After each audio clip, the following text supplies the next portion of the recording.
damage to negate the damage he has taken recently. Pro tips.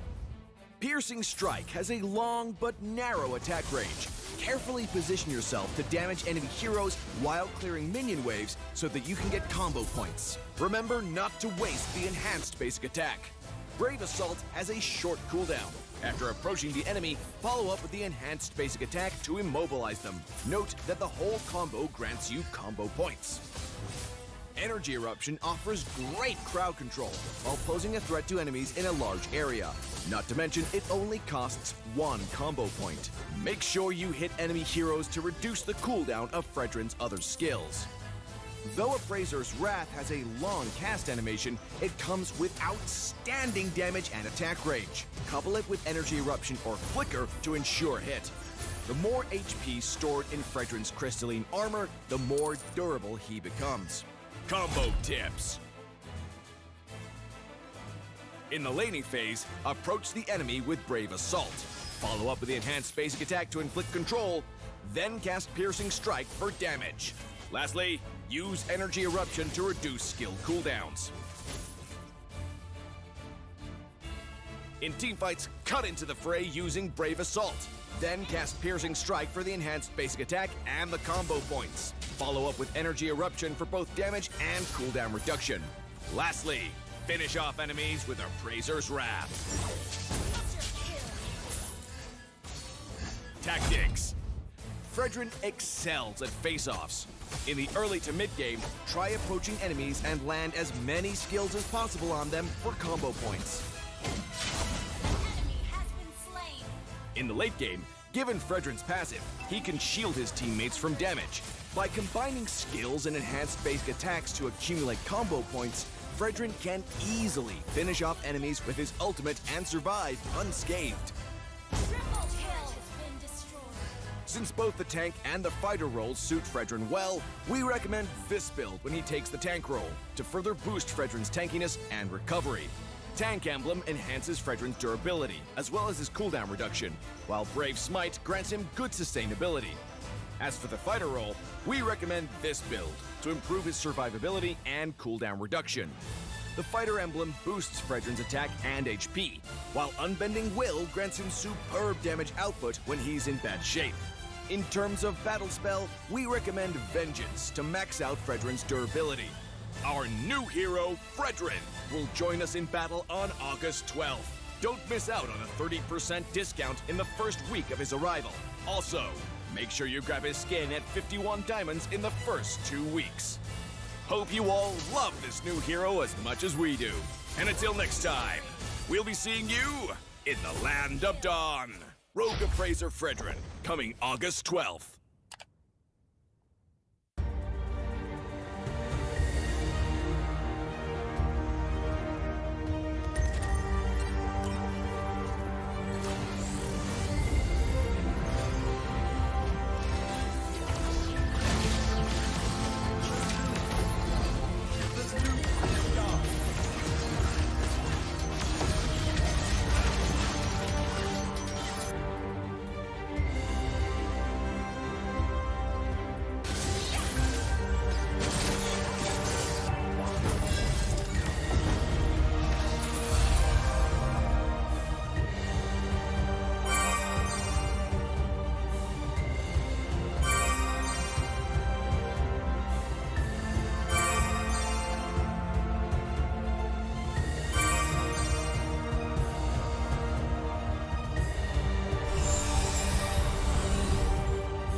Reporting for duty.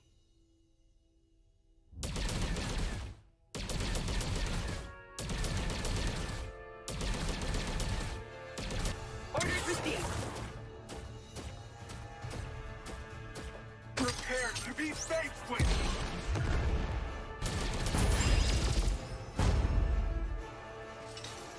received. Time for a high-caliber shot. I've spotted the fugitive. Time for a high-caliber shot.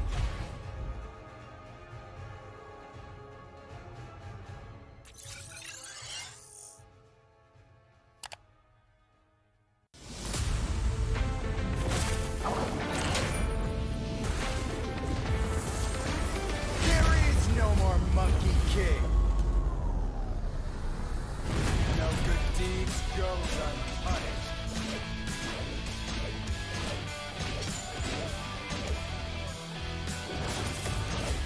Yeah. Yeah. Cool.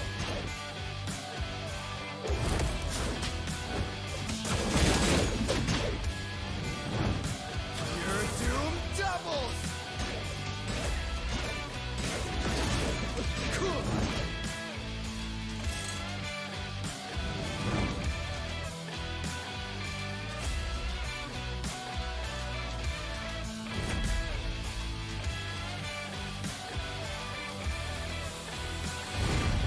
Your doom doubles. Cool.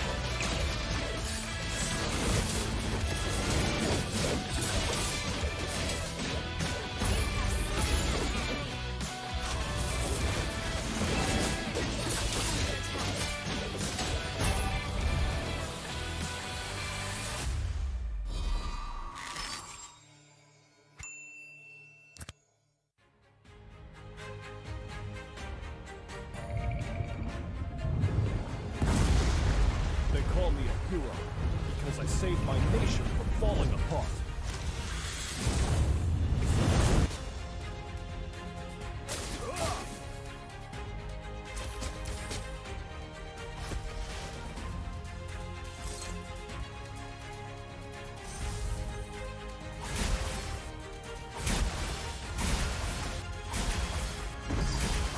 Stay loyal. Stay humble. A true warrior. Rain down the fire!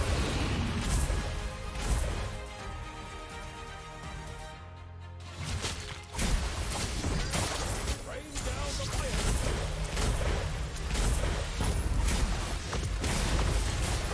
Rain down the fire! Rain down the fire!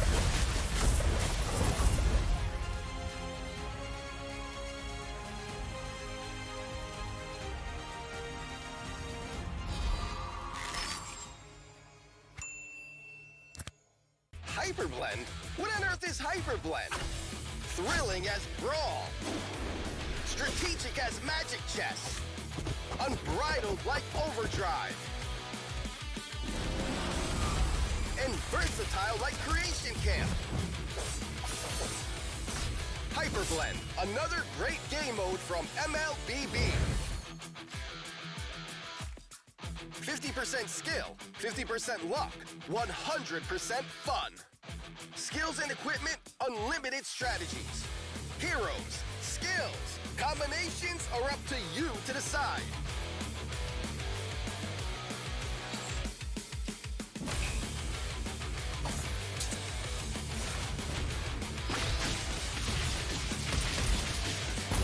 Slain an enemy.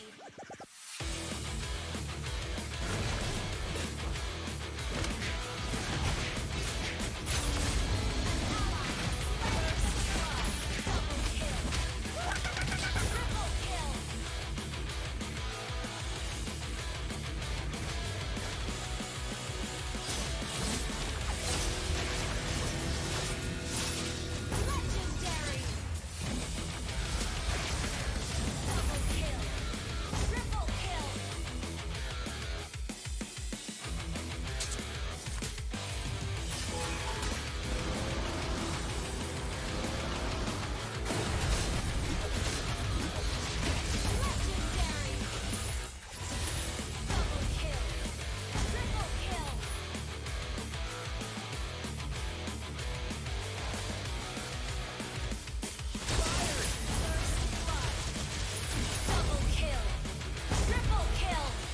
unique and strong heroes with a variety of fun and powerful skill sets. Awesome is the new mode, Hyper Blend.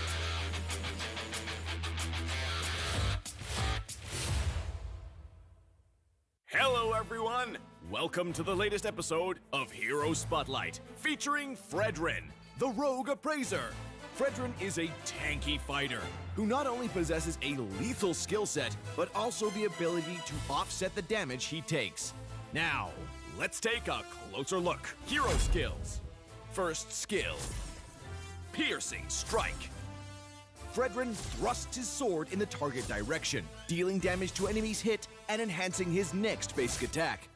Hitting enemy heroes with Piercing Strike grants Fredrin combo points. Second skill, Brave Assault. Fredrin dashes in the target direction, inflicting damage and a slow on enemies on contact, and enhancing his next basic attack. Hitting enemy heroes with Brave Assault also grants Fredrin combo points. Third skill, Energy Eruption.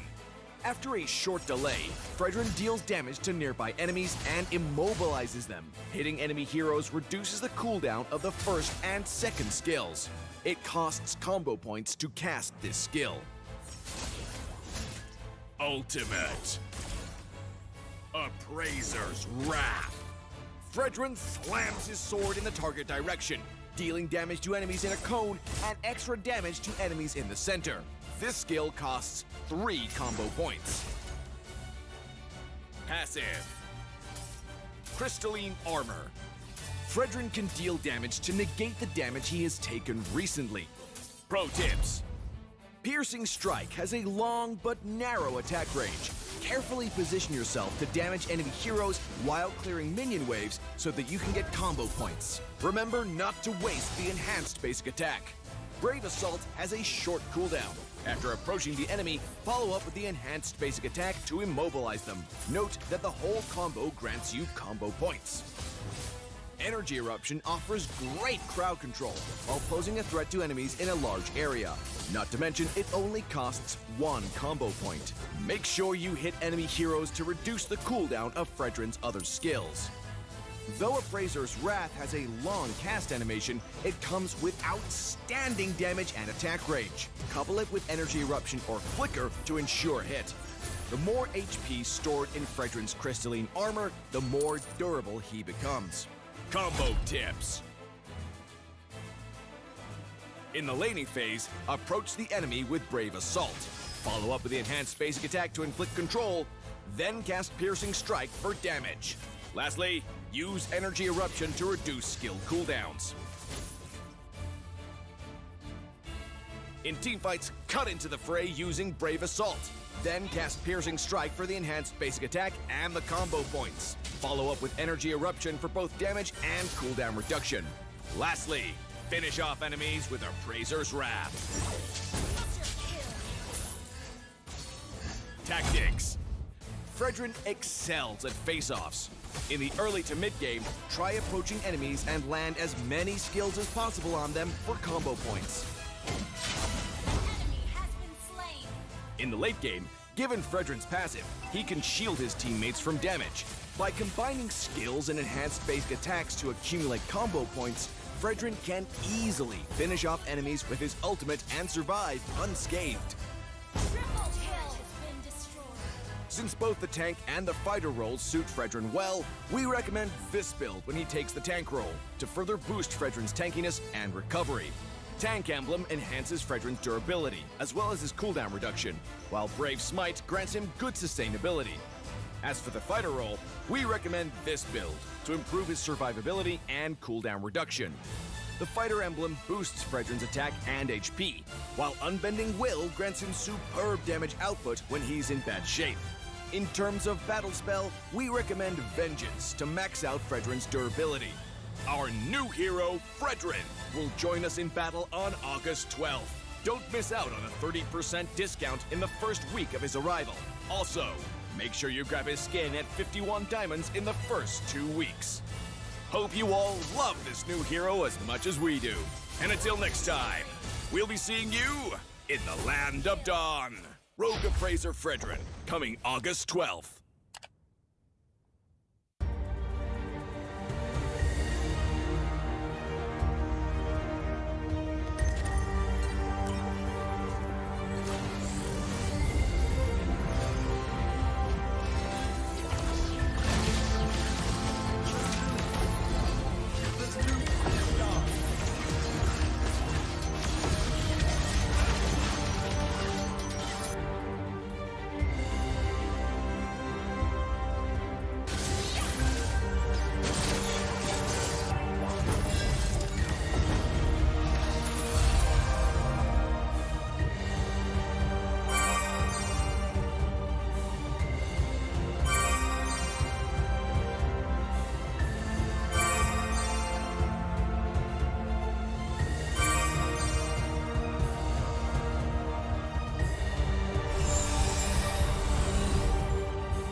Reporting for duty.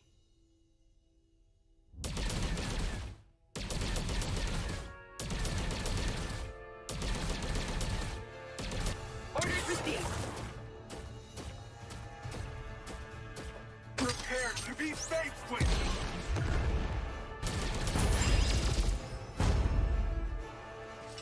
Orders received.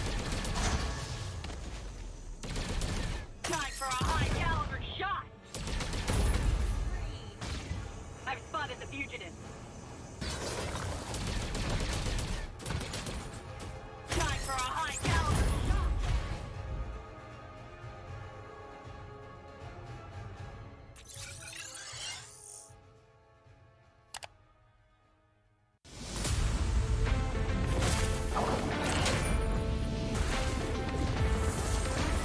There is no more Monkey King.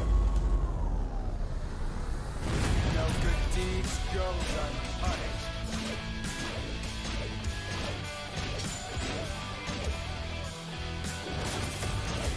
Yeah. Yeah. Cool.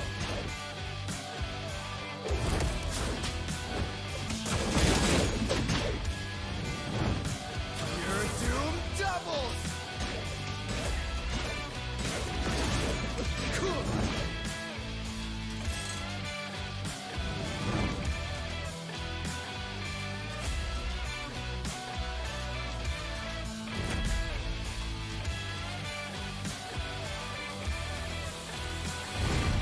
Your doom doubles. Cool.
I'm a rock star. Yeah, rock star. Ay, ay, ay. I'm a rock star, baby. I'm a rock star. I'm a rock star. I'm a rock star. I'm a rock star. Panggil aku rock star. Ini kejohanan kita semua orang rock star. Kita rock star, kita buat saja gaya kita. Makin panas apinya sudah membara.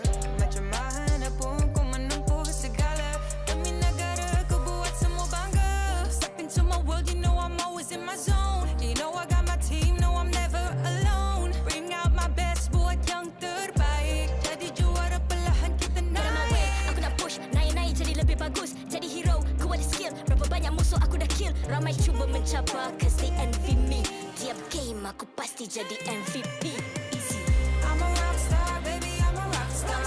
I'm a rock star, I'm a rock star. I'm a rock star, panggil aku rock star. Ini kejohanan kita semua orang rock star. I'm a rock star, baby, I'm a rock star. I'm a rock star, I'm a rock star. I'm a rock star, rockstar. Tengok nanti siapa yang juara. Ni peluang kita bawa pulang piala. This is my game, this is my time. Menang semua, everything will be mine. Kalau jatuh kau pasti kembali. Bangun balik ku tegak berdiri. Kuatkanlah tenaga, ganjaran diperoleh. Ni kejohanan kita, Malaysia memang boleh. Rise up to the top, kita buat bersama. Semangat kita kuat di bawah satu bendera. I'ma go hard for the win. On the battlefield till the end. I'm trying to beat the greatest anyone has ever seen. Stand by, I'm coming in for the win. I'm I'm a rock star, baby, I'm a rock star. I'm a rock star, I'm a rock star. I'm a rock star, panggil aku rock star. Ini kejohanan kita semua orang rock star. I'm a rock star, baby, I'm a rock star. I'm a rock star, I'm a rock star. I'm a rock star, panggil aku rock star. Ini kejohanan kita semua orang rock star. Rock star.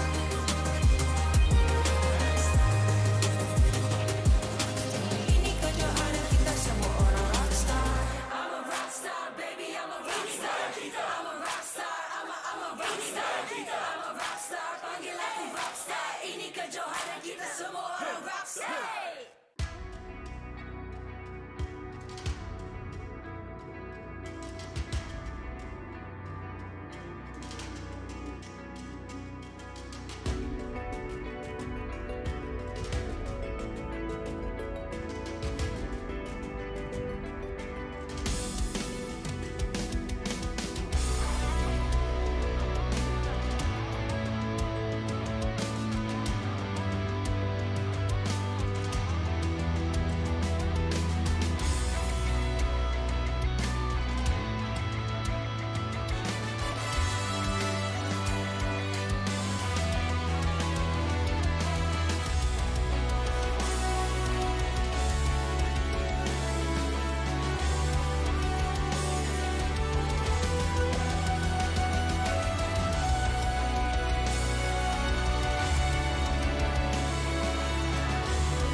I'm a rock star.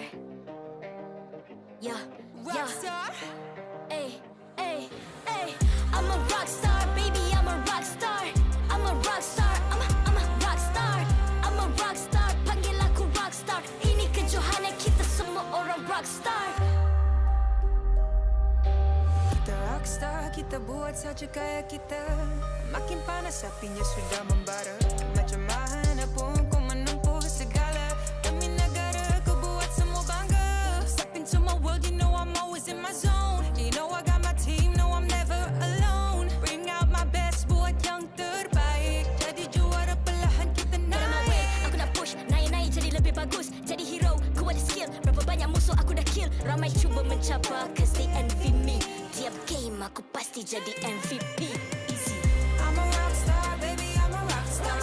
I'm a rockstar, I'm a rockstar. I'm a rockstar, panggil aku rockstar. Ini kejohanan kita semua orang rockstar. I'm a rockstar, baby, I'm a rockstar. I'm a rockstar, I'm a rockstar. I'm a rockstar, panggil aku rockstar. Ini kejohanan kita semua orang rockstar. Tengok nanti siapa yang juara. Ni peluang kita bawa pulang piala. This is my game, this is my time. Menang semua, everything will be mine. Kalau jatuh kau pasti kembali. Bangun balik ku tegak berdiri. Kuatkanlah tenaga, ganjaran diperoleh. Ni kejohanan kita, Malaysia memang boleh. Rise up to the top, kita buat bersama. Semangat kita kuat di bawah satu bendera. I'ma go hard for the win. On the battlefield till the end. I'm trying to beat the greatest anyone has ever seen. Stand by, I'm coming in for I'm the a win. rockstar. I'm a rock star, baby, I'm a rock star. I'm a rock star, I'm a rock star. I'm a rock star, panggil aku rock star. Ini kejohanan kita semua orang rock star. I'm a rockstar, baby, I'm a rockstar. I'm a rockstar, I'm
MPL Malaysia Season 10 is powered by Munton, presented by McDelivery.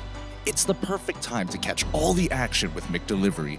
Free 6 pieces of chicken McNuggets for you, and all you gotta do is purchase the McD's app and enter the promo code MPL10 during checkout. Official smartphone, Samsung Galaxy A series. Immerse yourself into the world of Mobile Legends with the official smartphone of MPL Malaysia Season 10. You'll be sure to experience an epic gaming performance on the Galaxy A53 5G. Official gaming chair, Secret Lab.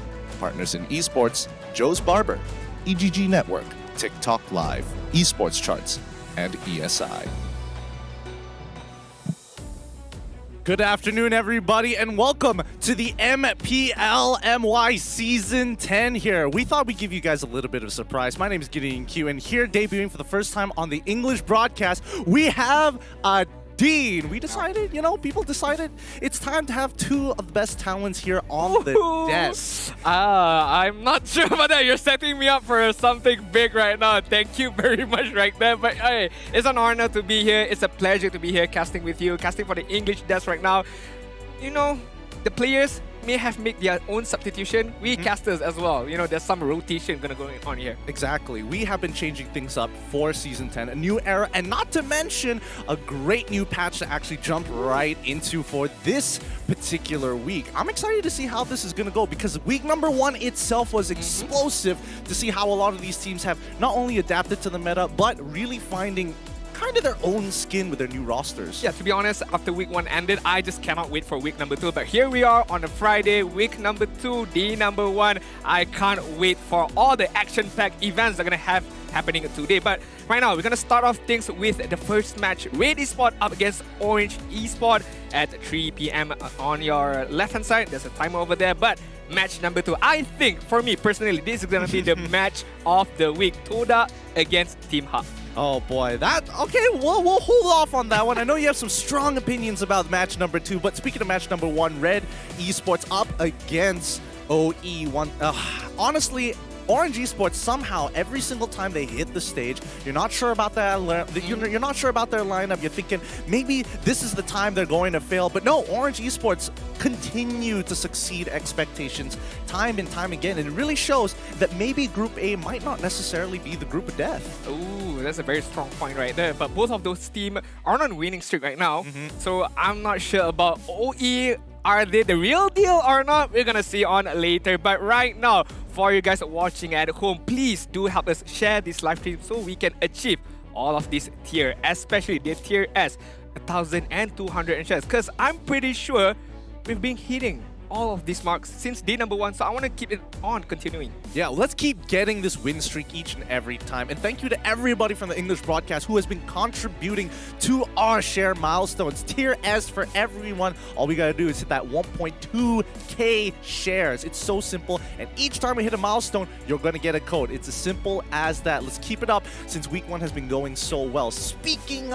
of week number 1, I wasn't there for Sunday, but tell me more about this Hellcurt mid I've been hearing from Stormy from OE. Oh, okay. Last season, he was nominated as the King of KDA, and still remaining that performance was really, really good. But as we can see right now, the arrival of both teams, both are being ready, both are preparing for their upcoming match. As we can see, Red eSports, Sora Payong, giving some tips, giving some words of advice for their team. And I heard right now, in terms of lineup, Ren QT is back on the main lineup as the EXP laner. So maybe Mom is not performing?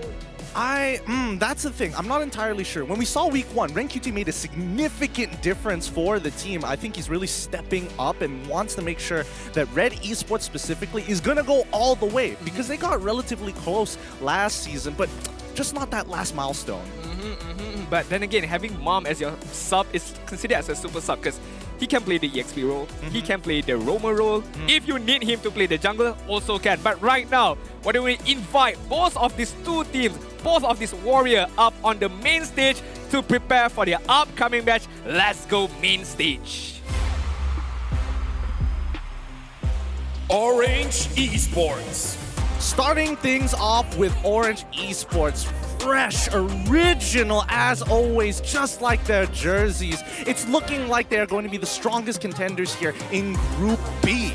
Wow, looking at him right now, the all-white dress up and ready for the upcoming match, the Battle of Roma. Shall we see later on him up against Admiral, but here you are. Orange Esports. Question is, can they maintain their performance from week number 1?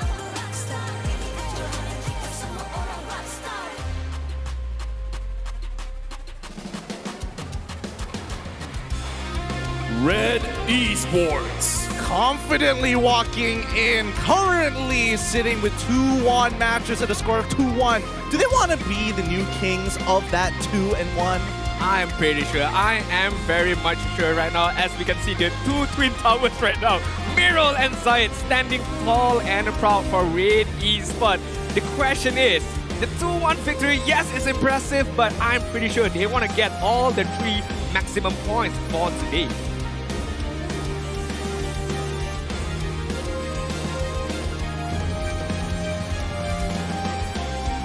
With that being said, Red Esports and as well as Orange Esports are going to be contending to look to get to the top spot of their groups. And hey, only one of these teams are going to be walking away with a victory to see if they can top those groups themselves. But I'm curious, Mal, does he want to go for that carry-all again? The question is it his choice, or is it going to be the brains of his team to make that choice for him? With Sora Payong as well as Dragon leading the charge on top of Osh as well, to make sure the teams are going to stay tip-top, whether it be draft or in-game strats. Yeah, very much correct from Gideon right there. Our Orange Esports going to let the carry go through for Mal. Well, it's going to be a very, very interesting draft pick or draft phase later on, but right now, why don't we look at the player stats as of today? We have Mal, Miral, Zaid Hakimi, Ash, and Ran QT. I want to give a focus on Ran QT, I would say. Average damage taken above 100k. KDA wise, for an EXP laner, that's impressive, not gonna lie. 9.5, but the highlight moment was one of his Jikundo stopping the Blazing Duet. Last week was, for me, the highlighted moment for Ren QT. Absolutely. I think with an average KD of 9.5 topping the rest of his teammates here, if you're thinking of an impact player since week number 1, you're talking about Ren QT. And I think, again, I mentioned this earlier, he's really stepped up his performance, and I think his hero pool is getting a little better. The question is whether he's going to be able to adapt with this upcoming new patch, because a lot of cool new things are going to be put in. Speaking of cool new things, it's great to see that Stormy has found his place in his team, and Valence once again in that gold lane. He's going up against Mal, so he's got a number of matchups in his own gold lane. I would like to see that matchup. Valence up against Mal, looking at that gold per minute, 715. Not gonna lie, it's very, very impressive, but all thanks to the roaming capability of AIM, making that space, opening up the map, being able to take good care of Valence so that he can achieve that current goal per minute, as well as help the team on the later stage.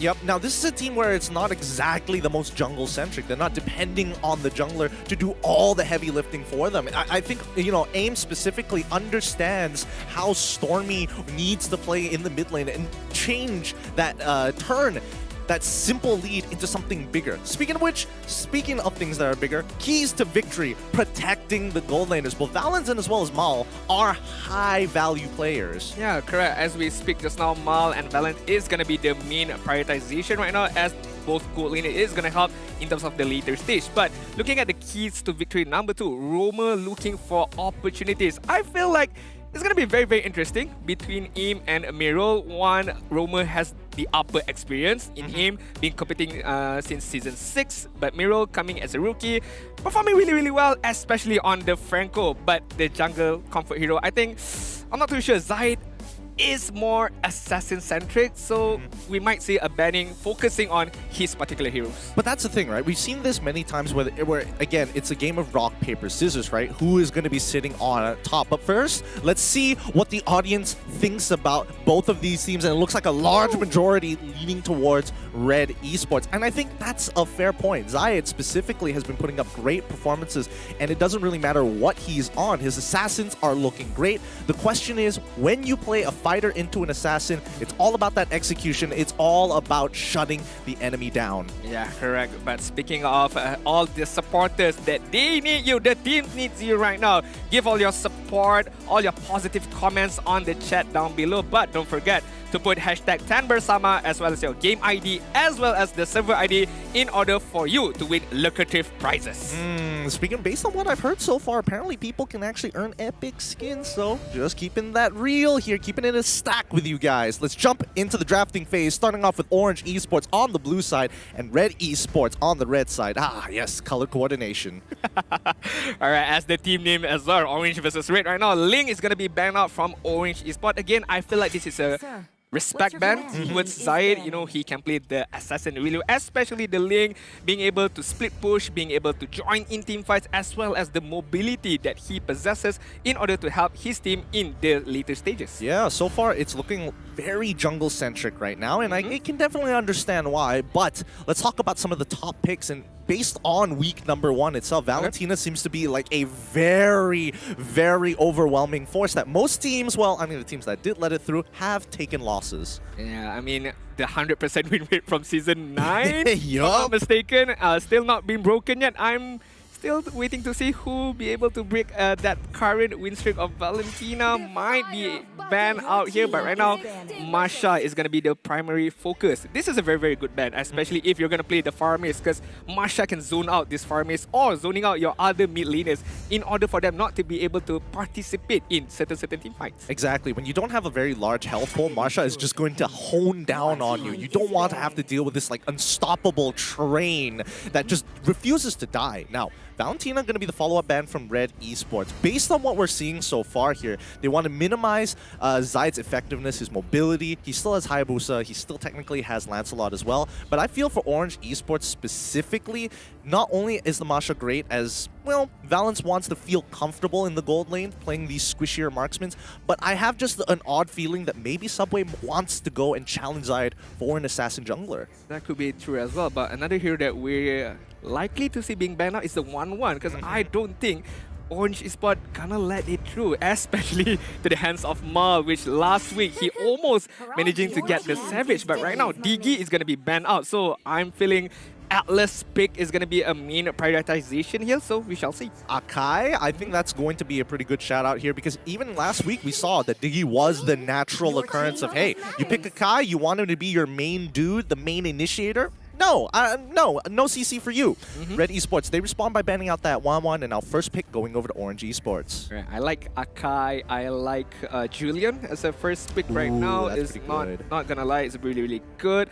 But talking to our keys to victory, the jungle comfort hero, I'm not too sure about Samway's hero pool basically. I feel like he's a more similar as Zayed, assassin centric. So if he's gonna play the Akai as the jungler, I'm a bit too unsure because I'm not too sure about his data right now. It could go to Neo or AIM. It doesn't mean that Akai is completely out of meta when it comes to the jungle picks, but hey, finally, yes! More times we are seeing farmers this time. Already picked 3 times, but banned 17 times in week 1 itself. So I'd like to see how Orange Esports is specifically going to utilize this. Do they want a comp that just runs your opponents down with a temp HP, or do they want to play something a little bit slower, a little bit more rotate heavy? I mean, that explains why the Masha ban, because he wants to be able to the farmers to move around mobility wise as well as using the cut altar right now.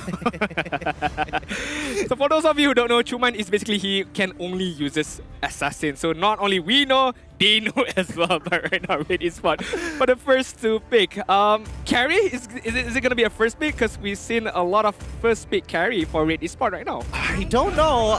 Let's see here. It's Beatrix going to get picked up first, as well as Franco. 2 heroes of which we've seen both Valence and as well as AIM play in the previous week, as well as previous seasons. So, okay, that's fair. Looks like Red Esports is looking to deny comforts from Orange. Let's see how they respond here, because again, Farmers not only can be played in the mid lane, but can technically be played as a support as well. Correct. So is this a Hellcat game for Stormy right now?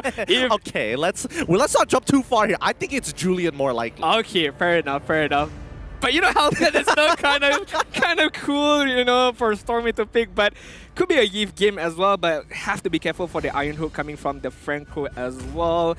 Orange Esports right now having the 9 seconds to pick. We shall see. Okay, Akai is being picked up. Still, we're not too sure. Is it going to be AIM's Akai or going to give up to the Subway? But right now, Yves is still going to be picked up, even though Red Esports have the answer to it, sir, which is the Franco. Yeah, I think Franco is always good in pretty much every single composition base ever since MSC. Let's be real here. There's no going around the fact. But small changes to Benedetta has kind of pulled her back into, well, I don't know whether you would consider it meta or not. She's good in her own way. Last week, I can't remember, was it on a Friday or on a Sunday that Red Esports did pick up the Benedetta, but Zaid Hakimi opted to go for a tankier build. I'm not too sure that's the best right now because he needs to be the damage dealer. He needs to be the one who dishing out the damage and just being a nuisance into the particular team. So I'm interested to see, is he going to go for another tanky build or he's just going to go for all damage Benedetta right now? Personally, I think all damage Benedetta isn't too bad, but the question is, what are they going to pair it with, right? They're going to have some kind of pairing. They have to have some way of zone control. The fact is, he doesn't want to get caught out by a Kai, so that makes sense to me. But Red Esports, they're going to be banning out the Phoveus this time around. That should give a couple of indicators, right? Does it mean that Red Esports is looking to pick up Cho in the EXP lane? I think that's a very, very good shout because as we all know, RenQT, his own spotlight hero is the Chow, so gonna be kind of securing that particular hero for him. But Orange Esports right now, another ban against Red Esports. Kagura is still there, can be used by Ash really, really well. Kadita as well, he got his own moment for the knockout, the 4-man knockout on Sunday. Again, you weren't there, but it was super, super amazing by Ash. Look, all the cool things happen when I'm not there on Sunday. I really thought that maybe, hey, one break day, that sounds awesome. And then all the cool stuff happens on Sunday. I'm like a little disappointed, a little bit hurt. I feel like it's a bit of an attack from the rest of the teams. Like they knew that I wasn't going to be there. But hey, it's cool. It's fine. Orange Esports respond with the Lilia here. And now the question still remains, right? I feel like if Ash has nothing else to play, he's going to go Kagura. And I feel like that's too good of a comfort pick. And I think Orange Esports maybe might look to ban it out. I mean, then again, there's still the farm is, so even the Kagura dishes out a huge amount of damage. There's still the cut altar. HP, yeah, there's still the cut altar to turn this thing around. So we shall see Red Esports banning out the Tyron. So very, very interesting. Esme. Yeah, I'm feeling the same as well. Esme is going to be another kind of a comfort pick for RenQT. So does that mean that Orange Esports is going to say, hey, maybe we should consider banning it out. Maybe we ban out the Esme. Wait, then again, it could be a bait. They want to secure the Chow. It could be a bait. It could be a bait. I think it's safer for Orange Esports not to, because if they ban out Esme, there's still Uranus on the table, and he's just going to do a pretty good job at slowing them down despite the cult altar. That's kind of his job, you know. The consecration has named it for a reason.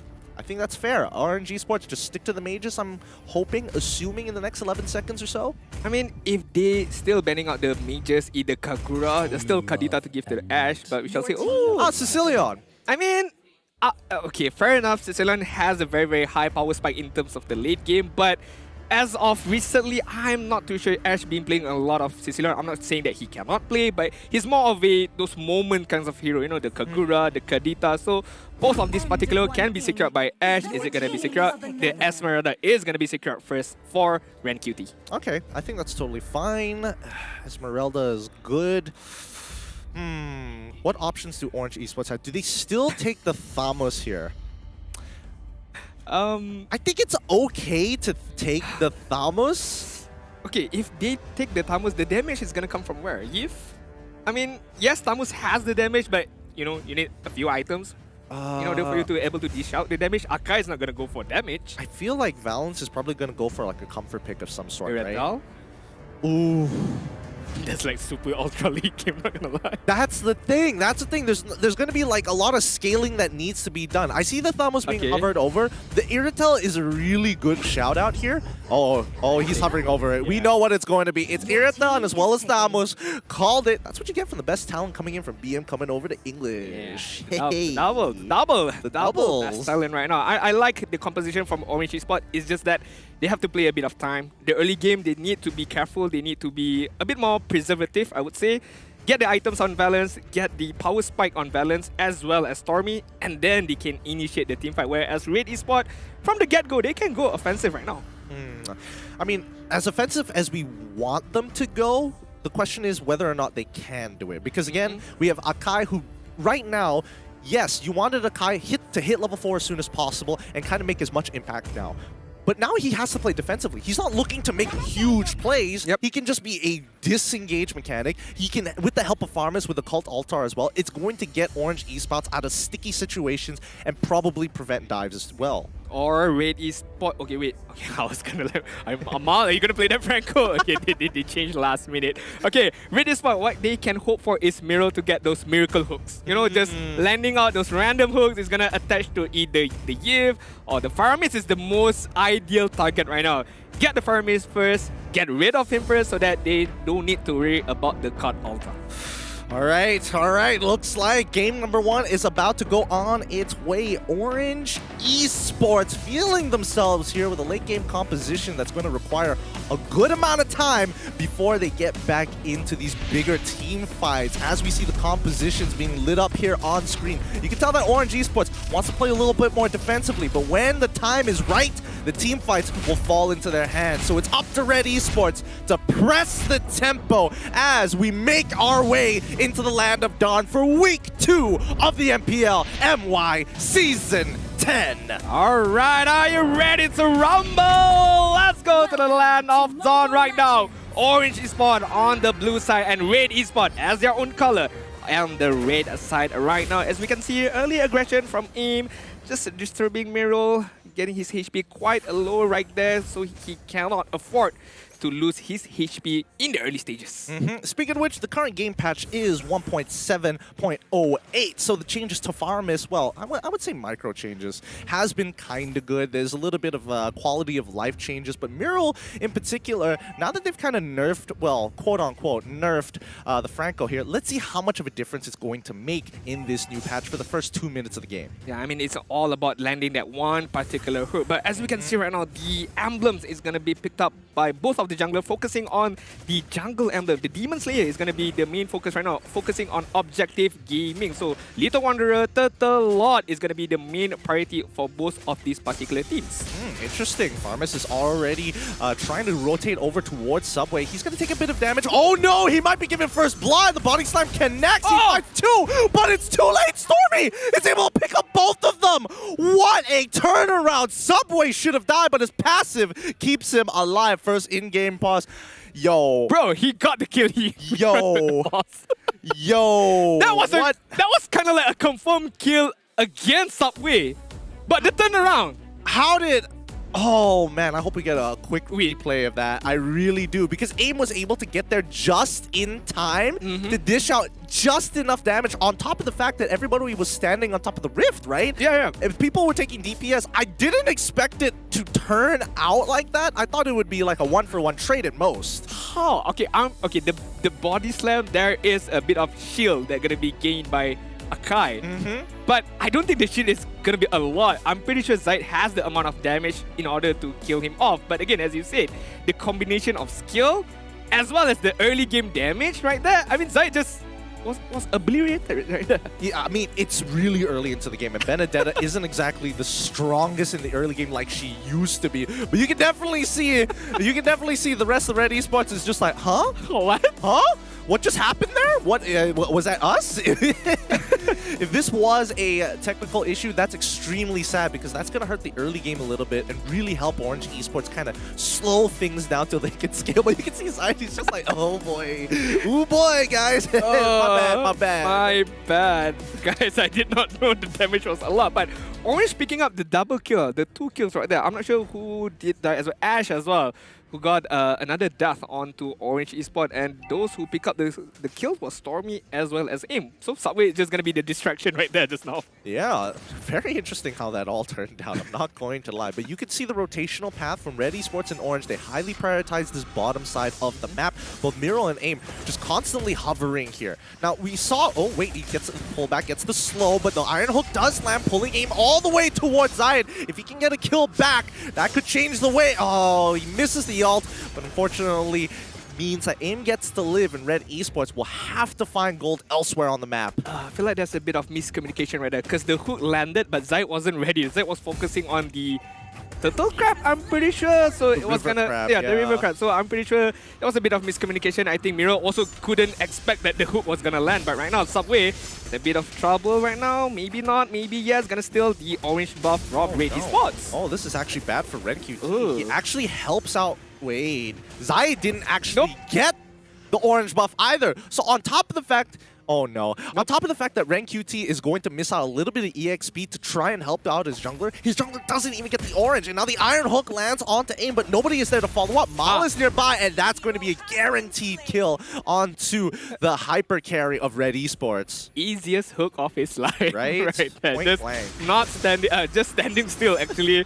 One hook and one shot from Mal getting that kill. But yes, as you mentioned just now, this is going to help Orange eSports a lot. The early game, they're not just surviving, they're winning right now. And as we all know, this kill a bit more better comparing to Red eSports. So Red eSports gotta step up their early to mid game in order for them to be able to come back. But Mal, he's gotta be as efficient as possible, right? If all lanes fail, it's up to him to really provide the damage for his team. So he's continuing to siege the gold energy shield for now. Subway and AIM, they might consider going for a dive. And Miro is standing by. He sees Subway, he's calling Mal back. He cannot afford to lose a single death over to Orange eSports. Hook, Miro. Hook, that's something. Nah, I'm kidding. If he hooks the Akai, it's not going to be good for them. Akai is just going to heavy dance away from danger. But right now, Orange eSports playing really, really well. They get the early lead right now, and they're just focusing on controlling the map, controlling all their resources in order for them to be able to achieve that power spike. As we mentioned, for Stormy, for Valence, and then they want to initiate the team fight. As we can see, Stormy just finished off his Enchanted Talisman. That's going to help him a lot, dishing out the skill set, because the cooldown is going to be reduced quite a lot. Neo is at a pretty hefty advantage here. He's going to hit level 7 first, and now he's just trying to stall the waves. Ren QT a level down. It's a little bit of an advantage for Neo, but now this initial... Oh, he doesn't even need the hook. He really doesn't. He just comes in, slow, gets the stun, continues to play the game. But the rest of the team... Zion, unfortunately, unable to steal the turtle as Subway pushes them away. Neo now taking full advantage of his level lead against Ren QT. But down bot side, looks like they want to make this work. Mural a little too low to commence this dive. Yeah, I mean... Can we appreciate Miro? That was a blind hook. If I'm not mistaken, I'm not sure he knows Ash. Sorry, not Ash. I'm not sure he knows AIM was in the bush or not, but that was a pretty good hook, and the follow-up from Ash was pretty well as well. But as we can see, this is the strong point of Akai jungle. You know, you have the heavy spin, you can dish out damage, and most importantly, you can zone out the enemy's jungle. And you can secure your own turtle for yourself using the retribution. So I'm not sure Zaid right now, he needs to use something else, some other ways for him to control all this particular neutral objective, being the turtle as well as the Lord, upcoming Lord later on. Oh, another blind hook coming in from Miro. Doesn't land just yet. Turtle coming up in about 63 seconds. And honestly, this lead that Orange eSports have actually accumulated for themselves all started because of a simple Lethal Wanderer. Like, that fight went so terribly wrong for them that the mid laner as well as the jungler have been significantly affected by this. Okay, again, look at their prioritization right now. The gold lane is being prioritized by both of the team, as we mentioned in the keys to victory for both of these teams. So it's pretty interesting. Both of the teams is like back and forth right now. Who wants to initiate first? Who wants to go first? Because I'm pretty sure right now, Red eSports need to do a bit of more aggressive gameplay. And Orange eSports is just going to wait. If they do go aggressive against Orange eSports, they're just going to counter-initiate by the cut altar or the heavy spin right now. Oh, considering the gold rankings here, actually Mal is quite ahead of Valence by 800 gold? Yes, 800 gold as of yet. He has been pretty much farming off of the gold plating so far. Zai, once again, Subway doing just a great job at denying him access into his own jungle, making sure they're keeping tabs of him constantly. This has to be a little frustrating, but I think Red eSports, they've been in this situation before, right? They have Mal, they have a fallback plan. Yeah, I want to see the itemization on Zaid right now. I'm not sure he's focusing. I'm pretty sure he's focusing on the tank build because he has the Molten Essence and it's going to be complete by the Cursed Helmet. But as we can see, Subway alone right now. Yes, Neo is there to help him out on the turtle side. Oh, here we go. Who takes it? And once again, it's going to be Subway who takes the turtle away. Zayed going to be locked in as Neo getting some good damage with his molten sights. Zayed should be able to run away with Electo. Iron Hook lands, pulling back, but fast fingers ain't going to be enough to save you from the sniper rifle. Mule still walks away for the real world manipulation, and Ash saves the day.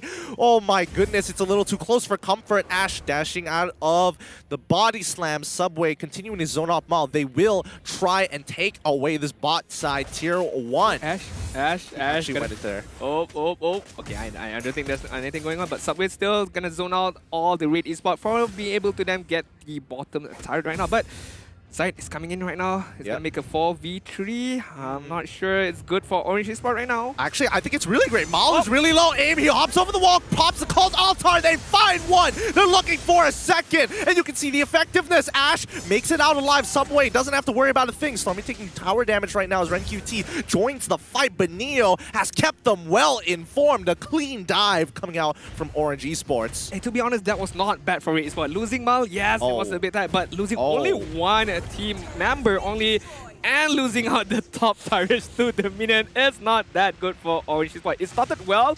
I was hoping they're getting more kills, but just getting Mal in terms of that reward is not beneficial. But as we can see right now, the itemization, as we mentioned, Zayed Hakimi, yes, focusing on the tankier build, gonna focus on his Guardian Helmet right now, being able to get more HP regeneration, not being able, don't need for him to go back to the fountain for him to in order for him to gain more health. So it's not that.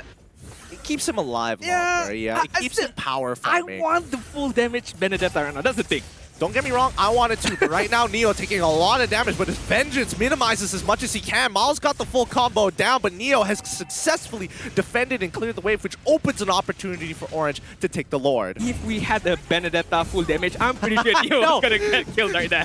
don't give me that. He had Vengeance popped, okay? Vengeance is strong, but right now they're trying to punish Zayed as RenQT walks up. They realize that this is taking a lot longer. The Iron Hook does not land as RenQT looking to open up pave the way. Zayed gets into the middle of the fight. Cult Altar is popping Zayed. Can he steal it? No, he gets away with 1 HP. Can't afford to die for just the first Lord. Mal in the middle of this fight, now getting pinched against the wall.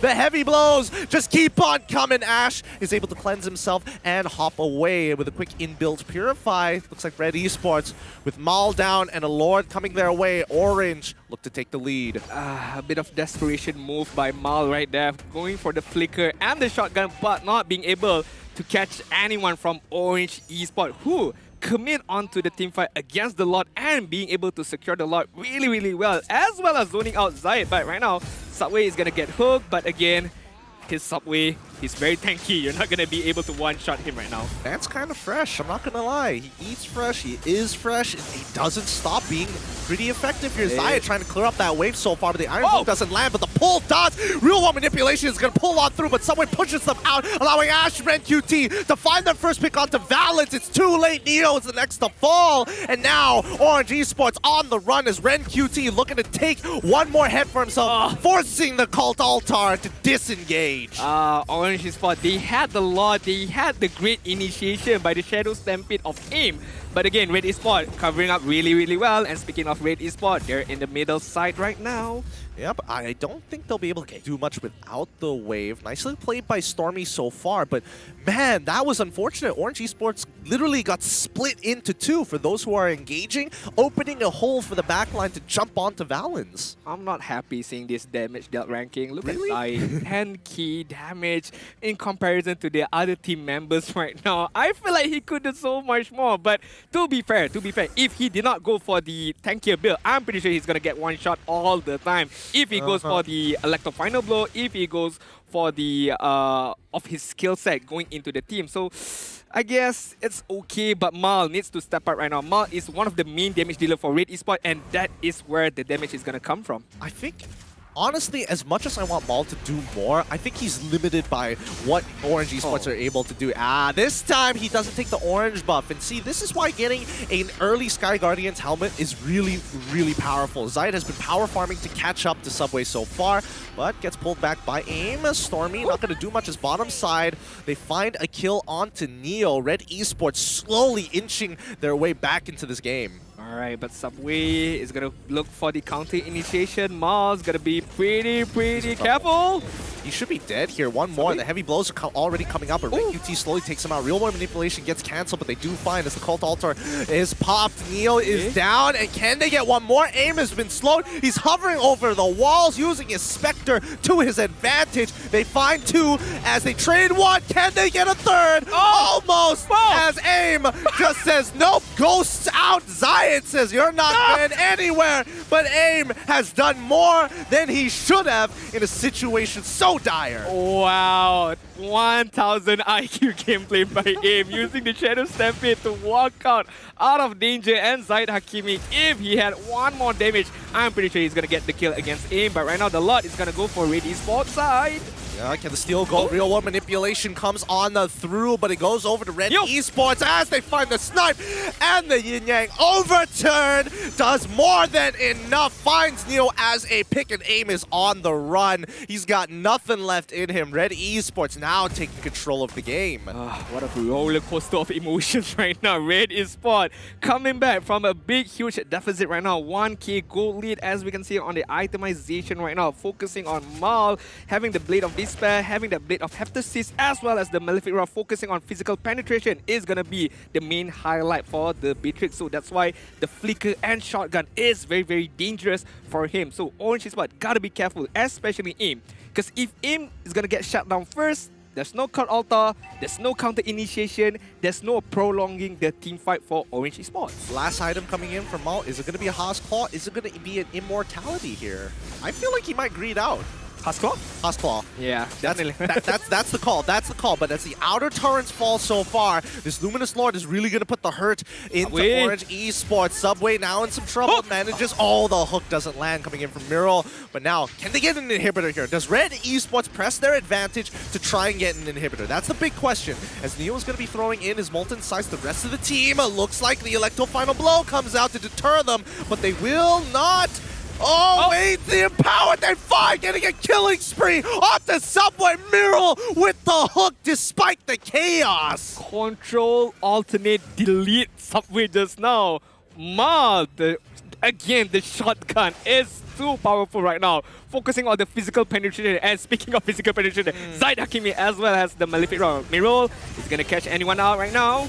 Oh, Cult Altar has already been pressed as the Bloody Hunt has been used. Aim is getting a little low, but the temp HP will deny him a kill. Ren QT has to change his efforts. Ash in trouble, trying to buy some time, flickers over the wall, and still manages to get away, but it does mean that Zaid ends up dying as Valence is here, and now they've traded 1 for 1. Was that truly worth it? And out of nowhere, all the inhibitor turrets of Orange Esports is being taken down by probably the minions as well as Red Esports. But just now, the prolonging teamfight by Neo was really good for Orange Esports, and Zaid Hakimi zoning out on the backside was quite good. So it was an even Stevens trade right now, but the Lord push advantage for Red Esports is really good. 5k gold earned, 5k EXP earned, as well as the tower damage.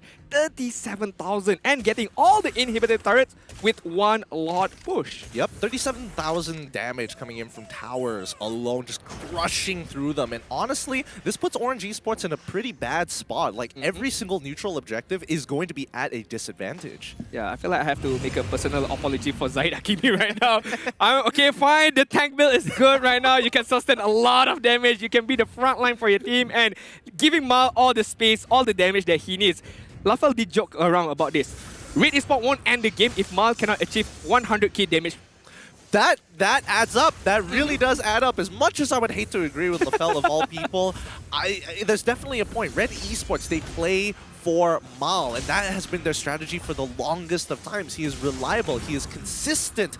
But now Orange Esports, they've been taking some, well, really awkward trades, and I think even the AI with the winning prediction, 88% leaning towards Red right now. I think that's a fair claim. Is it? I'm pretty sure that's still a hope for Orange Esports. The Cult Altar is okay, for this particular moment has not been used really well. But right now, Miro. Yep, he finds one. The Cult Altar has been popped. Subway, unfortunately, can't get close enough, but they find the first initial kill as they trade 1 for 1. Balance is down, and now Red Esports has more than enough damage. They start chasing. Aim is in trouble. Mal needs to land a shot, but he changes his targets for Neo as Subway tries to slow them down. Can't seem to get much done as Miro pulls him back again into Mal's crosshair. Subway already with the immortality makes him less viable, but it doesn't matter at all. Neo ends up dying, and the 3 members as Red Esports looks to finish off this game. Another hook from Miro, making it a triple. A killing spree coming in from Aim, but he can't scale enough as they look to end this on the head. Zion giving up his life for hire. Do they have enough damage? Yes, they do. And that's a GG well played for Red Esports. Boy, oh boy, no one can stop Ren QT just now. No one had the damage to stop the Esmeralda. Just focusing on moving forward, being the front line for Red Esports, knowing that they had the lot, they had the advantage.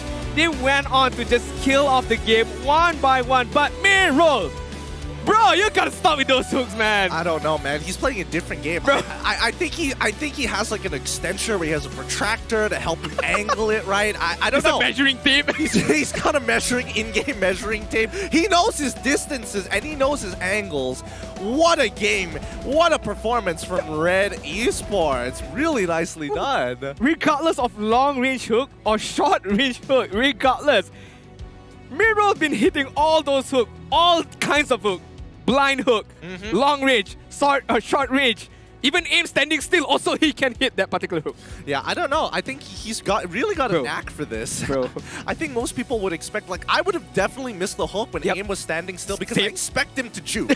You just expect high-level players to, like, try to do some kind of movement to try and fake you out, but I don't know. Miro's just got a really good sense for these things. And I think one more thing he's especially good at is to identify targets? Well, not really targets, but more so when there is a lot of mess going on. He knows when to throw the hook because people are just not aware, and it's hard to kind of spot out the iron hook amidst like a team fight. Yeah, correct. But right now, why don't we focus on the item builds for these 2 particular teams, and congrats to Red Esports getting that victory right now.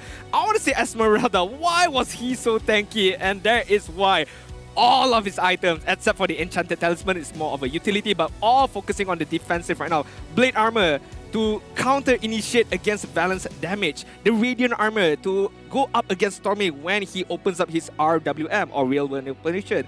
And the Oracle just giving out a bit of cooldown reduction. So, and on the side of Orange Esports, yes, Valence is the main damage dealer, but once Valence been taken care of, Esmeralda or Ren QT, no one was going to stop me. Look at the KDA, 406. Exactly. I think there was a bit of an issue here with the lineup coming in from Orange Esports. As much of the team fight that they wanted to win, I think the biggest issue right now is that everybody was trying to look to move forward, and if Red Esports was able to kind of split Valence off from the rest of the team, specifically because Aim, he's really good at pressing an advantage. He's not that good at initiating for the rest of his team. Even if he pulls back, his peel isn't as strong compared to other types of supports, and I think that's one of the key problems with Farmis. He really helps you press an advantage, but he cannot save you from a dying situation. Unless you have a very good positioning on the start of the team fight. But then that goes for both ways. It goes for both Farmis and the person you're protecting. Correct. Fair enough.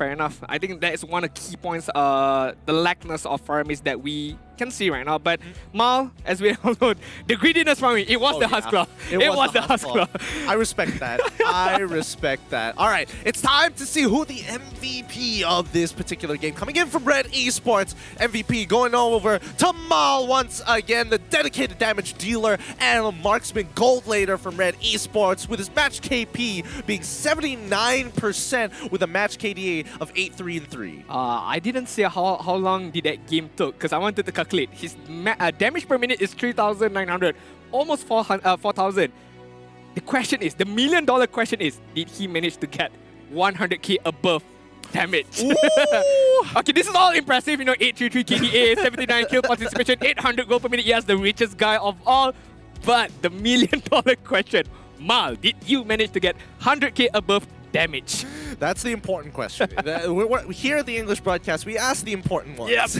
I mean, with the Emblem Weapon Master as well, being able to pump up more damage as well? I feel like he did, right? I mean, damage per minute is already 3.9. It's already 3.9. So if he times that by 60, I'm pretty sure that he has 100,000 per second, right? I'm pretty sure. Hopefully right now. But Mal, as you can see, performing week in, week out with any particular heroes right now, even the hyper heroes as well, he's being able to perform. But right now, we can see the highlight brought to you by Samsung Galaxy A series, where early stages, Red eSports was a bit iffy, but you know, they managed to come back with especially miracle hooks coming on from him. It's to the point, I think respect ban must be taken care of right now. Yeah, I think Franco needs to kind of go here. He made a lot of good plays for Red eSports, and I think more importantly, he was always just a consistent threat. Like, look here, right? In a lot of these situations, as they pull back, RenQT is keeping an eye out on where Valence is. If he can just land his ult on him, that mini stun could open up so many doors. And I think when everybody is kind of looking for these big engages, they kind of forget what happens to what they can do when they disengage. I feel like they didn't have a strong disengage plan because AIM, his Cult Altar, only presses an advantage in one way or another. You cannot do both. There is not enough temp HP to get you into a fight and out of a fight. Yeah, I mean, once Valence is being taken care of, RenQT has an easy access going to the back line right now. As we can see, Zaid Hakimi securing the lot, as well as you mentioned, RenQT, when he sees Valence, he's going to focus on him, pops the Wind of Nature. When there's no Wind of Nature, Valence is being taken care of, and again, a free pass for RenQT, the Esmeralda, to go in, cause havoc. And Ash or Zaid Hakimi is just going to follow up against RenQT. You know, there's the Yin Yang Overturn, there's the Electro Final Blow. So I think the composition from Red eSports is, at the early stages, I was questioning a bit, but as the game goes on, as they achieve their power spike, it does make a lot of sense. Yeah, I think it makes a lot of sense, and especially with the item build that came out from RenQT specifically, it adds up. I was expecting an Ice Queen Swan, but no, full tank. Speaking of which, of EXP laners, I am very happy to let you guys know about Fredrin, the new hero entering the land of Dawn, available on the 12th. Hopefully you guys pick him up while you still can this August. As a tanky fighter, Fredrin can restore HP by his damage dealt. Where have we heard that before? Hey, wait, 12th August, isn't that today? You guys heard it here first, so make sure quickly jump on in because this new skin only costs 51 diamonds. So if you want to show off that new drip, that new swag in game, make sure people know that you're packing heat. Fredrin's the way to go. Wow. But yeah, PvE is strong. Guys, yeah, if you want to pack some heat, get yourself Fredrin today and train hard for the EXP lane. Gosh, come on. It's gonna be like hard. It's gonna be a very, very long battle for the EXP lane. Imagine Fredrin up against a Tamus. I think it'll be interesting because he's not designed to just sustain. He's supposed to deal damage, and because of the damage you deal, you sustain, right? There's a shield, right? But it decays over time. It does. So Esmeralda could be a good counter for her. Hear him. Possibly, but I hopefully, I don't know. I haven't tried him out just yet. He just got released, and you know, we're kind of busy on the job here. And unfortunately for these players, they won't have access to Fredrin just yet, as they are going to be coming back to the stage. Team cheers to keep up that motivation. 3 more minutes until we jump into the game. What do you think the adaptations are going to be specifically for Orange eSports? I'll cut Stormy. Bring out the gun. Bring out the big guns right now for Stormy. No matter what, it's just Hellcat Stormy. That is the answer. That's what they need. Regardless of the result. Yeah. If Mal can't see, he can't play the game. Simple answers. If no one can see, no one can do anything about it. That's the whole idea of Hellcat. Okay, jokes aside right now, Orange eSports. Let me think. I think their composition in game 1 was okay, but the execution was a bit questionable because most of the time, being a bit of aggressive, using the flicker, trying to pull 2-3 men back out when he used or supposed to save that flicker in dire times. You know, last moment cut altar, last minute cut altar in order to survive or to sustain Valence right there. So I think a bit of not miscommunication, but execution-wise was a bit of an issue. But Mal, I'm a bit disappointed. Why? Not achieving the 100k. But still a lot. That's true. It's a lot, but you know, they gotta finish the game at some point. Yeah. Hey, to be honest, RenQT is not that bad. 4,000. He was getting a lot of AoE damage. Oh, yeah, because true. whenever people are rushing into the fight, RenQT can just run past them and just, get some Frost Moon shields down, dish out a good amount of damage before jumping in at specifically Valence. Without the Ice Queen one as well. That shows that how good of a player he is, the positioning, the timing, as well as the patience in order to, okay, where's Valence? Okay, Valence is over there. I can use my ulti to get, in order for me to close my gap against Valence. So being able to dish out the damage. So kudos to RenQT. Could be one of the hidden MVP for game number 1. But Orange eSports right now, I think it's not a big of a mountain for them to climb right now. They just need to execute their game plan a bit more properly. The idea is there. The execution just need to be fixed a bit. I would agree as well. I think the early game actually worked out really well, but the execution in some of those team fights, they had a strong concept, but the execution wasn't as clean as it should have been. I think they had a really good draft overall, but Red Esports, I was extremely concerned because it's high risk, high reward, right? A lot of it is dependent on whether Zayed is able to kind of, create that space and Miro able to land those hooks. Those are the two main ones. Everybody else can look for their own picks, but it's not easy. I think out of all the players here, the most reliable ult to land is probably the Yidang overturn coming in from Ashe.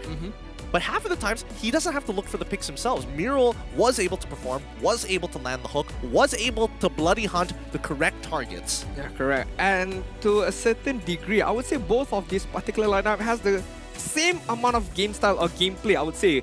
Banking on that late game potential for the Red Esports, banking on Mal on his Beatrix. For the Orange Esports, banking on Valence on his Irrital just stop. But again, it comes down to the execution and how well do they synergize against one and another. And we can see again, Miro, as we mentioned, as a Franco player, when you pick Franco, it doesn't matter that you need to land all the hooks. You just need to land that one particular hook. But Miro said, never mind, bro. I'm gonna land all my hooks. I'm gonna make my job and my team's job much more easier for them to execute. And again, the target, it's always aim.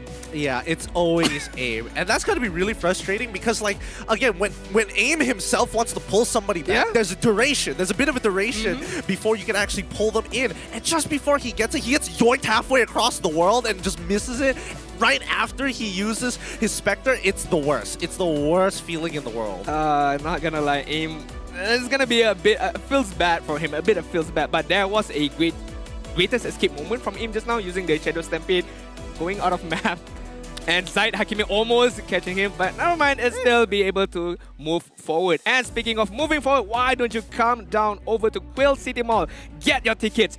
The original price is 15 ringgit, but there's an early bird promotion. If you buy your tickets today, up until Sunday for next week's match, it's gonna cost you only $10 or 10 ringgit. Hey, that's a $5 discount right there. So come on over for Season 10 of the MPL MY, where you can meet some of your favorite players, watch their games live here at the studio. I keep saying studio, but really it's an arena. It's an arena, and to a certain extent, it's a stadium as well, depending on what kind of fans that come over here to give support, to give the amount of energy towards their team. So, guys, you have to come down over here. It's like a one in a lifetime opportunity. And we'll make it worth it here, because not only do you get to see the players, I'm pretty sure there have been meet and greets outside the arena as well, set up by the MPL so that you guys can actually get to interact, maybe take a photo, maybe get a signature even, and some goodies too. I feel like I'm revealing too much. Hopefully, our manager isn't looking directly at me.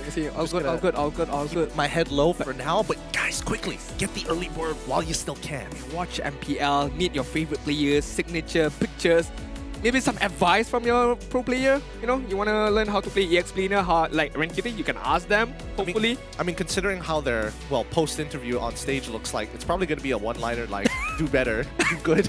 RenQT, what's the tip becoming a good EXplainer? Work hard, play more, never stop playing. There you go.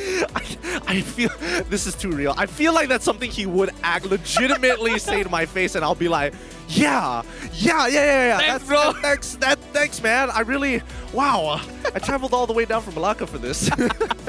Hey, but not gonna lie, you guys should calm down over here. There's a lot of things happening right now. And speaking of a lot of things happening, why don't we move on to our second match between Red Esports and Orange Esports? It's gonna begin with the drafting phase. All right, drafting phase has begun with Red Esports on the blue side and Orange Esports on the red side. Now, first ban straight away, Akai. Okay, I feel like I think it was an issue, not an issue, but just a disturbance for Zayed just now. The early game wise, he couldn't manage to secure the turtle for the first two turtle, if I'm not mistaken. But once he got things down, he'd be able to zone out the Akai and get his groove going. But again, a very, very good ban from Red Esports. Orange Esports, a bit of a respect ban again for Mal, banning out the 1-1. Yep, 1-1 gets banned out here. The fact that Red Esports is banning out Phoveus this early on tells me that Mal wants to play carry. Oh. Just an odd feeling. Or Zayed wants to play Hayabusa. Ooh, that's also good. I mean, Ling is still up technically. Oh yeah, Fanny. I mean, Fanny. I don't think she cares. I was like, oh, Fanny? Actually, I take that back. But nah. Could I have a refund on that order? Doesn't matter if you have a Phoveus or not. Fanny's just gonna keep right through you. But right now, Orange Esports, the second ban. Valentina probably is gonna be banned out here, but no. Faramis is gonna be banned out, considering they were the one who picked up the Faramis. Here's the thing. I've noticed this, and especially amongst MPL and even international tournaments. But generally, MPL teams, right, they like to pick up what they like, and they like to ban out what they think is powerful, right? Okay. So if you put them side by side, you can kind of tell what the team likes to prioritize. So the fact is, they've picked up Farmers for themselves. They're banning it now. Orange Esports believes that Farm is ridiculous. Man, Zayed has the utmost confidence, wiping his screen while he's on the banning phase. Imagine! Imagine! Sora says, okay, Zayed, ban out the Valentina. Pop Saber ban. Coach, sorry, Coach, I was wiping my screen. Coach, my screen. Look, I'll keep it a stack with you. My screen, there was a lot of powder on it. I mean, like Valentina and Xavier, they all look the same. Like it's. That's why I said the utmost confident. Your turn to ban and you wiping your screen, bro. Okay, that's why he's the professional player, and we're here on the caster's desk. But Valentina is gonna be banned out by Red Esports, considering again, they were the one who could pick up the Valentina, but maybe it's just too powerful, so, you know, banning it out now so that they can have a clearer vision later on. Yep, I think it's definitely worth banning out here, but the follow-up ban looks to be Fanny coming in from Orange Esports, which opens up Ling this time for Red. But then again, there's still Kufra, Ruby for Orange Esports to kind of counter or trying to disrupt the movement of Ling, but I still think it's a very, very good pick, a worthy pick for Red Esports. And Julian is going to be picked up. But this is, okay, the current meta right now, it's hurting me so much because the Julian is so flexible. You know, EXP lane, jungle, mid lane.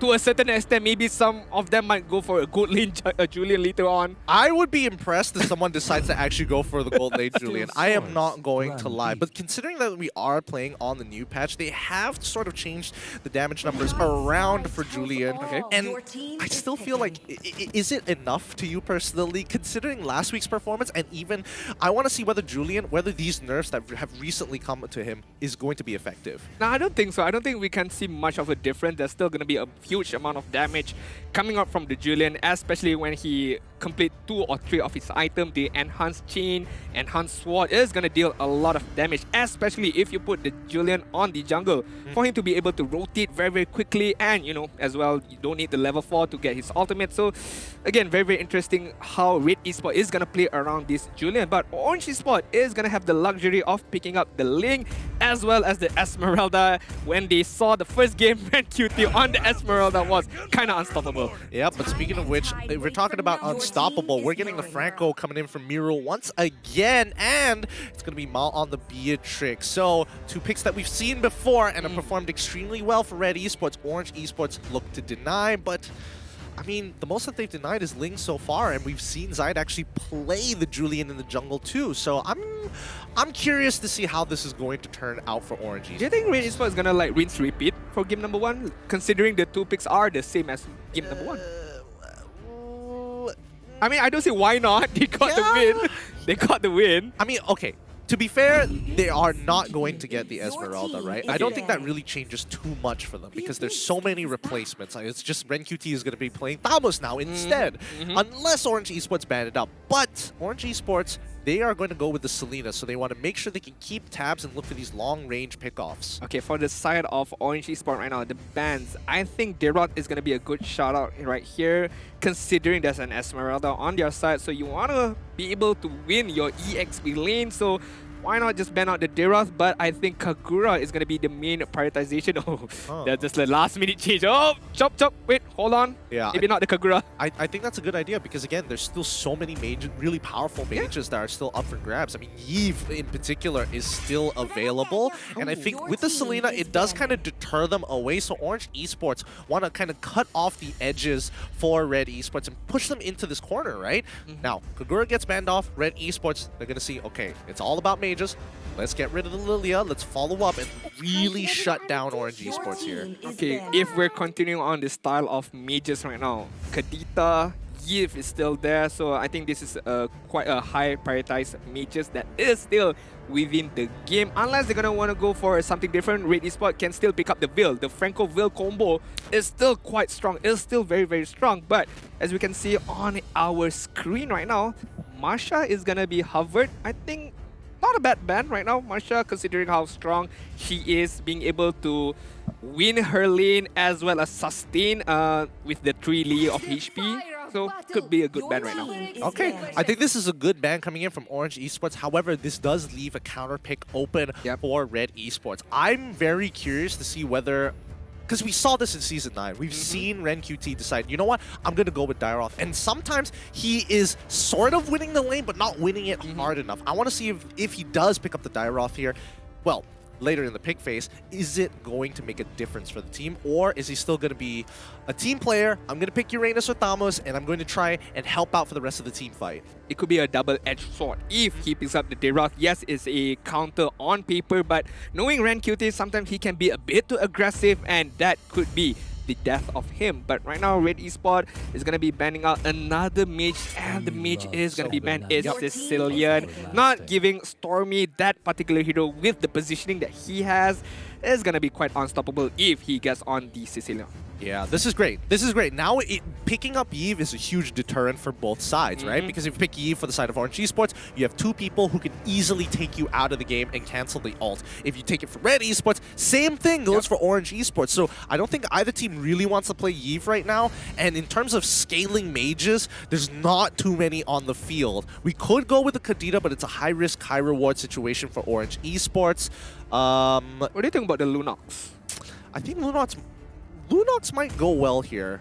I mean, speaking of scaling, one of the heroes that could scale in terms of mage. True, But whoa! Oh, okay.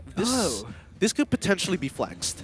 Okay, so Nathan good lane, Nathan mid lane. We've seen Nathan mid lane back in Season 9? 8 from Orange Esports, if I'm not mistaken. Back then, they choose the combination of Estes and Nathan was quite strong, to be honest, but again, that was way back then. But yeah, Nathan has been changed a lot recently, so I'm pretty excited to see what kind of build, what kind of emblem, what kind of spell is going to be used by this Nathan, especially who's going to use this Nathan. Yeah, I think Nathan as a flex pick is really good. Now, Red Esports, they don't have a lot of information to work with here, right? Because if they want to go for something like a Dyroth, it's a little tough. Yes, you win lane, but how much effectiveness do you have for the rest of the team? So they're going to go with a safe pick of Cho and pick up the Kadita for themselves. And now Orange Esports now can start thinking about what the lane matchups are going to look like, right? Because Nathan naturally can push the wave in the mid lane. If Valens wants to, he can go for a Popo and Koopa. He can go for a Clinton Brody if he really wanted to as well.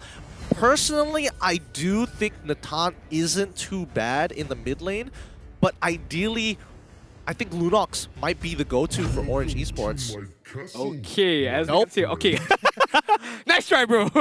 Nice try. I was shooting in the dark here. I was hoping for the best. Hey, nice try, bro. But not gonna lie, Nathan is gonna be picked up for Valens. It's gonna be very interesting. Just an issue I have with Nathan is that he's not a early game hero. That's number one. The mobility, yes, is there if he can get his ultimate on time and if he can use it as well as, you know, Valence could use. But then again, Ren QT is the master of, being able to take care of the back line, taking care of the front line. So Valence is going to be very, very careful when he opens up his ultimate in order for him to go in front, get out the damage, or to back off from any team fight. I mean, he made the mistake before earlier today, and now let's see if he's going to find some retribution in the second game of this best of 3. Both compositions looking to play a front to back. They're looking to dive. They're looking to get the big pickoffs on the gold laners. Which one is going to prevail? A matchup between gold laners that will forever be remembered here at the MPL MY. Let's jump into the Land of Dawn. All right, let's go. Orange Esports up against Red Esports. Game number 2, week number 2, day number 1. Red Esports have the upper hand, winning the first match, but it could be a different story for this game number 2. As we can see, Ash is going to clear up the mid lane as fast as he can, and Mirol, again, focusing on his gold laner, or Mal right now. Kind of interesting. Sorry, this is diverting from the topic, but Stormy is the one going to be playing the Grok here. He's going to clear mid-wave relatively fast, while AIM is still going to be the dedicated support. So, this is interesting. Stormy will be able to clear out mid super quick and rotate for the rest of the team. And that was my biggest issue, right? How was Orange Esports going to take control of the mid lane? Okay, looking at the emblem being picked up by Stormy right now, focusing on the movement speed, focusing on a bit of physical penetration, if I'm not mistaken, is one of the talent that he's going to pick up. So, focusing on damage as well as speed. I'm looking forward to see what item build he's going to go for. Is it going to be a full tank item, or he's going to go for that Bleed of Despair as the first item pickup? It's going to be very, very risky because there's not going to be any front line except for Neo. So we shall see what is going to be in store for Orange Esports. Yeah, we'll keep an eye out on Stormy's build so far, but based on his emblems, I think he just wants the early game down because he knows Ash cannot compete in terms of wave clear, and Stormy will try and harass him as much as he can because for the most part of it, Red Esports, as you notice, Mirol, he's always hovering towards Mal's side of the map. Mirol, is he gonna get a hook? Yep, he finds one, but AIM does not care. As Subway now tries to look to enter into the fray. The Abyssal Trap will proc, but unfortunately no arrow to follow up. And once again, Valence, he's having the time of his life, just clearing waves and not having to risk his life. Yeah, I mean, the Everest is going to help him a lot in terms of gaining gold in the early stages and being able to pick up some few items. Neo right now is going to get caught up, but no kill is going to be found. Ash as well, using the Breath of the Ocean, but what a combo! Stormy dodging at the last second. Unfortunately, no enhanced chains is going to take the trade. Stormy, what a combination with AIM. They played that perfectly slow, but now they're contesting for this turtle. Maybe they can get a kill. The turtle falls into the hands of Zayn, and he gets on out of there real quick. That was clean as you like between AIM and Stormy, using the Guardian's Barrier, using the Wild Charge, as well as AIM. Selena's damage is there, and Ash, I think he underestimated the damage, or I think he underestimated the physical attack that was contributed by Orange Esports and getting that first blood for Orange Esports. But again, in game number 1, Orange Esports still playing really, really well in the early stages, but as we move on to the middle stages, that is where Red Esports starting to pick things up. So right now we can see Mirol is gonna get caught out. All right, AIM, he's gonna get some good damage here. A follow-up coming in from Valence, but the Bloody Hunt is going to put him down into the dirt. Stormy finds the trade. Mal, he's got his kill. He's happy. He doesn't mind who he has to sacrifice, but at the end of the day, is it worth it for the kills going on to Stormy? Can he translate it into something more? Okay, both roamer, well, I wouldn't say Stormy is a roamer, but both of the supporter is being taken care of. But Mal getting that kill was really, really crucial for him in order for him to compete in terms of gold ranking, in terms of Valence. But right now, as we can see, Orange Esports playing really, really well. Gold lead is not big of a difference, 400, 500 gold in the early stages, but I'm pretty sure things are gonna get being picked up in terms of pace in this second turtle. Yep, in about 35 more seconds here. Mirror, once again, he's changing his position every single time he's hovering around in the top side of the map. Valence is going to quickly drop down his ult just in case he senses danger. If he sees even the hook for a second, he's quickly going to back out of that fight. But he just wants to clear the lane, even though he does have backup. But notice, again, these teams are so very similar to each other. They love to play for this gold lane. The gold lane is going to be the main priority for Orange as well as Red Esports. They know the main damage dealer for them is Mal and Valence, and that is why they're being very, very focused on that particular side. As we can see, the EXP side, both of them are, the main job does is just to clear the wave and rotate in terms of helping the mid side as well as the gold lane side. As we can see right now, Turtle is gonna be spawned and Subway is gonna be the first one who's gonna try and secure this turtle. Ooh, aim. He's trying to take out Ash here very early on as they pull the turtle towards their side. They're going to reset this, realizing that a good number of Red's members have rotated over. Question is, Neo, he's proxying the wave. They're gonna, both EXP laners are gonna be starting to make their way towards this turtle side. They find the first Abyssal Arrow, but it's not gonna be followed up with. Even Red Esports realize the threat, but a play made by Red QT, even having the time to taunt, finds a change, but the rough waste does not connect. Neo walks away with his sprint. They find two, looking for a third. Orange Esports punish the play. The counter engagement by Orange Esports, starting off from Stormy. The wall charge connected up to two people. Admiral and Zaid Hakimi paid the price. Ren QT, I'm not sure the taunting was needed just now. I mean, that really sparked something in Orange Esports. Yeah. Oh, good plays. And yes, the counter engagement from Orange Esports was very, very nice here. They were looking for some big targets, and taking out Zaid this early is great. Bloody Hunt already landing on Storio, but he's a tanky boy. He can take this magic. Oh no! Once again, Miro lands the hook, pulls Story back to tier 2, but can they finish it off? Yes, they can. Aim has done all that he can. Hopefully he doesn't die. The flicker from Mal, is it too much? The knock up from the wild charge. Stormy does it just in time. What a play. They walk off, no trades here. Mal using everything. This guy, give him anything right now. He can perform up to the highest level. 3 kills, 0 death, and 2 assists. Securing the kill against Mal, that was super crucial. As well as a very timed wild charge, being able to not just get away, but getting the kill. And from that kill, we can see Orange Esports leading up the goal, 2,400 gold right now, and it's gonna get even further as they cut the bottom turret. Yep, I mean, look at them press the advantage here. They know that top side has been unlocked, and now Neo, all he has to do is just protect this turret, while Valence and the rest of the squad, the rest of the boys, are gonna roll up and start taking objectives one by one. Red Esports, they need to do something right now, especially in terms of the gold lead. Cannot be afford to be loose even further. Zaid Hakimi right now is gonna try get Neo, but Neo still a very, very flexible guy with high mobility with the sprint as well. Without any kills, without any assists, nor without any death. But right now, Zaid... Oh, nicely played. The Abyssal Arrow lands. Clean combo is Subway there to ensure that nobody's going to make it out alive. They don't find value in killing Ren QT, but now Orange Esports slowly taking full control over the entirety of the map. This is scary for Orange Esports because we haven't seen the damage from Valence yet. All of this kill is gonna get by Subway, Stormy, as well as Aim. These 3 people combining their skill set in order to get 6 kills. 6 total kills up until now is very, very nice. And Valence is just gonna be like, okay guys, I like what you did there. I'm just gonna farm up, and on the later stages, I'm gonna show my damage off. Stormy? Stormy, he might have been... Oh, he does find the wild charge. Ooh, do they lock him in? That's a... very tight pixel hole that he's able to escape through. He does use the Shunpo anyways to minimize the damage, but right now Valence, I don't think he has his 3-item power spike just yet. It's 24k into the game, and not to mention that Subway finally upgrading his boots hasn't been just been power farming for the most part of it. I think Orange Esports want to bait Red into fighting by the Lord Pit.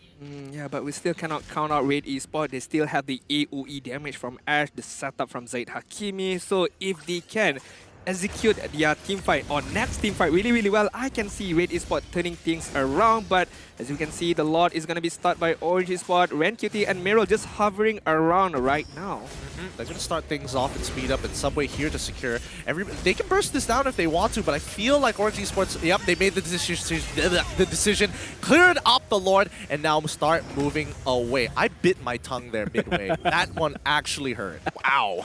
Careful, my guy. Careful, my guy. But yeah, Orange Esports enjoying this amount of massive lead. 4,100 gold lead. 6 kills on the 9-minute mark. As we can see, the itemization being picked up by Valence, focusing on the Windtalker, Berserker Fury, so a lot of attack speed, a lot of critical damage as well, and probably the second item gonna be the Huskclaw? Sorry, not Huskclaw, the Scarlet Phantom, most likely? I feel like it's Scarlet Phantom. I think he wants the greed out with the extra unique passive on top of having his Inspire. Feels more likely here. But now they're going to slowly take their time with the Lord. It's not an empowered Lord just yet. It's not a Luminous Lord, but they will be able to start cracking down on these tier 2s pretty fast. And I think most importantly for Orange Esports, they need to break open mid tier 1.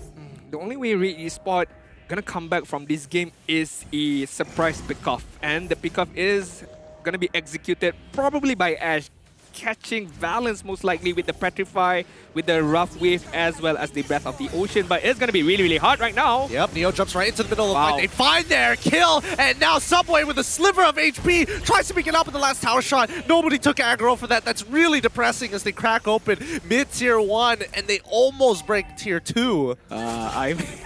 The Tempest of Blade was being used. Everyone backed the hell they just walked away. Yeah, no. We're sorry, fam. Subway, you're gonna take that target damage. We can't do anything about it. We tried our best, but you know, sometimes we fail. But it's okay for Orange Esports. They're still enjoying a very, very good lead. Yes, Subway getting the first death of this particular game, but being able to get the middle turret, almost getting that middle turret was very, very good for them. But right now, Neo, Bloody Hunt's already in. Mal gets the full burst, and Stormy fights 3, but there's no backup whatsoever. He still has. Oh wait, I mean he flickered forward, and now he's gonna pay the price. He ends up dying over to Zion. Subway comes in with a Tempest on Blades, and now the donations are in. Who wants it? Who else wants a free kill? Miru fights Iron Hook. Valence sacrifices himself as well, but Abe able to get a shutdown as they trade 3 for 4. Can he get one more? Nope. Ren QT dancing around. Sho is able to get away with the Shunpo, and now that is going to be all. The check has been written, donating it to the Red Esports Foundation. That was loco, bro.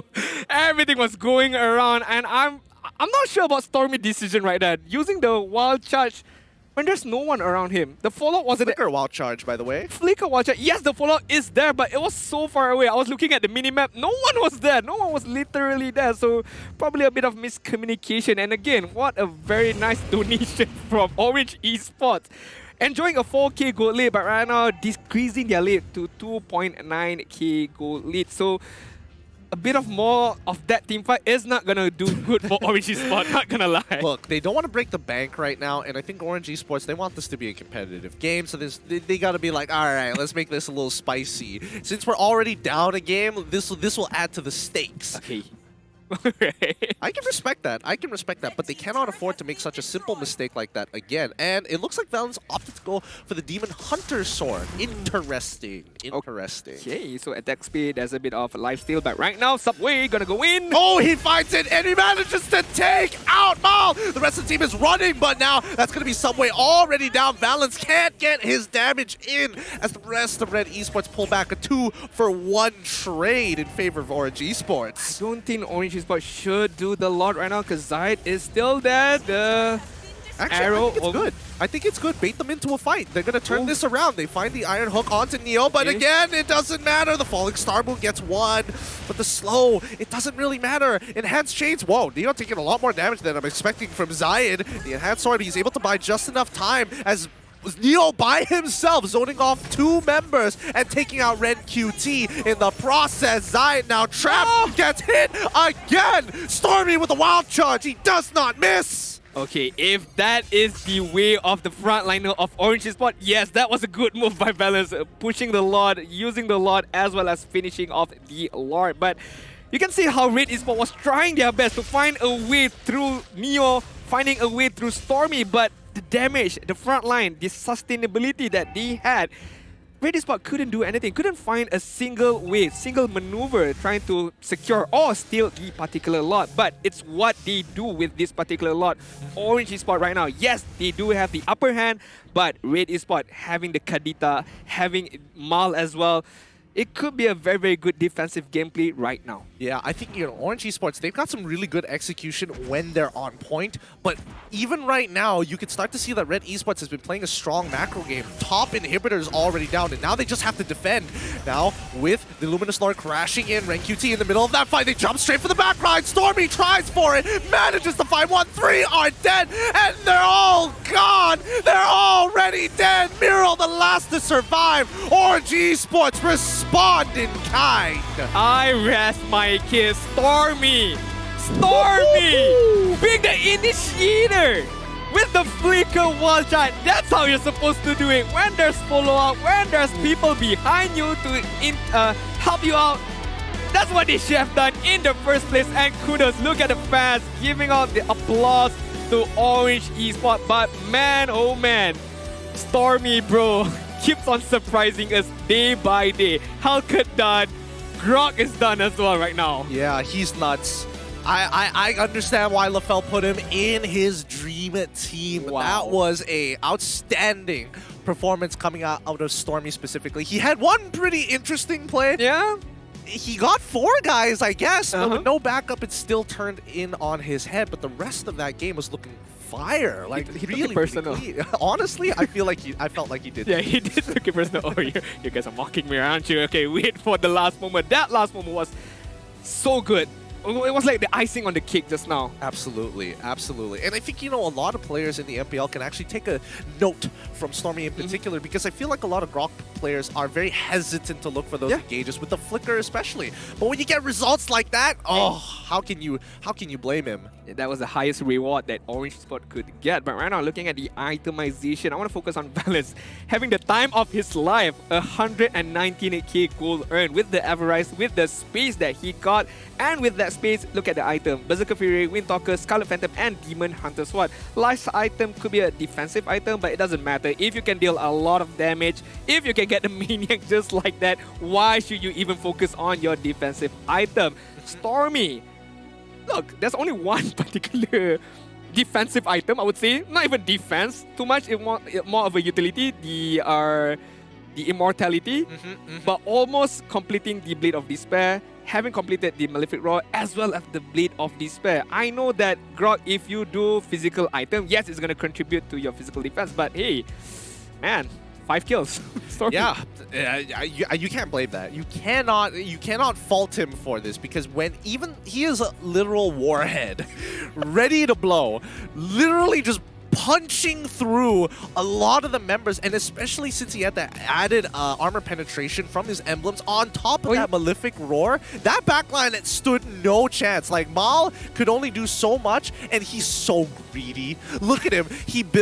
Mal decides to build every high damage item, but refuses to take a Winds of Nature. Nah, I mean, that was a backfire for Mal, not gonna lie. Being able to deal a good amount of damage is good, but if you don't have the opportunity to dish out the damage, how are you going to help your team out? Honestly, I think in this particular situation, having a Haas Claw as well as opting to go for a Winds of Nature might actually save his life. Early on. Just pray. You can literally just sit back and pray. But with that being said, let's look at the MVP coming in from Orange Esports themselves. Come on, give it to us. Yeah, there we go. That's the one we wanted to see. Stormy takes the MVP of this match with a match KP of 68% and a KDA of 5, 1, and 8.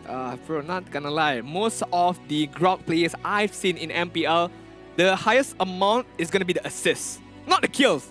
But bro, Stormy is like, I'm gonna change things around. I'm gonna change the narrative. Who says Grok cannot be built as a main damage dealer right now? Again, we've spoken about the item, we've spoken about the emblem, focusing on the physical penetration, not giving the space for Mal, for Ash, for anyone on Red Esports just now to even breathe. Because if you see anyone out of position, he's gonna pop up the Guardian's Barrier, the Flicker, the Wild Charge, everything. The kitchen, this thing is gonna throw everything at you. Man's going to IKEA, just wrecking havoc. Just charging through everything. Just charging through all the displays. He's just like, it's me, baby. All right, let's have a look at these highlights once again and really talk about and break this down. Because in most cases, when we see Grok, you usually see him played in an EXP lane. And I always thought that putting him in the mid lane is great, but there's just so many matchups where the mid lane just outpushes a Grok and harasses him at the same time. Now, in this particular matchup, when you're up against Kadita, Kadita is not really good to outpush a Grok, and even though she gets these harasses, it's good, but just look at the way these fights are played out. As much pickoff potential Red Esports have, it's just so good that Stormy is able to not only guarantee a knock-up to slow the fight down, but if he's able to get a huge collateral to maybe 1 or 2 members at the very least in the backline, it almost guarantees Orange Esports a victory in the team fight. I don't know why almost all the clips we're seeing, everything must include a wild charge from Stormy. From the left, from the right, from the front, from the back right now. But this was the questionable wild charge from him. But again, yes, it was not that good for Orange Esports, but it was a quite even Stevens in terms of the result of that particular team fight. But again, we talk about the execution from Orange Esports. Game number 1 was not good, but they come back strong. Game number 2, execution was on point. Stormy going in, the follow-up from Subway, the follow-up from Valence as well. I want to see that last particular team fight, especially how they just instantly go, boom, at the click of a moment, everyone was shut down. Oh, look at so that. good. Stormy really making a huge difference there. He even survives it somehow. He even survives it. And I think it's nuts. I think it's really great that Stormy is not scared to go in, but the rest of his teammates are very attentive to his needs and actually follow up as soon as possible. I feel like there's nothing to lose because he can get the knockup, and the knockup is going to be beneficial for Orange Esports in order to get the particular kills. Yep, no matter what, always cash money. With that being said, both teams, they're probably going to hit back relatively soon, but we need to go on a break. They want to be able to refresh for this final game in this best of 3. With that being said, we ourselves are going to go on a break, and we'll catch you back right after this.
Reporting for duty.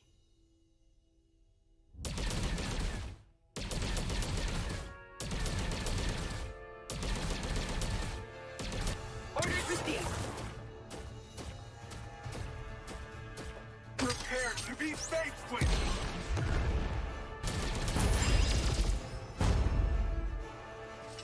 Orders received. Time for a high caliber shot. I've spotted the fugitive. Time for a high caliber shot.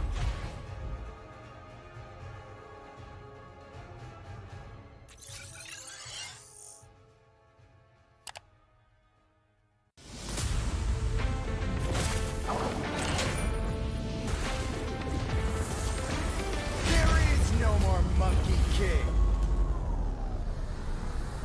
No good deeds goes unpunished.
Ay, ay. I'm a rock star. Yeah, rock star. Ay, ay, ay. I'm a rock star, baby. I'm a rock star. I'm a rock star. I'm a rock star, baby. I'm a rock star.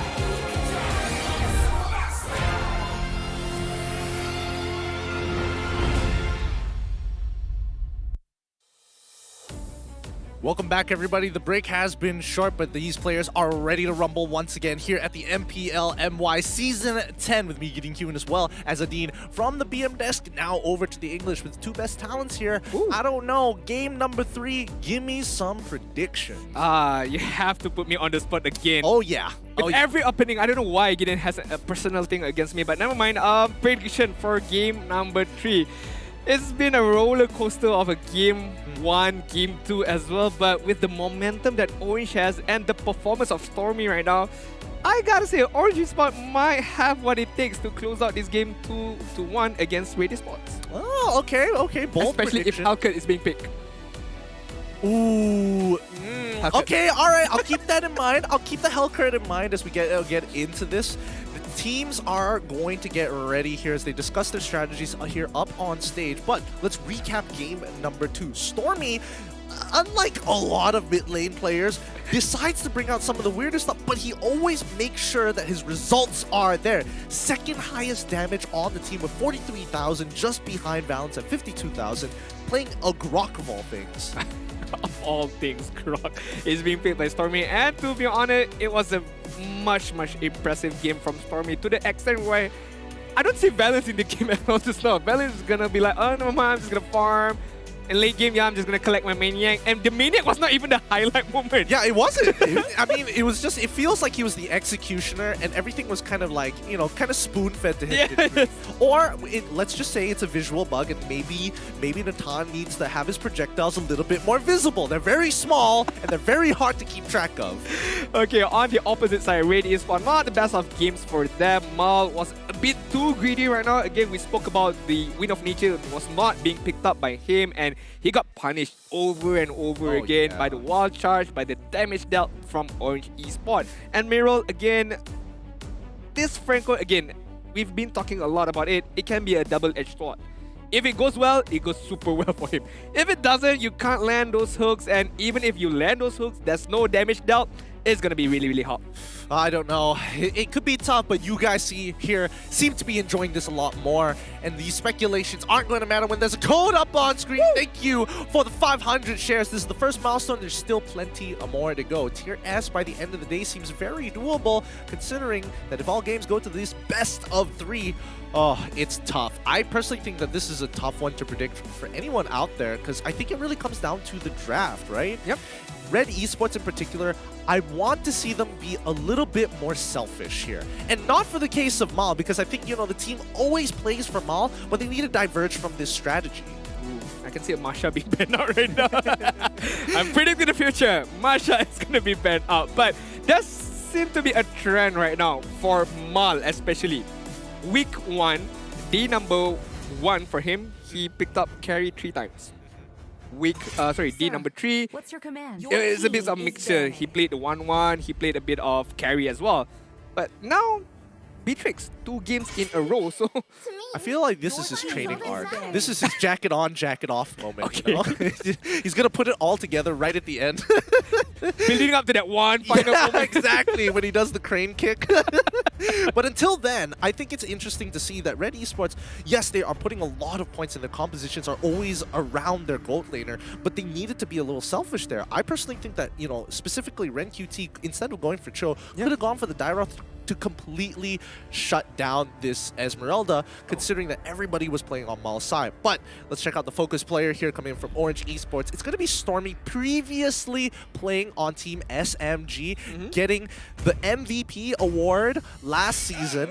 I was about to say that he got the Rookie of the Season, but that's actually on the opposite side for Zayed. But yes, Stormy has been a phenomenal player since his debut in SMG. Now playing for Orange, he continues to make strides. Yeah, I mean, he's continued to making very good plays, performance-wise, KDA-wise right now. It's gonna be really fun to see this young player as he progresses with Orange Esports. But right now, speaking of Orange Esports, the ban are coming out from them. Masha, Fanny, as well as Franco. Not too sure, could be the respect ban against Mirrol. Game number 2, he did not play really that well, so could be, again, just don't want the disturbance. Okay, I don't think he was playing terribly. True. I think he did get kind of counterpicked here with the Grok. Like, if you try to throw the Iron Hook, oh, guess what? It's me, it's Grok. I can't be CC. I'm a big boy. Imagine if he does hook the Grok, just Grok is gonna like bash him back again with exactly. That's the problem. It sucks. It sucks to play against, and I feel for Mirrol. I feel for Mirrol for sure. But this time, I do think that Orange Esports, they kind of recognize that, like, yes, Grok was great. It worked out luckily, but is this the most optimal strategy? Let's go back to the Farmist one more time. I don't feel so good, Mr. Gideon. I don't feel so good. The Farmist is a very, very good hero, but you need, number one, positioning wise. You know, you need to be able to read the team fight, read the map as well, in order for you either to go in for the Shadow Stampede very aggressively, or you gotta save up for the cut altar at the right moment to open up your cut altar. So I hope that if this Farmist is gonna go for aim, he needs to be able to recover back from game number 1, performing really, really well for game number 3. Because again, that call altar is game changer. Yeah, it really is. I think they can be. The thing is, that's not all that's built into Farmist's kit, right? The Shadow Stampede specifically allows you to hop over obstacles, environmental obstacles on the map. So you can set up some pretty insane angles for dives as well. And I think that's something I want to see from AIM in this particular game, right? Can he set up these dives to help press the advantage for Orange Esports the moment he hits level 4? Because Red Esports, game 3, comfort picks all the way through. Ash immediately is going to be locking in and getting his Kagura, which I think it's bold to show so early on, because again, there's so many picks. Lilia, Yves, we could see his Kadita once again if he really is feeling uncomfortable. Yeah, I mean, going for the comfort pick is going to be the main focus for Red Esports. And again, I'm not sure about Mar right now. I'm guessing he's gonna push his MMR on Beatrix. Gonna push all the way right now. 3 games, 3 Beatrix all the way. But hey, I'm not complaining. He is a very, very good Beatrix player as well as a good gold laner. I hope that he plays a bit more, not to say passive, but being a bit realistic in terms of his damage. Don't be too greedy. If you're leading by a lot, then why not just go for the Husk Claw, go for the all damage build. But if you're playing from behind, the Wind of Nature might be a better or safer option. Yeah, I agree as well. Ooh, interesting. So I don't know if this Julian is going into the jungle or going to be a mid laner. If it is a mid laner, that means we will see AIM as Farmist help him out, push out that wave, because he wants to save the HP on Stormy for as long as possible. Come back to Red Esports, right? Let them come. Are they going to get greedy here? Will they? Ooh,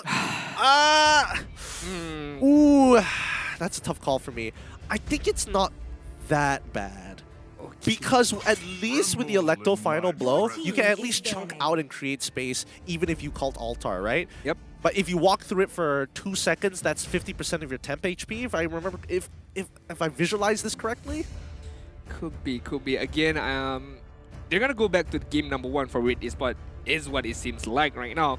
But then again, game number 1, the problem was Red Esports in terms of execution early game was not that good, was a bit iffy as I mentioned before. But it was one mistake. It was one mistake, but they still managed to win the game. But hopefully they can cover up the early game, early stages, so that Zayed can secure the Turtle, the Lethal Wanderer early on using the Demon Slayer. Is going to be very, very crucial. But Orange Esports right now, I'm questioning about their jungler right now. Knowing that Benedetta is going to go to the jungle, are Orange Esports going to change their lineup? Could be the first stages was Julian jungle, but seeing the Benedetta might be changed to an Akai, or maybe for a more sustainable jungler right now. Well, speaking about sustainable junglers here, RenQT, his previous role was actually to play in the jungle, and then he slowly transitioned out of it. He played gold lane for a good amount of time before finally ending up in the EXP, where he kind of found his place here. It's interesting to see the evolution of players, right? RenQT used to be an extremely, what we would call a selfish player when it comes down to his hero pool. Hero pools where he specifically wanted to win that 1v1 matchup. But now he's kind of evolved from that, right? He's become a very big team player, and I want to see him go back to his roots because he's up against an Esmeralda, so maybe he gets a Dairoth. I was thinking of Yuzong as well, just in case Orange Esports wanted to go and put Julian into the jungle, and they pick up Yi for themselves. Yeah, but then again, the Yuzong is being banged out, so it's a very good move from Orange Sport. Continuing on the counters of Esmeralda, Deroth could be banned out here, knowing that Ash has gotten his hero already, so no need to banning out the mage from Orange Esport.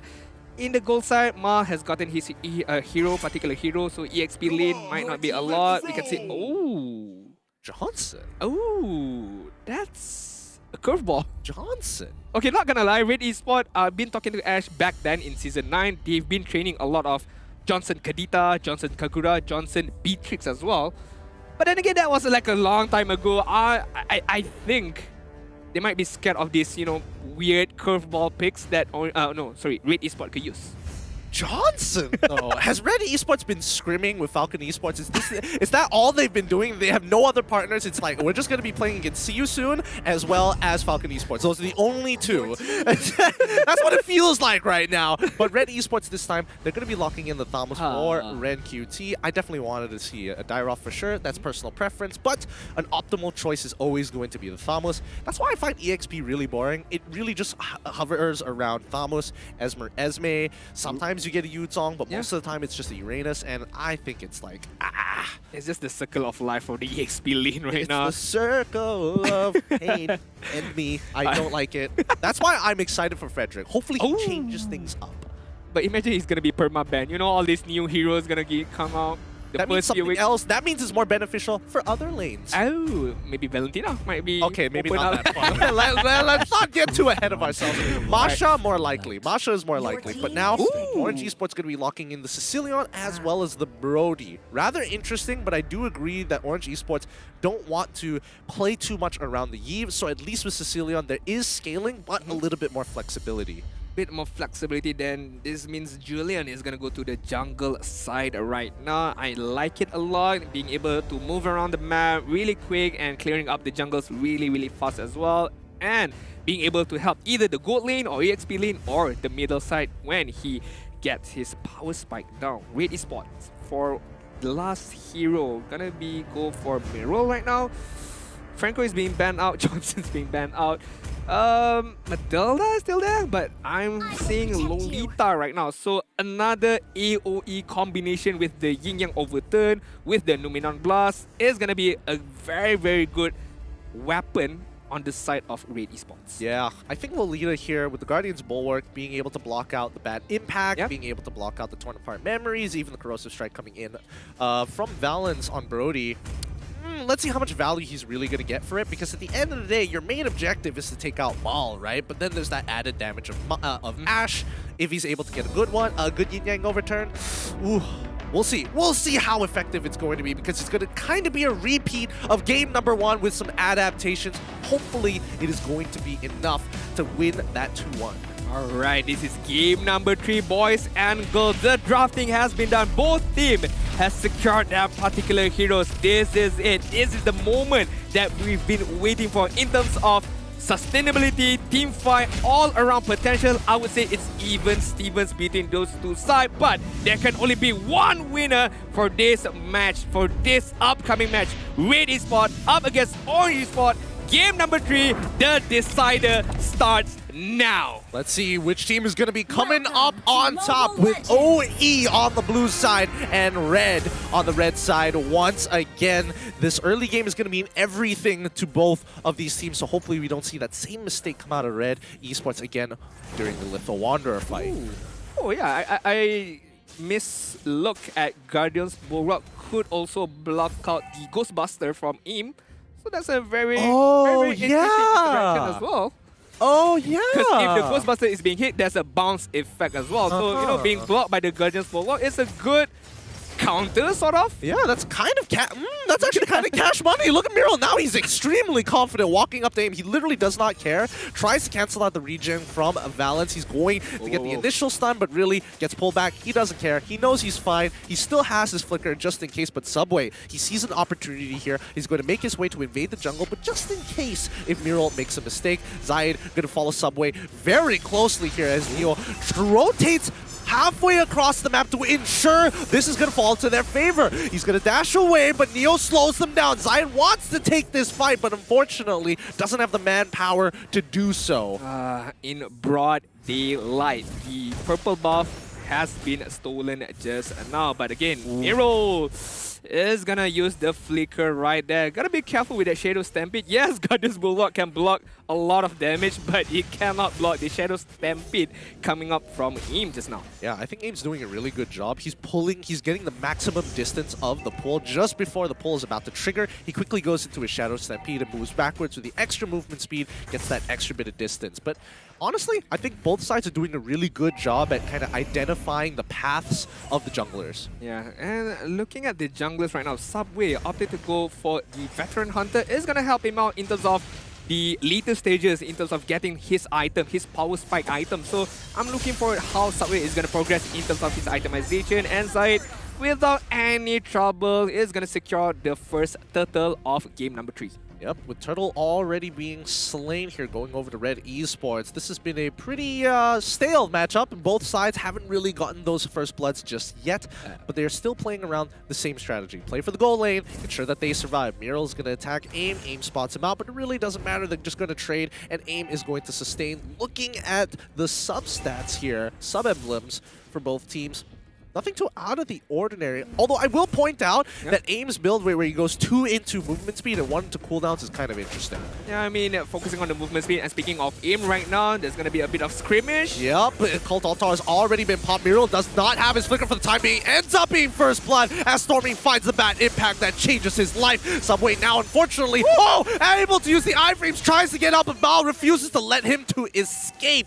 A nice play coming out for the side of Orange eSports, but the mechanics coming in from Mal, making sure that every misposition will be punished. The reward was high for Red eSports. Getting that kill up against your opponent jungler is very, very beneficial. Subway is gonna be, being lessen his farming timing. But right now, Neo is gonna try to catch out Ash, but not enough damage to deal out or to secure the kill against Kagura. Yep. What are your thoughts here on Beatrix against Brody matchups? Wait, hold on. Before that aim, it looks like he wants to pull Mal back. Forces the flicker. The enhanced cheese does not land. They could continue the dive, but the Numenor Blast says no. Valence so out of position, gives a free kill over to Mal, being the closest target. AIM looking to pull Miro back, but Subway misses the enhanced change by pixels. AIM now has to run for his life. Dies over to Mal. Oh my goodness. Subway this time does not miss the enhanced change. Finally gets the shutdown onto Mal. It could have been so good for Red eSports if Mal did not have to die just now. He could have backed off Gideon.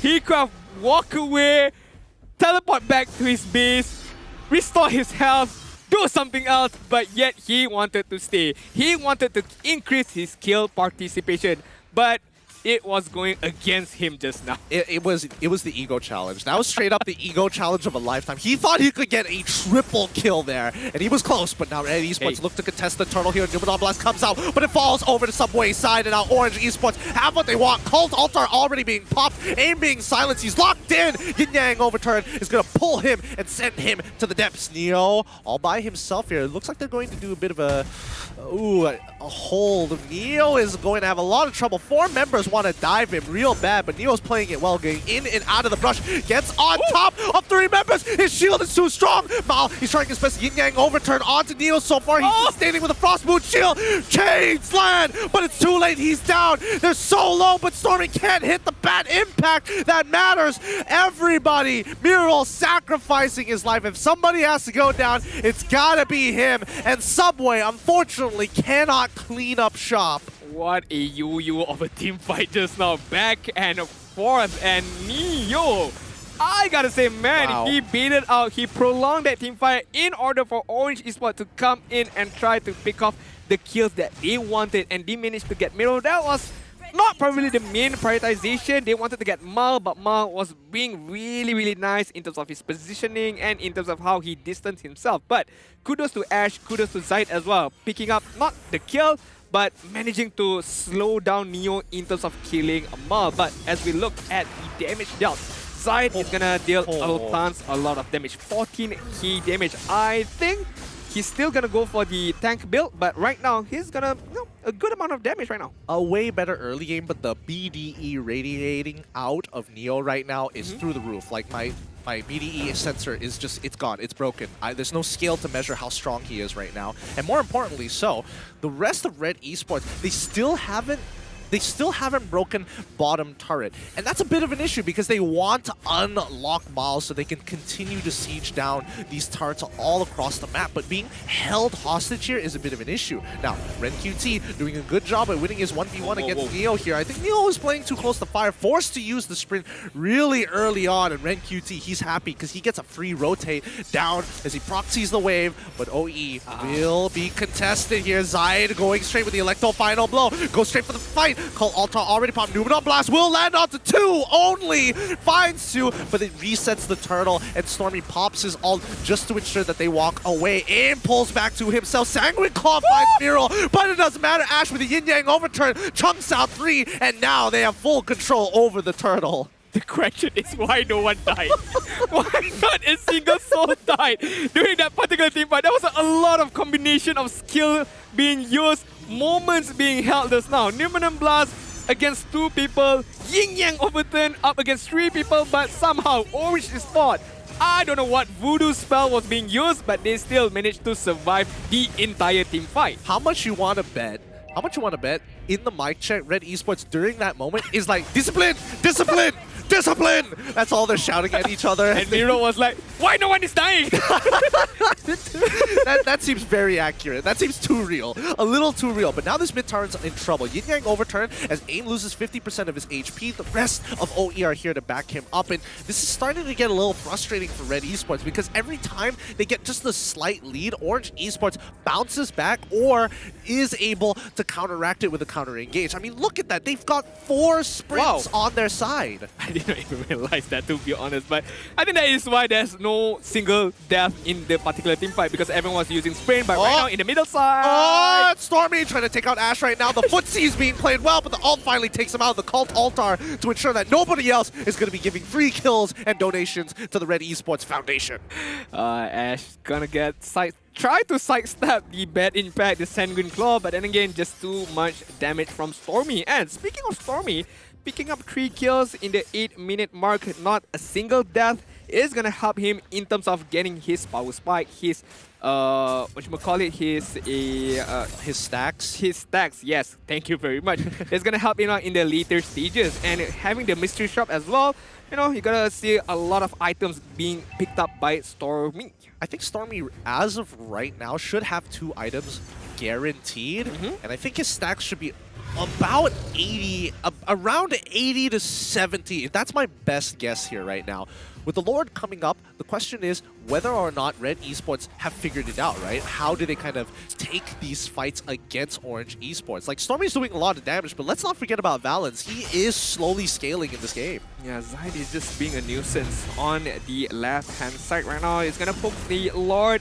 He's gonna catch out the attention of Orange Esports. Subway and Aim is gonna be the frontliner. Gotta be careful, Aim. The cut altar is very, very crucial in this particular team fight. Yep, Numenor Blast. Miro flickers forward, tries to catch, doesn't find it. Cult altar. They run back into the fight. Red QT is already low. Pops his ult to try and hold his Electro final blow. Comes out to slow them down. It's too late and too soon as Ash turns around with the Yin Yang overturn. Unable to kill Subway. He ends up dying himself. So many low members in Red Esports, unfortunately, unable to close the deal on Subway or Stormy. Again and again, only 1 single soul, and that was Ash gonna get picked off, and Orange Esports a bit of a predicament right now. Are they gonna focus on the Lord because Red Esports is still on the backside, just being a nuisance right now? Look at Zide right now, just hovering on at the backside, but Orange Esports is gonna respect the positioning of Red Esports. They're not gonna follow up against the Lord, but again, that team fight, it started out with Miro not being able to get the Numenor Blast as fast as possible. When they see the Numenor Blast did not connect against anyone, they turn up the heat, they turn up the cut altar, they go back in for the particular team fight. So I'm not sure, it's a battle of spells right now. Whoever lands their particular AoE damage, I think should be able to win the particular war. All right. Let's see how this next war might be coming out here. Zayed, again, he doesn't need to recall. He already has a Sky Guardian's helmet. Yep. His health regeneration is ridiculous. But right now, Red Esports are playing a strong macro game. They fix the waves on top and bottom side. And now Orange Esports, they realize this. They realize, oh, wait, hold on. We need to do some housekeeping, but we cannot afford to give this Lord away to Red Esports. One of the itemization being picked up by RenQT is very, very crucial. The Athena Shield. The damage right now from Orange Esports is fairly big in terms of magical. You got Stormy on the Sicilian, you got Subway on the Julian, and Im, a bit of damage as well coming from the Ghostbuster. But then again, Athena Shield, Radiant Armor, Oracle could be the main prioritization for Red Esports in order for them to prolong the teamfight, in order for them to withstand the magic damage from Orange Esports. Yeah, speaking of the magic damage here, right now both teams doing it slow, but Red are getting very, very close. Neo is calling for the rest of the team. He's holding strong. Electro Final Ball, they're looking to rush it, but now they've reset it. The fight's on. Cold Altar is down. Thamos finds one and kill, but Stormy has so much damage, obliterating from afar. Bad Impact connects. Red QT is the next to fall as Valence is scaled too. Wow. That chain stun was perfect. Against 4 or 3 man knockout from Subway, and again the follow-up from Stormy out of nowhere right now. 5 kills on his particular head. Note that Orange Esports in totality has 7 kills, 5 of them contributing from Stormy right now. The damage is there, the spacing is there, the stacks is there, as well as the Lord of the game right now. But as we all know, you got a lot is very, very good, but what do you do with that particular lot? This is going to be the first Lord of the game, and it is a Luminous Lord. So keep that in mind. It will have the passive to charge into it, but it's generally quite weak right now. So it should be okay for Zayed to solo this by himself, but they are looking to open up the map. Orange Esports have taken mid-tier 1 here. Zayed, he doesn't care. Neo, are you really going to kill him? Chances are no, but he doesn't want to get rotated on, and this is what he was afraid of. Neo and Valence zone him off. Electro Final Blow. He's in trouble here. Does he have an eye for an eye? Yes, he does. Tries to get out, but Subway still unable to take that kill because Valence with Torn Apart Memories ensures that kill. Tier 2 will fall to Orange Esports. Oh, that's gonna hurt Red Esports a lot, but the Lord not being able to touch the inhibitor turret is gonna be taken down. But Orange Esports gonna manage to get all the outer turrets for Red Esports from the bottom side, top side, as well as the middle side. And my question is right now, Red Esports, they need to send someone in order to catch Stormy. But I'm not sure if that is even possible, because Stormy is gonna notice that movement. He got the sprint, he got the Sanguine Claw. Not to say that he still has aim, is gonna being able to help him out with the Shadow Stampede as well as the Cut Altar. So Red Esports, if they cannot catch Stormy, is gonna be a big issue right now. Yeah, you cannot expect Maul to do it, to try and burst down Stormy. I think that's too risky, so it would be up to either Zayed or Ash.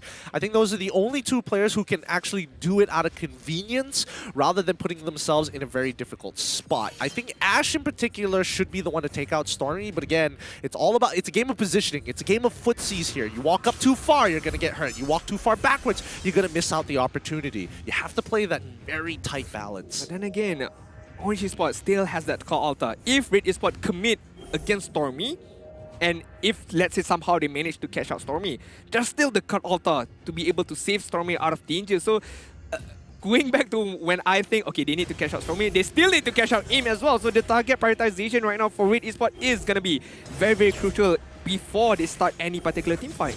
The predictions from the AI, as you saw earlier, was 60% in favor of Orange Esports. But looking at the Lord push advantage, this is about like, to me, this would be like an average amount. This is a good amount. 21,000 damage coming in from towers. All the other outer turrets have fallen. It was a Luminous Lord as well, even though it was the first Lord of the game. But I think in this case, Red Esports, they have to figure out a way to kind of split this fight in half. Yeah, split push is gonna be the main criteria for Red Esports. Red QT is gonna be catched by 4 men right now. Red QT. Oh, Miral? Wait, hold on. Miral is okay. The Cult Altar has been popped, and unfortunately for Red QT, he's still going to die here. Red Esports try. The interesting thing is the response from Red Esports. They actually commit to moving up towards that top side to try and help out Ren QT.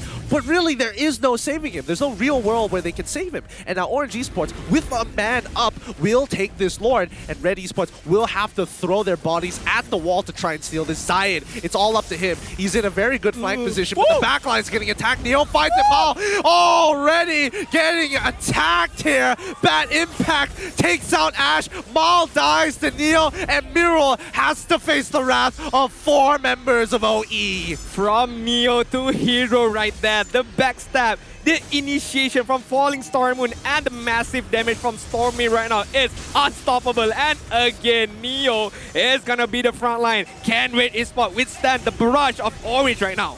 Nope.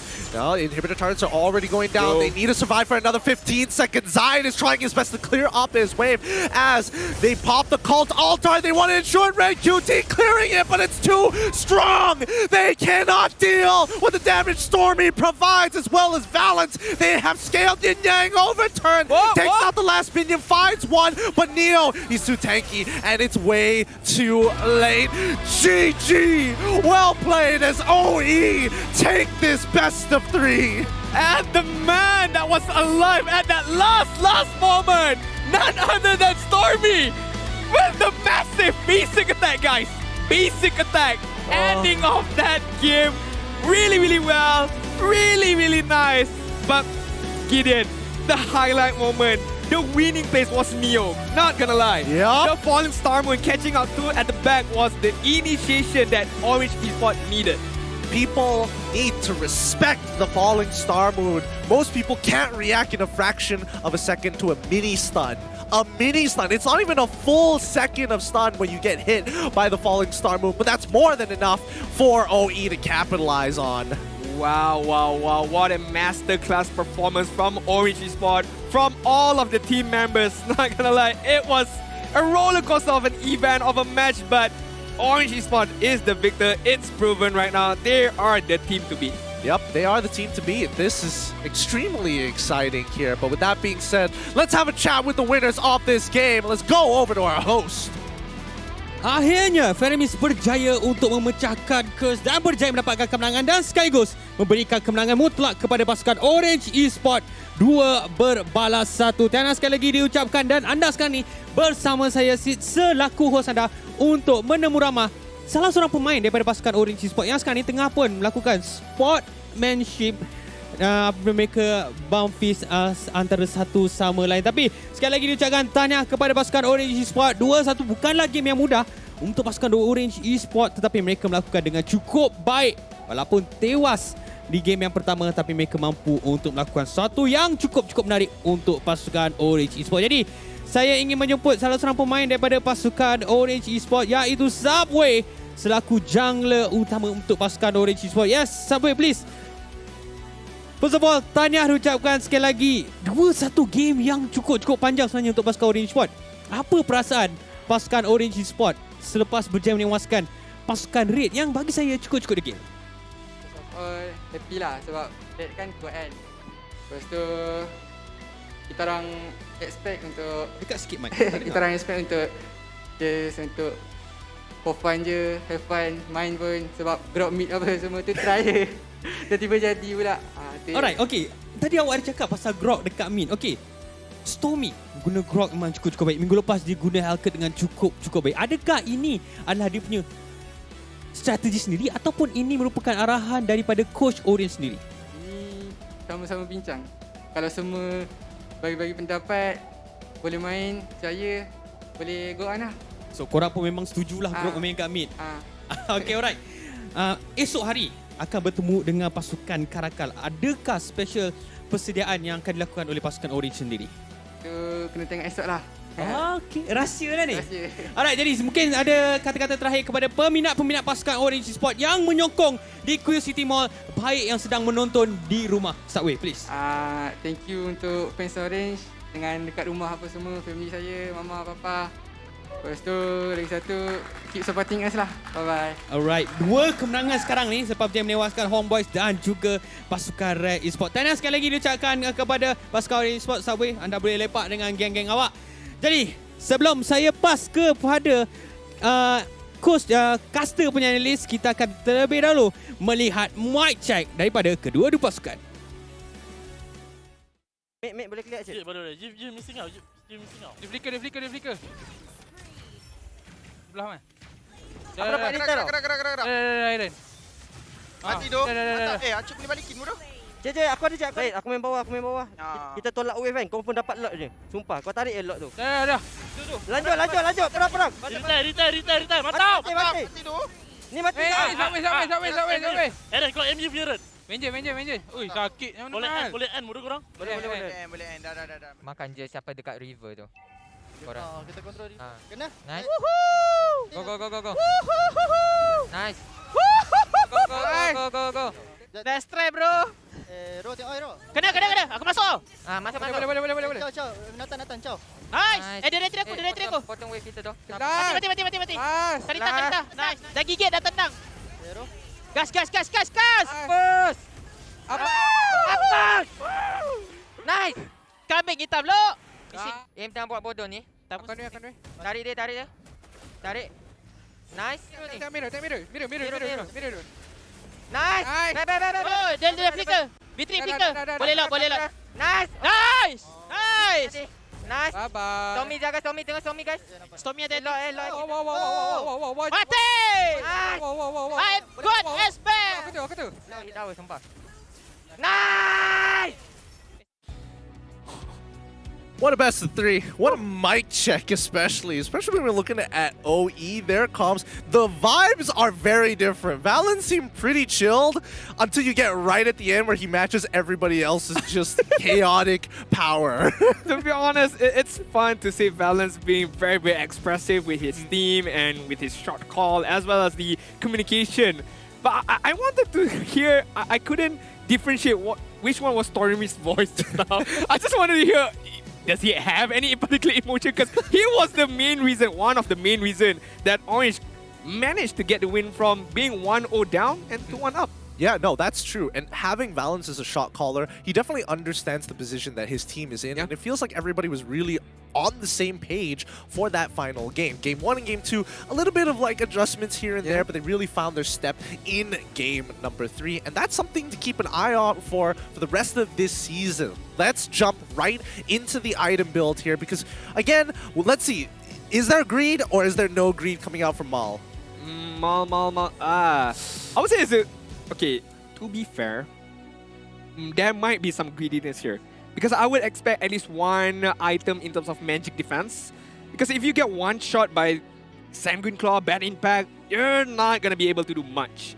But if he does opt to go for a bit of defense, then again, he's going to sacrifice a lot of damage, which is much needed for them. I think in this particular situation, going greedy is the way to go. Yeah, because if you're trying to be a jack of all trades, you're going to get punished in one particular era. You might as well double down on having all the damage in the world, bring as much attention to yourself. And if he got that Haas Claw right at the end, that might have made a difference when Neo decided to jump in for the Falling Star Moon. Correct. And again, if we look at Neo, he's got the traditional build here. He's not going the Ren QT style way where he went for full tank. He does have an Ice Queen's Wand, and that makes a significant difference because that makes Stormy's job and as well as Valence's job so much easier. Yeah, I don't have any particular issues with the itemization in terms of the drafting for Red Esports. There is a bit of an issue right there because no one can go on the back line. Yes, Zai can use his Eye for an Eye, Electro Final Blow, but to zone out Stormy was the main issue right there. To catch him is another thing, but that's why we look at KDA for Stormy. 7, 0, and 5. Not giving up any single death because he knows I have the damage, I have the massive amount of damage, and I need to be able to survive to sustain in this particular team fight so that I can dish out all the damage because the item is there. Clock of Destiny, Lightning Truncheon, the Genius Wand as well, you know, all the magic penetration is there.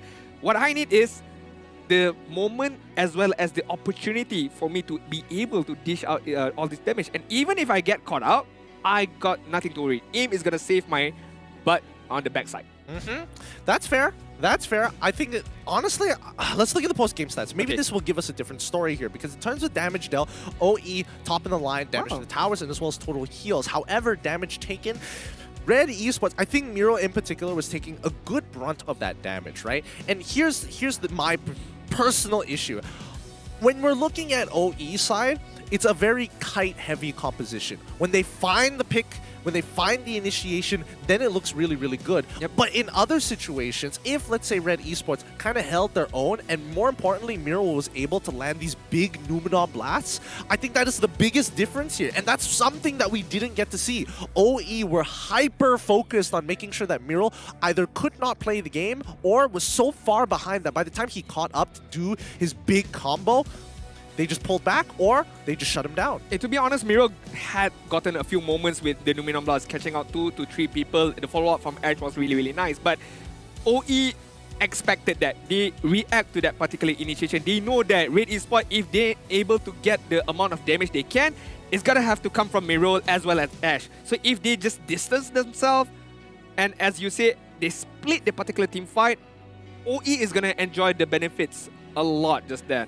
You know, Stormy can dish out the damage, Valence can dish out the damage, even Neo for that matter, just using that one falling Star Moon in order to catch out the Red Esports. So overall, I think OE has everything checked in terms of their box. Damage is there, initiation is there, prolonging the team fight is there as well. Whereas Red Esports, they just have this one weapon in terms of AOE damage. Yeah, I think I agree with you there. But the MVP of this game from Orange Esports, who is it going to be? It's coming in! Stormy once again nailing it twice in a row with his 86% match KP and match KDA of 7-0-5. The man had a perfect game. Oh my god. I'm lost for words, as well as not enough vocab in terms of how am I going to compliment this guy. He just keeps suppressing every single expectation with the Grog, with the Sicilian. Okay, for me, position hero is his forte.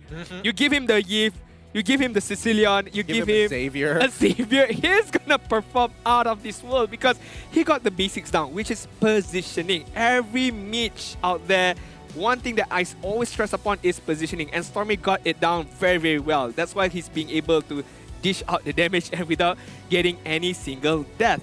For that matter as well, his farming is really good. The early stages, converting to the mid stages as well as the late stages. And the kill participation is quite high for a mage as well, 86%.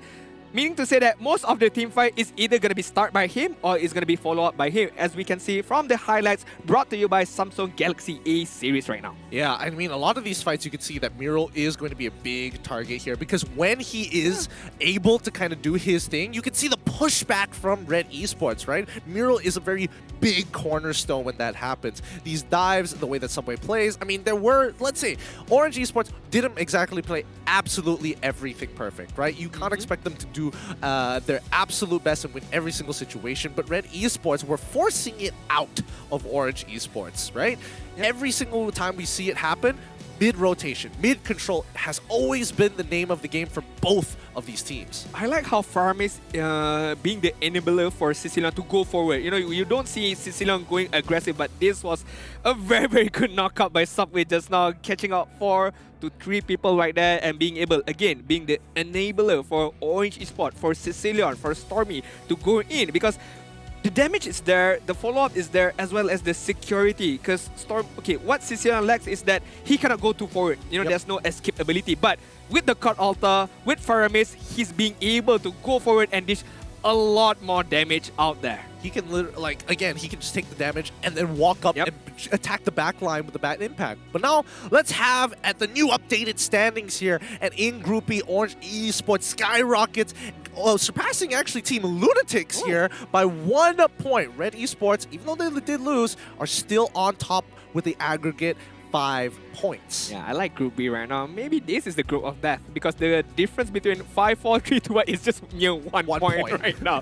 As we see, Group A, nothing changes, but there might be a change between number 1 and number 2 because that is the upcoming match later on. But going back to Group B, this is technically the group of death because everything is close. You cannot predict anything yet. Yes, Caracal is at the bottom, but anything can change with one game or a win for them, basically. Let's not forget that if you are able to win 2-0 in your best of 3, you're able to get 3 aggregate points. So honestly, it's still very doable within these 8 weeks. Let's see how things are going to be changing up. But with that being said, Group B has been surprisingly, especially since from last week up till now, has been a lot more surprising than what people would have initially predicted from their performances. Yeah, to be honest, my early prediction was Group E was the group of death because you got basically past champions all in one particular group. But then when you look at Group B, everyone is like at the same level up against each other. You know, Team A can beat Team B can beat C, Team C can beat Team D. So it's kind of like a jigsaw puzzle right now. You know, you have to find the right pieces, and in order for us to know the overall outcome, we have to see up until week 8. Yeah. There's nothing. I don't think you can determine Group B who's gonna go for the playoff from week 7 or week 6. You're gonna go the extent. I'm not entirely sure. Honestly, let's go to the recap real quick here. First keys to victory between Red and as well as Orange. A lot of these games really came down to the wire. Protecting the goal later. Valens, again, he got a Maniac that seemed really unimpressive because of the way his team was just handing him these kills. But at the end of the day, they are playing to their keys of victory. Protect their gold laner. They won the game with 14 kills. Valens games won with only 4 deaths. Wow, that's playing to your strength, playing to your cards right there, protecting your gold laner, Valens enjoying the benefit. But Roman looking for opportunity. Look at him getting the 20 assists overall with the games that he won. Showing that every team fight, you know, his kill participation is quite high, assisting in terms of saving his teammate or setting up for his teammate. Jungler, comfort, hero, Subway, picking up the Link, picking up the Julian. Again, assassin-centric jungler, you have to give him the assassin, basically. I mean, you have to give him the assassin, but let's not forget that these assassin picks by Subway also happens to be the comfort picks of Zai. Oh yeah, true. So it's denial as well. And again, these keys to victory is something that Orange eSports kept in mind as they were going into their draft and also when they executed in game. I have a question. Is it that the Benedetta pick for Zai for game number 3 was, how should I say, was uncomfortable? Uncomfortable, forced upon? I think it's not that it was uncomfortable. I just think that it's not the most optimal. Yeah. I think that's the better question. I personally, because let's say, if you were to put Hayabusa instead of a Benedetta, would you have that much mobility? No, you would. you wouldn't be able to dash as quickly. You would only have, again, the quad shadows every once in a while. And yes, there are certain walls where you can kind of extend the shadows a little bit, but you won't be as fast as Benedetta. Yeah, I mean, maybe you can catch out the Stormy using the Sicilian with the Shadow and Augie Shadow kill, but personally, I think I would have liked to see Lancelot. Ooh, but it's hard to say because there's the Formis. There's the Call Altar, which is the biggest turnoff. But never mind, all things aside, we wanted to say thank you very much because we hit 800 likes or shares right now. All thanks to you supporters out there. But do remember, we still have 2 more tiers out going on, 1,000 and 1,200. But then again, as a token of appreciation, the code is right there. Go into m.mobilelegends.com/en/code-exchange to redeem your rewards. Claim them while you still can, and if you're unable to pass it over to your friend, quickly just screenshot it and then send it over to your friend. Don't worry, we won't mind. We're very generous here at the MPL MY. But with that being said here, this has been a very exciting start to day number 1.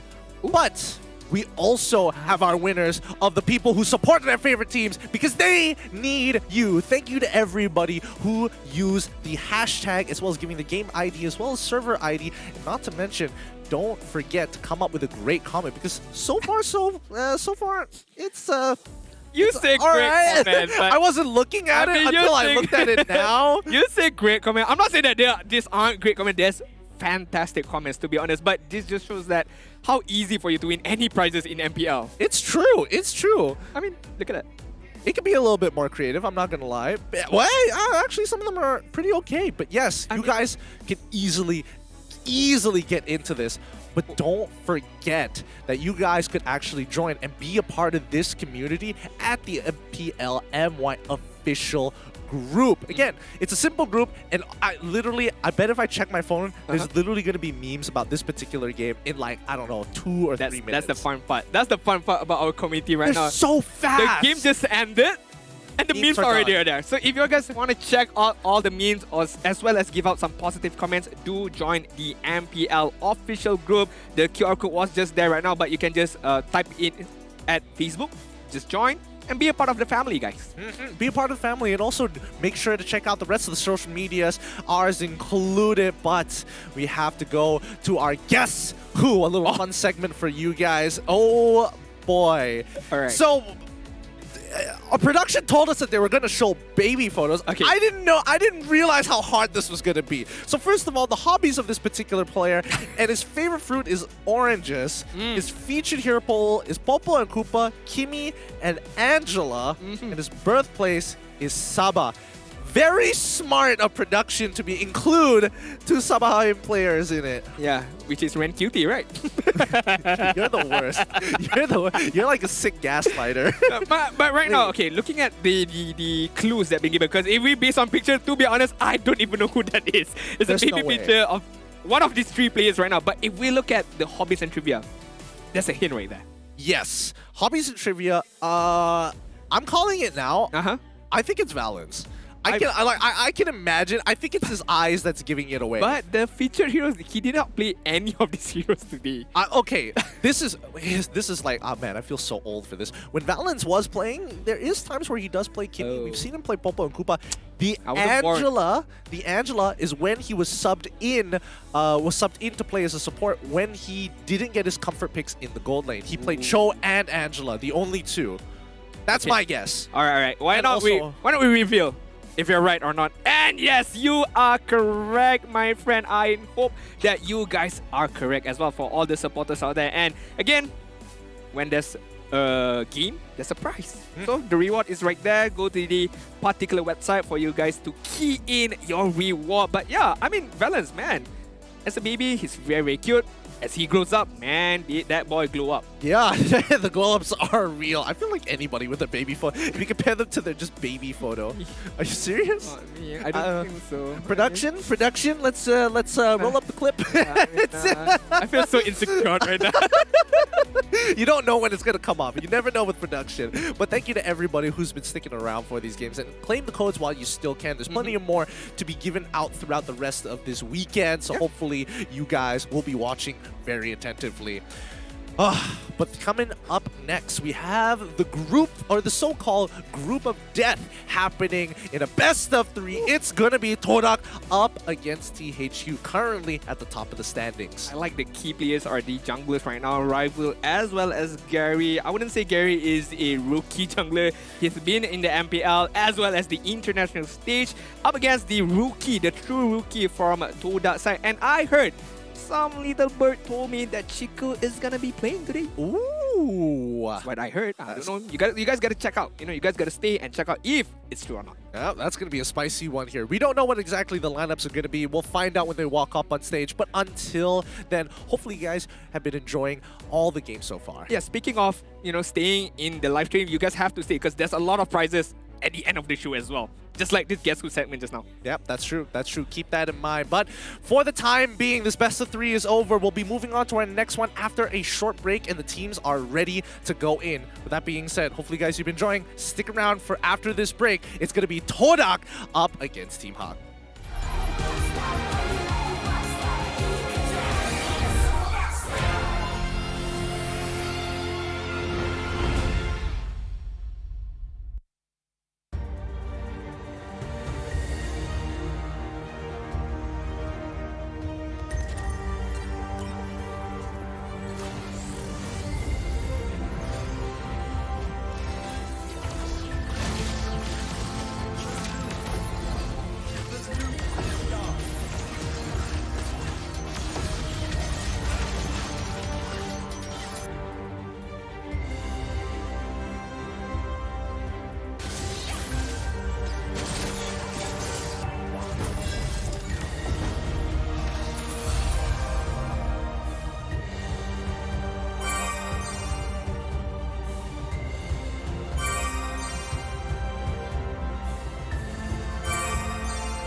reporting for duty.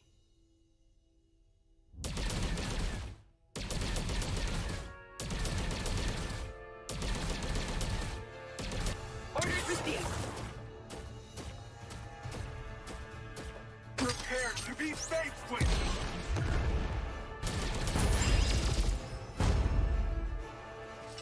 Orders received. Time for a high-caliber shot. I've spotted the fugitive. Time for a high-caliber shot.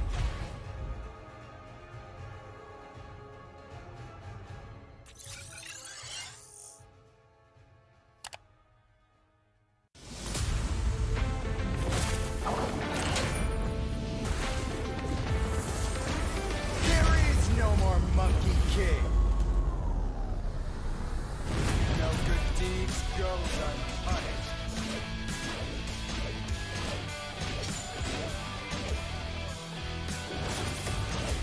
Yeah.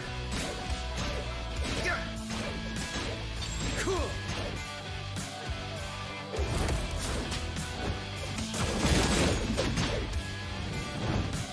Your doom doubles. Cool.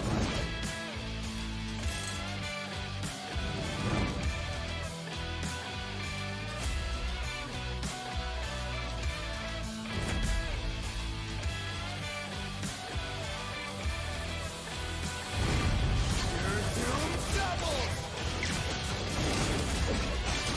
Cool.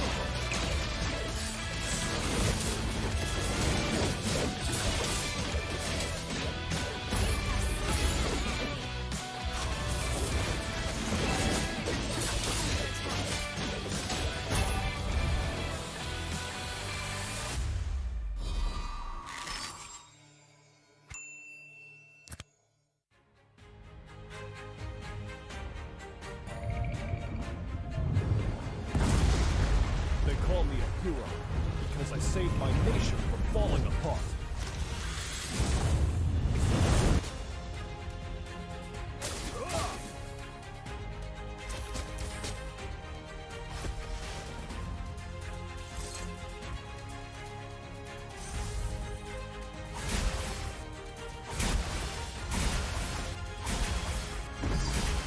Stay loyal. Stay humble. A true warrior. Rain down the fire!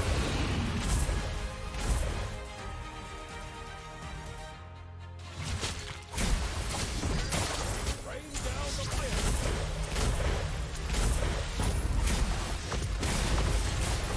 Rain down the fire! Rain down the fire!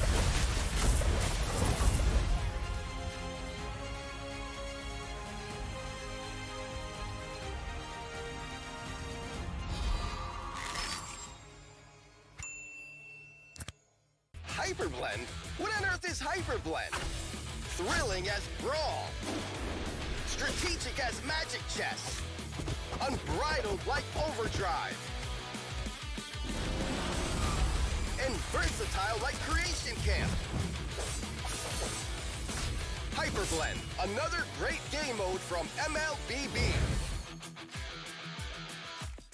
50% skill, 50% luck, 100% fun. Skills and equipment, unlimited strategies. Heroes, skills, combinations are up to you to decide.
100 unique and strong heroes with a variety of fun and powerful skill sets. Awesome is the new mode, Hyper Blend.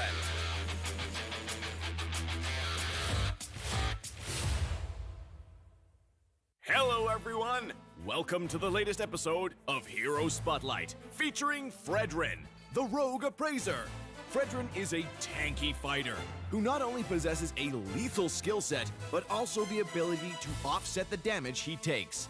Now, let's take a closer look. Hero skills. First skill, Piercing Strike. Fredrin thrusts his sword in the target direction, dealing damage to enemies hit and enhancing his next basic attack. Hitting enemy heroes with Piercing Strike grants Fredrin combo points. Second skill, Brave Assault. Fredrin dashes in the target direction, inflicting damage and a slow on enemies on contact, and enhancing his next basic attack. Hitting enemy heroes with Brave Assault also grants Fredrin combo points. Third skill, Energy Eruption. After a short delay, Fredrin deals damage to nearby enemies and immobilizes them. Hitting enemy heroes reduces the cooldown of the first and second skills. It costs combo points to cast this skill. Ultimate, Appraiser's Wrath. Fredrin slams his sword in the target direction, dealing damage to enemies in a cone and extra damage to enemies in the center. This skill costs 3 combo points. Passive, Crystalline Armor. Fredrin can deal damage to negate the damage he has taken recently. Pro tips.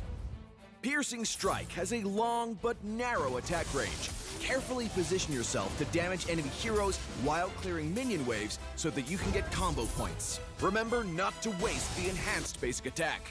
Brave Assault has a short cooldown. After approaching the enemy, follow up with the enhanced basic attack to immobilize them. Note that the whole combo grants you combo points. Energy Eruption offers great crowd control while posing a threat to enemies in a large area. Not to mention, it only costs 1 combo point. Make sure you hit enemy heroes to reduce the cooldown of Fredrin's other skills. Though Appraiser's Wrath has a long cast animation, it comes with outstanding damage and attack range. Couple it with Energy Eruption or Flicker to ensure hit. The more HP stored in Fredrin's Crystalline Armor, the more durable he becomes. Combo tips. In the laning phase, approach the enemy with Brave Assault. Follow up with the enhanced basic attack to inflict control, then cast Piercing Strike for damage. Lastly, use Energy Eruption to reduce skill cooldowns. In teamfights, cut into the fray using Brave Assault. Then cast Piercing Strike for the enhanced basic attack and the combo points. Follow up with Energy Eruption for both damage and cooldown reduction. Lastly, finish off enemies with Appraiser's Wrath. Tactics. Fredrin excels at face-offs. In the early to mid-game, try approaching enemies and land as many skills as possible on them for combo points. In the late game, given Fredrin's passive, he can shield his teammates from damage. By combining skills and enhanced basic attacks to accumulate combo points, Fredrin can easily finish off enemies with his ultimate and survive unscathed. Since both the tank and the fighter roles suit Fredrin well, we recommend this build when he takes the tank role to further boost Fredrin's tankiness and recovery. Tank Emblem enhances Fredrin's durability, as well as his cooldown reduction, while Brave Smite grants him good sustainability. As for the fighter role, we recommend this build to improve his survivability and cooldown reduction. The Fighter Emblem boosts Fredrin's attack and HP, while Unbending Will grants him superb damage output when he's in bad shape. In terms of battle spell, we recommend Vengeance to max out Fredrin's durability. Our new hero, Fredrin, will join us in battle on August 12th. Don't miss out on a 30% discount in the first week of his arrival. Also, make sure you grab his skin at 51 diamonds in the first 2 weeks. Hope you all love this new hero as much as we do. And until next time, we'll be seeing you in the Land of Dawn. Rogue Appraiser Fredrin, coming August 12th.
Reporting for duty.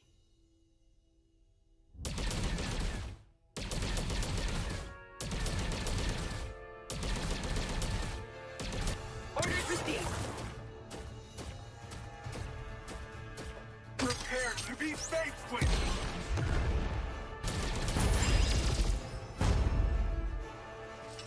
Orders received. Time for a high caliber shot. I've spotted the fugitive. Time for a high caliber shot.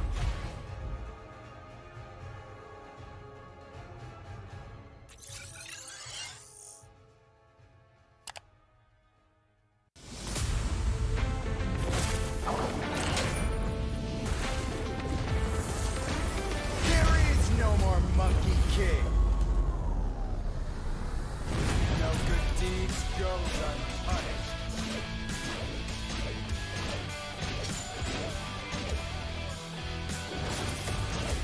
Yeah. Yeah. Cool.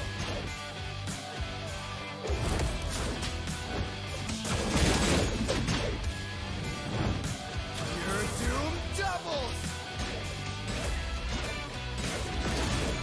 Cool.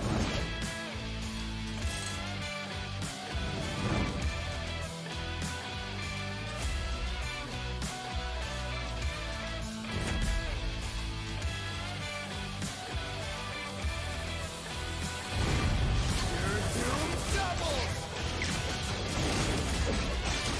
Cool.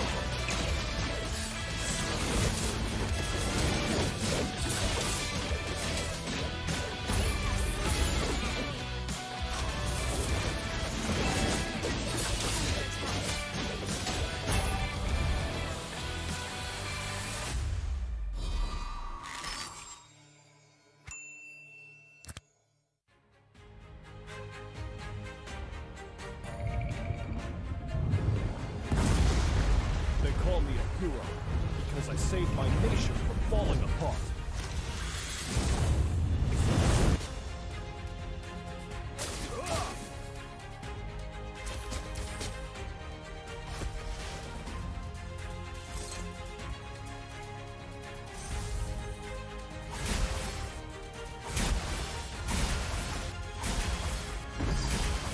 Stay loyal. Stay humble. A true warrior. Rain down the fire!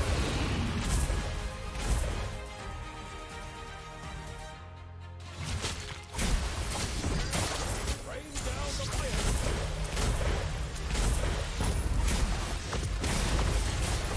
Rain down the fire! Rain down the fire!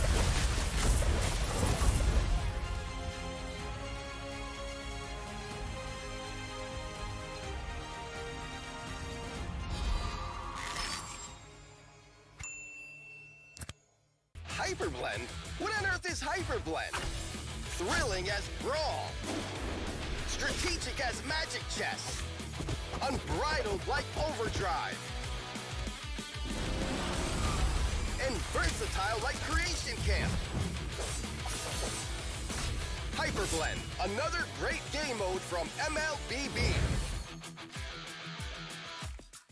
50% skill, 50% luck, 100% fun. Skills and equipment, unlimited strategies. Heroes, skills, combinations are up to you to decide.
Celebrate unique and strong heroes with a variety of fun and powerful skill sets. Awesome is the new mode, Hyper Blend.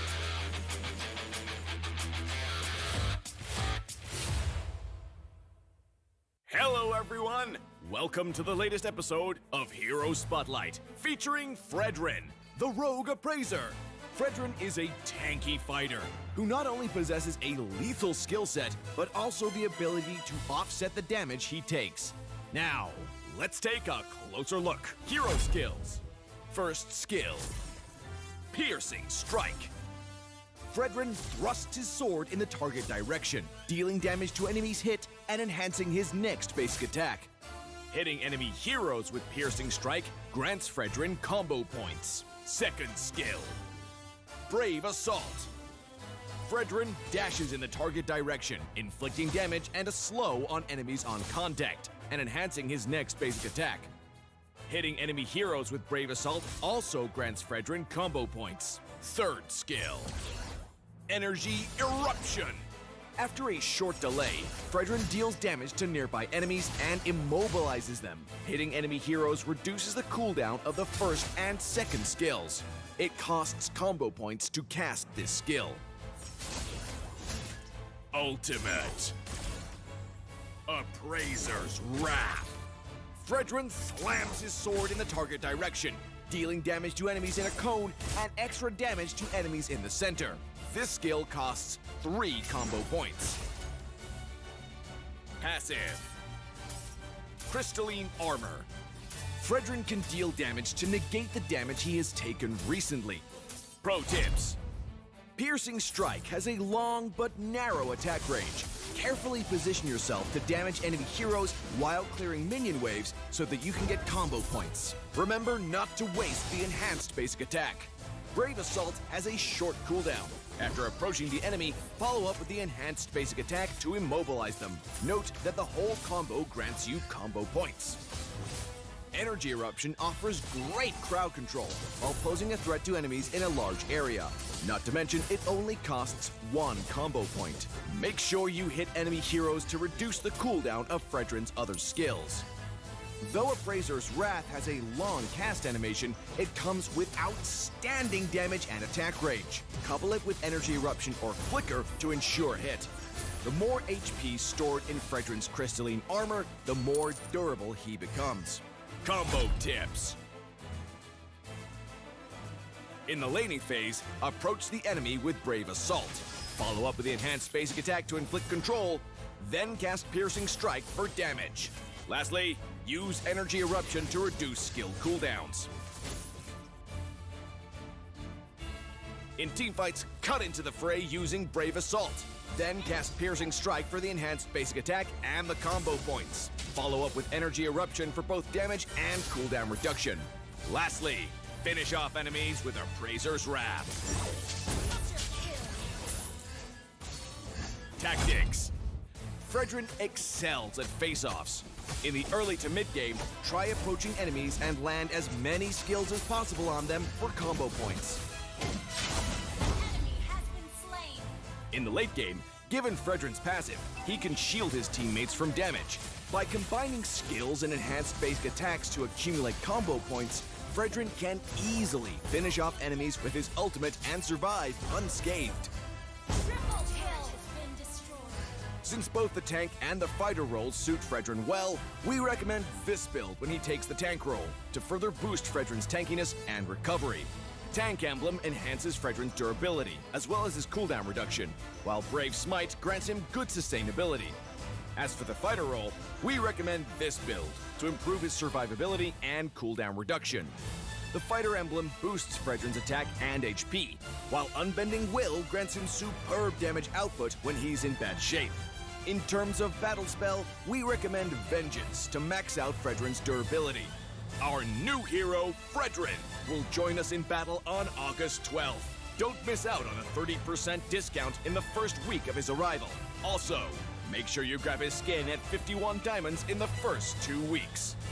Hope you all love this new hero as much as we do. And until next time, we'll be seeing you in the Land of Dawn. Rogue Appraiser Fredrin, coming August 12th.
Reporting for duty.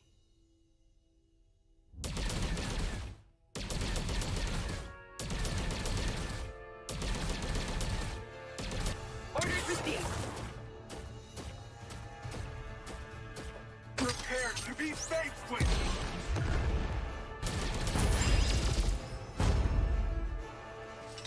Orders received. Time for a high caliber shot.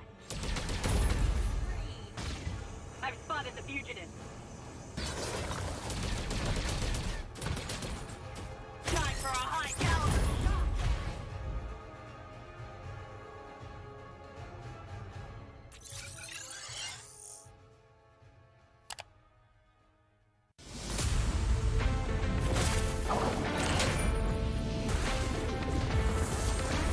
There is no more Monkey King. No good deeds goes unpunished.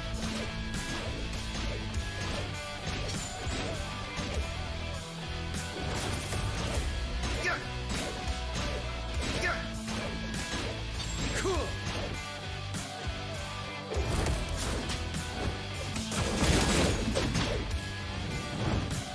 Your doom doubles. Cool.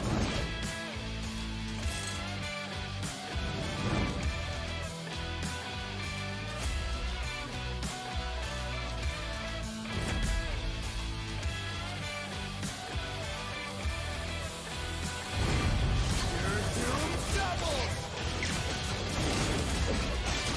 Cool.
I'm a rock star. Yeah, rock star. Ay, ay, ay. I'm a rock star, baby. I'm a rock star. I'm a rock star. I'm a rock star. I'm a rock star. Panggil aku rock star. Ini kejohanan kita semua orang rock star. Kita rockstar, kita buat saja gaya kita. Makin panas apinya sudah membara. Macam mana pun kau menempuh segala.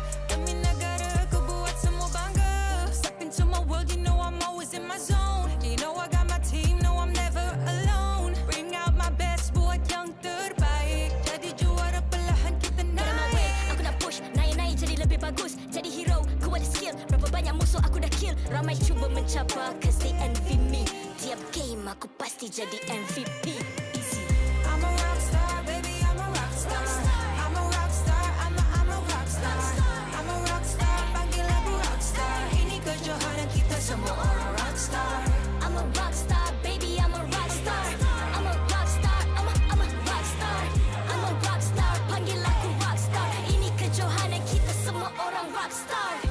Tengok nanti siapa yang juara. Ni peluang kita bawa pulang piala. This is my game, this is my time. Menang semua, everything will be mine. Kalau jatuh kau pasti kembali. Bangun balik ku tegak berdiri. Kuatkanlah tenaga, ganjaran diperoleh. Ni kejohanan kita, Malaysia memang boleh. Rise up to the top, kita buat bersama. Semangat kita kuat di bawah satu bendera. I'ma go hard for the win. On the battlefield till the end. I'm trying to beat the greatest anyone has ever seen. Stand by, I'm coming in for the win. I'm a rock star, baby, I'm a rock star. I'm a rock star, I'm a rock star. I'm a rock star, panggil aku rock star. Ini kejohanan kita semua orang rock star. I'm a rock star, baby, I'm a rock star. I'm a rock star, I'm a rock star. I'm a rock star, panggil aku rock star. Ini kejohanan kita semua orang rock star. Rock star.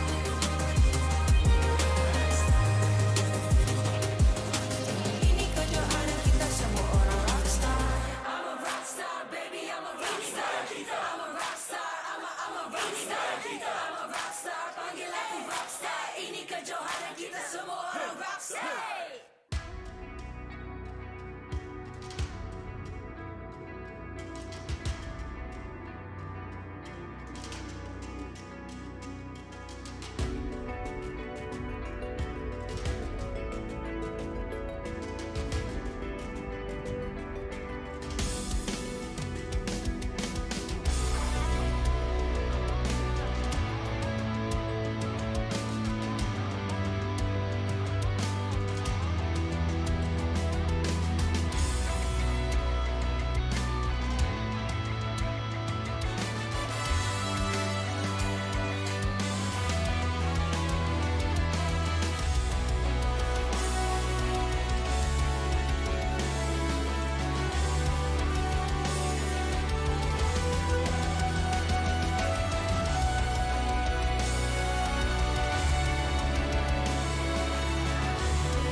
I'm a rock star.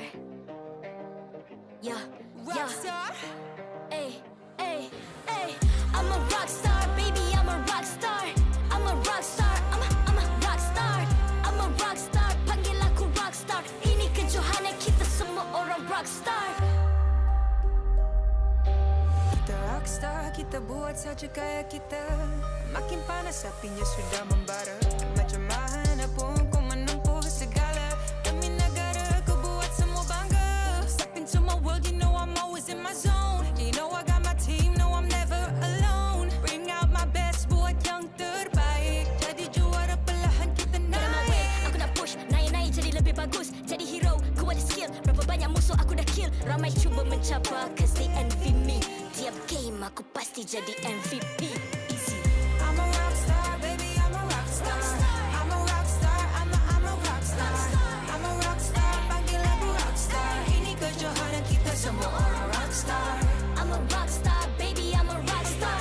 I'm a rockstar, I'm a rockstar. I'm a rockstar, panggil aku rockstar. Ini kejohanan kita semua orang rockstar. Tengok nanti siapa yang juara. Ni peluang kita bawa pulang piala. This is my game, this is my time. Menang semua, everything will be mine. Kalau jatuh kau pasti kembali. Bangun balik ku tegak berdiri. Kuatkanlah tenaga, ganjaran diperoleh. Ni kejohanan kita, Malaysia memang boleh. Rise up to the top, kita buat bersama. Semangat kita kuat di bawah satu bendera. I'ma go hard for the win. On the battlefield till the end. I'm trying to beat the greatest anyone has ever seen. Stand by, I'm coming in for the win. I'm a rock star, baby, I'm a rock star. I'm a rock star, I'm a rock star. I'm a rock star, panggil aku rock star. Ini kejohanan kita semua orang rock star. I'm a rockstar, baby, I'm a rockstar. I'm a rockstar, I'm a rockstar.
MPL Malaysia Season 10 is powered by Munton, presented by McDelivery. It's the perfect time to catch all the action with McDelivery. Free 6 pieces of chicken McNuggets for you, and all you gotta do is purchase through the McD's app and enter the promo code MPL10 during checkout. Official smartphone, Samsung Galaxy A series. Immerse yourself into the world of Mobile Legends with the official smartphone of MPL Malaysia Season 10. You'll be sure to experience an epic gaming performance on the Galaxy A53 5G. Official gaming chair, Secret Lab. Partners in eSports, Joe's Barber, EGG Network, TikTok Live, eSports Charts, and ESI. Welcome back, everybody. Good to see you right after the break for a very exciting game here. It's going to be TODAK up against Team Hawk. And just in case you're wondering what you're watching, this is the MPL MY Season 10 with me, Gideon Q, and as well as Adid at the desk to take care of you guys for this final BO3 of day number 1, week number 2. Yeah, the day is not over yet. We still have one more upcoming match against Team Hawk as well as TODAK. And to be honest, Gideon, we feel the heat right now from the fans, from the, supporting people right now. So you guys can see them from behind us. If you want to guys experience all this amazing atmosphere, you have to get your tickets to MPL Season 10 in Quill City Mall, Kuala Lumpur. And I cannot stress out how much fun is to be here right now. Yeah, it's crazy. If you're a fan of any of the MPL teams, make sure you get your tickets and also get them early. From the period of the early bird, it is only 10 ringgit, and that is going to be between Monday and as well as Thursday. But if you are able to get it between Friday to Sunday, then you're gonna have to pay $5 extra. So make sure you are getting it early so you can be part of this atmosphere. It's a big game here today. TODAK fans, they're sitting on one side of the room, but the Team Hawk fans, the entrance of literally just the fans alone, they had chants for the team. I'm not sure we're at a venue. I wouldn't consider this as a venue. It's a stadium right now. Oh yeah. It's been upgraded to a stadium. But why don't we look a bit at the arrival of these two teams right now? Looking at Team Hawk, is that a new jersey or a jacket from them? Look at that. You seem to be very, very well versed in this. Great observation. great observation. I don't know. It just caught me off guard, I would say. I mean, so far, Team Hawk is looking great. They had a great week number 1, but same goes for TODAK themselves. Even with their new addition of Rival, they continue to top the standings. The question is whether or not today is when they're going to be dropping their first game. I feel like this is going to be a very, very much important match for both of them. Not so much of the standing, because everything can be changed upcoming weeks, but in terms of getting to know each other, getting to know the drafting, the play style of these both particular teams is gonna be very, very crucial. But right now, the moment that you guys been waiting for, why don't we invite these two warriors up onto the main stage to face against each other? Team Hawk. Kicking things off with Team Hawk. They're the team to be watching out for. Buffed by the supporters, the Ultra Hawks. Can they defeat TODAK and claim the Kingslayer title? Yeah, the 6-man of Team Hawk up against them, supporting them, giving every ounce of their energy right now. Team Hawk performance is really, really strong right now. Looking really, really good. And look at the fans, the roar, the cheer. We can feel up onto our feet right now. TODAK. Next up, their competitors here looking to dominate once again. They've taken control of the MPL and make their way up on stage. Woo! It's TODAK. Woo-hoo-hoo! And look who's there! Chiku is gonna be playing with his team members right now. First appearance for Chiku. I would say, yes, in Indonesia you have RRQ, the Kings of Kings, but in Malaysia we have TODAK. Regardless of the opponent, regardless who they face, they're gonna keep barraging onwards. Yep, TODAK. This is gonna be an exciting lineup here. Let's see how Rival is going to play now that Chiku, again, he's not an analyst this time. He's gonna be part of this lineup. So, looks like there's a lot of stakes here, even though this is just a regular season game. Ooh, I feel like it's like a grand final right now. But again, as you mentioned, it's just a regular season right now. Week number 2, it's not even week 5 or week 6, but we have to give the appreciation to the coach, to the analyst. Look at that! Recipe Ikan TODAK! Oh. They're ready to go. They're ready to go at this. They've got the recipe. They've got the heads to lead the way. This is going to be quite a game. All right, let's calm things down. Let's look at the player stat for the side of TODAK. We have Momo, Moon, Chiku guys, first appearance, Rival, and for Mace. I want to give a shout out to the rookie. Upcoming could be rookie of the season, Rival. Look at the goal per minute, 873. I would say that is the average goal per minute of any jungler. He's hitting that on each game. Yes, he only been playing for 2 games, but those 2 games that he played as a jungler, as a Link jungler, is super impressive.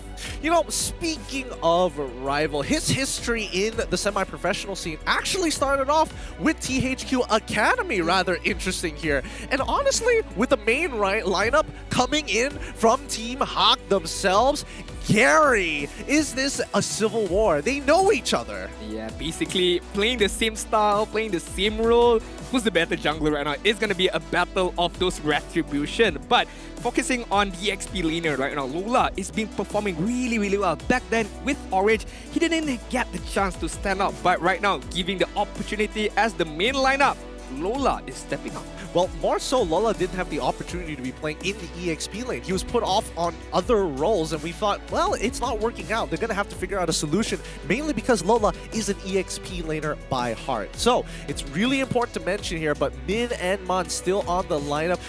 These guys have been on the world stage before. Coming into week 1, they look extremely hungry to get back to that international state, and more importantly so, qualifying for M4. Alright, why don't we focus on the keys to victory for both of the teams? looking at the first one, Valentina and Ling is gonna be prioritized or be banned out from both sides. Both can play this particularly really well. Beware of enemy's EXP laner between Lola and Formace. Personally, I would say Formace is the better EXP laner right now in terms of experience, but maybe Lola could surprise us all. Invade enemy's jungle. What does it mean by invade enemy's jungle right now? Well, it's looking to oppress the enemy jungler. It's looking to take away EXP, take away camp, steal his gold, make him under level, because that's going to be a significant advantage when it comes down to these neutral objectives like Lord and Turtle, where your retribution is directly tied to what level you are. So the bigger your level, the bigger the retribution. Yeah, I feel like Gary, especially when he's being invaded, he doesn't have a really good time, and it's been seen game number 1 between between Team Hawk up against SMG, but hopefully there's gonna be a bit of change for Team Hawk right now. But as we can see, the audience right now is roaring.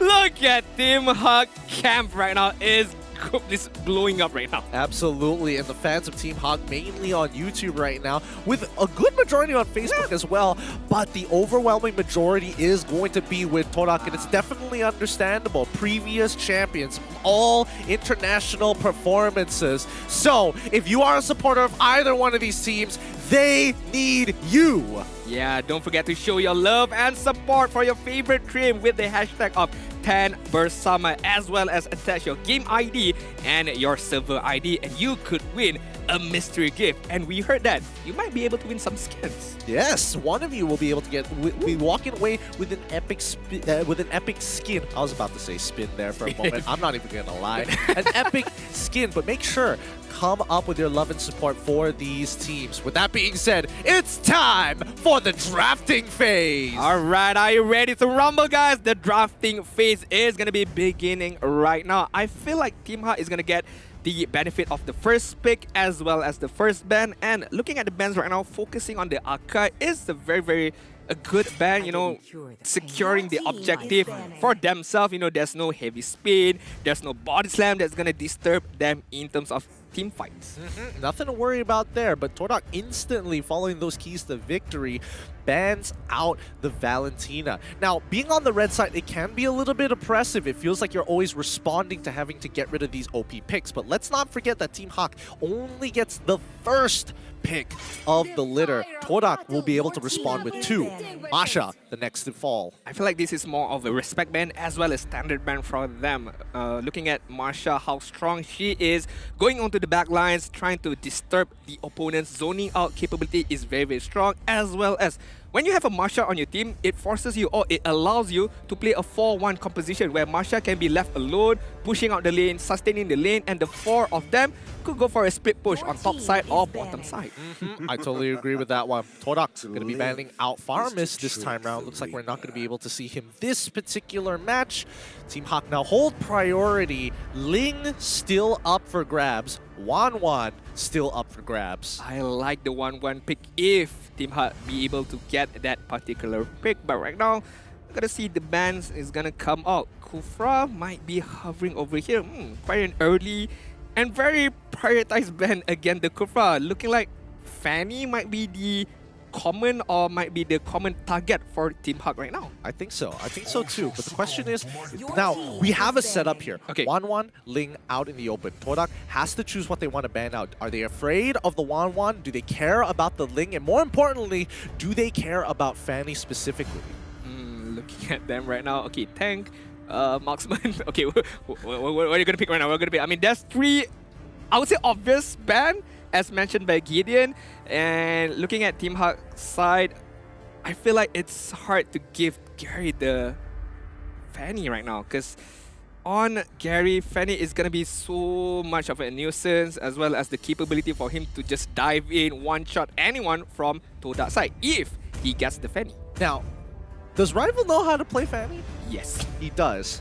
So this will be interesting. Oh, they banned out the Fanny. I was thinking maybe TODAK just leave the pool open, because no matter what Team Hawk gets, you're going to get 2 big priority picks for yourselves on top of it all. So now the Team Hawk is going to be... I mean, they did play Alpha, but it was a surprise pick. I mean, even I was surprised at that game, to be honest. I don't think so, lah. I don't think so. It's gonna be the first pick right now. Link could be. Julian is still there, as well as 1-1. Well, Julian is still there, but I do think that 1-1 is a must-take here. Now, honestly, I thought this was a bit of a interesting call-out by you. I thought you were timing it or something. It looks like you're making eye contact with the coach on stage. You'd be like, Alpha, Neuralink connected. But 1-1 gonna be the obvious take here. 75% win rate. I hate seeing the fact that it's only 75%, but it is still a powerful pick. Yeah, that's why it's being banned out almost 20 times right now. TODAK being able to pick up the Julian right now, just the Julian as well as a Link for rival, known to be #1 in Kelantan right now, could be able to do some damage. And looking at the first pick, Link is going to be secured for rival as well as another. I would say Julian could be a very, very good pick, or Yif. Yeah, I think both of which are really, really good. Both are really great at trying to shut down 1-1 specifically. Ling is not that bad because he can close that distance. And when the iframes comes out, no worries, Tempest of Blades. I can dodge a good chunk of the auto attacks. But TODAK this time, they're going to be locking in the Grok. Now, since Momo is playing as well as Chiku, only one of them can be a gold laner. Yeah. And I'm guessing that's going to be Chiku. Ooh, so you're saying Momo is going to be the roamer right now? Yup. I beg to differ. Really? You think Chiku is going to be the one playing the support role? I think so. Chiku is going to play, not think so. I have to be confident a bit. You have to be confident, yeah. I'll give it another go. Okay. I think that Chiku is going to be playing in the gold lane. Alright, I beg to differ. I feel like Chiku is going to go for the roam side because his IQ, his playing style, the aggressiveness from him, being able to create space for rival as well as Momo is much needed. But to be fair, did he train a lot of roamers? I don't know. Could be. I mean, the flexibility on Chico is notably very, very good.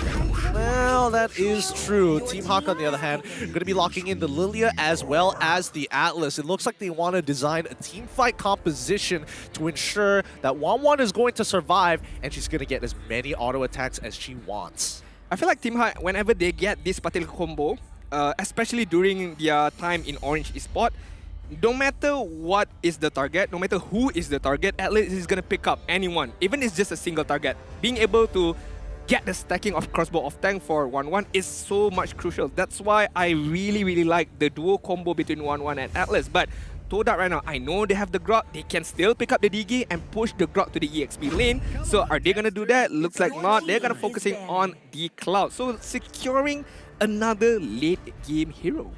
Okay, all right. They want to have some sort of wombo combo if they do get picked off. Claude, relatively safe here. The Battle Mirror image gives him a lot of mobility, a lot of ways to actually exit and disengage from a fight, especially if the perfect match is coming right at him. So, I think generally, I think it's an all right pick. Would I have preferred something else? Beatrix would have been good, but again, Atlas is just too much of a threat. You need that extra bit of mobility. Yeah, I feel like with the Cloud, the Battle Mirror image, and I feel like this is going to be a purified game for Cloud, being able to dodge the Fatal Link as well as the perfect match. But TODAK right now banning out the Karina because Team Hawk haven't locked in their jungler yet. But speaking of jungle, there's still a lot of hero pool for Gary right now. Could play the Deroth, could play again the Alpha. I know it's a joke, but he did play that hero and he did manage to get the win. Yep, they have won games with it. They have won games. Alpha very snowball oriented. In this particular case, I do think an assassin may be necessary. Arguably, I would say even Paquito is not that bad too. As long as you're able to kind of just create some space for your team and actually be able to combo off on the initiation from Atlas. Okay, to be honest, I want to go to TODAK side first right now because I feel like banning out a lot of EXP laners for Lola is really, really good because I'm not too sure about his bigger hero pool. Yes, he can play the Marsha really well, Esmeralda as well, so focusing on Lola could be the prioritization because banning out heroes from Gary is a bit tough because Gary is quite a big hero pool player. He can play, as you mentioned, the Paquito, the Deroth as well. So we gotta see the last band coming up from TODAK. And speaking of TODAK, this is the TODAK camp, I would say so. Yep, that's definitely the camp. That definitely gives us a big signal there. Now Paquito, oh smart. Paquito ban coming out for the side of TODAK. Team Hawk responded earlier, banning out the Sicilian. And it is true that Moon hasn't gotten a pick within the first phase. Are they going to capitalize on it some more? Are they going to get rid of a Kagura here? I mean, Selena technically is open, but against the lineup of Team Hawk so far, based on the first 3 picks that they have, isn't going to be too great. Yeah, I feel like Kagura or Kadita could be a good ban right now. Because if they force Moon to play some kind of a position hero like Xavier or Yves, they can be countered by Atlas using the perfect match, using the Fatal Link. So banning out either one of those 2 heroes could be very, very beneficial for Team Hawk, or they have another different side they want to go. Yves is going to be the main target right now. I feel like Yves is okay to give up to TODAK, but I guess it's still a strong hero under the hands of Moon. I guess I don't want that specific condition whereby if Yves is able to get her damage items, that 1-1 is really going to struggle getting in and out of these fights. Most of the time getting out of the fight once the real world manipulation drops. Now, speaking of which, first pick of the second phase coming in from TODAK. It is going to be instantly locked in Xavier this time. So yes, TODAK does want to play a team fight composition, but they're going to have a lot more global presence compared to Team Hawk. Is this a first appearance for Xavier this particular season? Because 0 picks, 0 bans, 0% win rate. So okay, very, very interesting pickup from Moon. I would think so. This is going to be given to the Moon. Unless they make some necessary changes. Imagine Chiku going for the mid lane and Moon as the roamer. It's not like we haven't seen Moon go as a roamer before. Yeah. I remember his Jawhead. Yeah. Anybody remember his Jawhead? Anybody remember his Franco? His Cho as well. Yep. With Festival of Blood. Yeah, those were interesting times. Those are definitely interesting times. Now, Team Hawk here. Let's see what they use to finish off the composition. It's going to be the Hayabusa and as well as the Khalid. Wow, that is so bold. Wow. That's so very bold. Okay, I mean, like, yes, you have the damage right now. You have kind of the crowd control in terms of Khalid, but we're gonna look at, the Phobius is gonna be the pickup for Maze. That is very, very much smart because the mobility, the dashes that Khalid has as well as the Hayabusa has is gonna enable the Demonic Force from Maze to go onto the team fight and try to catch out Team Hawk. Oh, this is some scary stuff here. The changes and nerfs to literally every hero that you see here has occurred. And more importantly, 1-1. Can she pull this off? Can Panda do the impossible here with a composition designed to take him out? This is going to be one spicy game. One spicy game, my friend. As we can see, Chiku on the grog as a roamer for his first appearance in MPL Malaysia season number 10. The drafting has been decided. The heroes have been picked. But one question remains to all of us. Who's going to get this first win? Well, there's only one way to find out. Let's jump right into the land of Dawn to figure out who is going to be taking this first game here. It's TODAK versus Team Hawk. Woo! The land of Dawn is the name of the place right now. Team Hawk on the blue side and TODAK on the red side right now. The atmosphere is electrifying on Quill City Mall venue right now. But the early stages of the game, we're looking at Min giving some pressure to Chiku right now. Yep, they're already dishing out just enough, forcing him to use that flicker. He's not going to have it there for the next couple of seconds. He does have pull yourself together, so he's not trying to greed out with his emblems to dish out some big damage. So let's have a look at the sub-emblems here. Oh, hold on. Wait. Actually, he finds the stun onto Chiku. He's in trouble. He's dead. First blood given over to Mon. Quick movements, but Mon in trouble. Rival trying to take him off, unable to get the trade. Ooh, almost being able to get the trade. And if he gotten that trade, it would be good for TODAK. But Team Hawk moving in very, very well in their early stages right now. Getting the kill, getting the main objective, which is the Lethal Wanderer. Gonna help them out in terms of securing some map control, controlling some gold lead in this early stage. I think this is good because Team Hawk, they understand that in terms of scaling, that's going to be a bit of an issue here because TODAK, we have to compare who is going to be relevant in the later stages of the game. From Team Hawk, it's going to be Panda, it's going to be Min, it's going to be Man, Gary, he's going to slightly fall off, but now Forme is getting attacked on that top side. That's the early pressure we want to see from Team Hawk. Ooh, Formes did not expect the rotation, the early rotation from Gary just now, but Lola getting that kill is going to help him a lot in the EXP lane in terms of snowballing his lead even further, as well as following up teamfight and rotation is going to be very, very crucial. The first turtle is going to be up right now on the top side, but Formes, look at him, not having the fun time right now. Yeah, Lola is doing a really good job. He knows he has an EXP lead, and if he just maintains this against Formes, he's going to be out of this turtle fight. Perfectly played for the early game for Team Hawk. We do see the rapid boots get built up on Min, and now rotations are going to be made to protect that river line. Right, slowly creeping up the lead for Team Hawk right now, closing in that 1k lead, but Rival right now is gonna get pulled. Wait, is this going to be a... Oh no, Tempest Ablaze is going to get him out before the weakness points are going to be procced. That might have been a kill for Panda, but it looks like it's all good, and Team Hawk continue to control this game. Chiku can only be in a certain number of places at a certain number of times, and if Team Hawk knows exactly where that's going to be, they get first initiative. I really like the aggressive gameplay right now. I know that Ling has still his Temples of Blade. I know that Min knows that as well, but forcing out him to use the Temples of Blade very, very early on right there just shows that, hey, we're here, we're not afraid to use the Fleeting onto one guy. It's fine, because Panda is going to get his weakness stack as well as the crossbow of Tang. Exactly. Now, the lanes are going really well for Team Hawk, right? It hasn't really translated into anything just yet, but Lola a level up on Formes, just a little bit of EXP. Panda against Momo, still exactly the same, so that means that Gary and Rival, yeah, exactly the same position as we did see before. Nothing much has changed so far. Oh, we are seeing the ult coming out of Moon. It looks like he just wants to clear the mid lane. Yeah, as well as Chiku using the wall charge just now, getting away from Man as well as Gary, but looking at the middle side right now, Man, gotta be careful. The blade from Rival slowly doing some damage against him right now, man. Yep, he's walking up forward, he's looking for Rival, he's going to zone him out as soon as possible. He's really out of position, but I don't think TODAK is in a position to actually punish it, but they find Momo, they pull him back in. Battle Mirror Image is already to get there to get him out. Purple buff being heavily contested, Rival needs this badly. Tempest of Blades being popped, being flickering out. So no playmaking capabilities for the next 100 seconds. Ooh, that was a very, very crucial scrimmage, little scrimmage, but right now Lola coming in. Okay, Shadow Kill gets one. Moon is dead, and Chiku is left to hold the lane. Wow, that was a quick kill.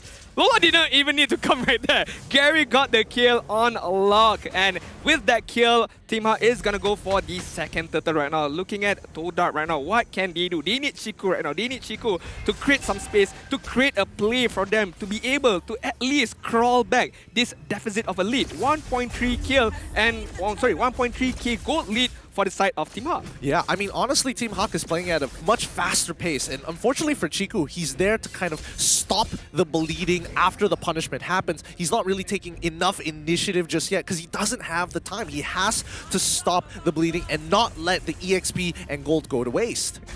I like Min being blocked out by right now Lola. The lead that he has right now, he's just gonna dominate Formes right now, but Formes, being the Formes, is just gonna wait out for the demonic force in terms of team fight. But right now, Lola gotta be careful. I think he should be fine here. He should be fine. Formes clearly doesn't have enough damage. He hasn't even completed his first item, the Clock of Destinies, just yet. He does have the Flame Shot, but still not enough to really go with here. In, looking for Moon. They're trying to get the punish, and yes, this should be a successful punish. Oh no, he took the kill! Ah, that wasn't supposed to happen, but hey, they got the punish. That's what they're looking for. Min wants to go for more. Formes demonic force, and that's going to be, they already find Gary here, but now Panda is rotated down from the gold lane looking for Formes. He still survived. Demonic force, stop moving. Finally, he dies off to Man. Such a naughty boy. Formis doesn't want to go down that easily, but Lola has been rotating on the middle side right now. Yep, Chiku guys trying to get on out of there as it's going to be Rival looking to get killed, but no, he passes it over to Moon first to catch him back up as they lose the bottom inhibitor. Can they go for a little bit more? Chiku unable to finish him off. Mon is going to protect himself. Lola is able to cut him down. Without the execute, he knocked the Grog out right there. You know, look like Chico gotta be more careful with the damage coming out from Khalid. Looking at the lead right now, Team Hut is enjoying a fair amount of lead, enjoying the map control that they had, but the scrimmage that happened just now, Momo was not in that team fight at all. Momo was just farming on the bottom side, and look at the goal ranking. He's like hit to hit right now against Panda. Yeah, so far, honestly, I think TODAK is playing it as good as it gets, right?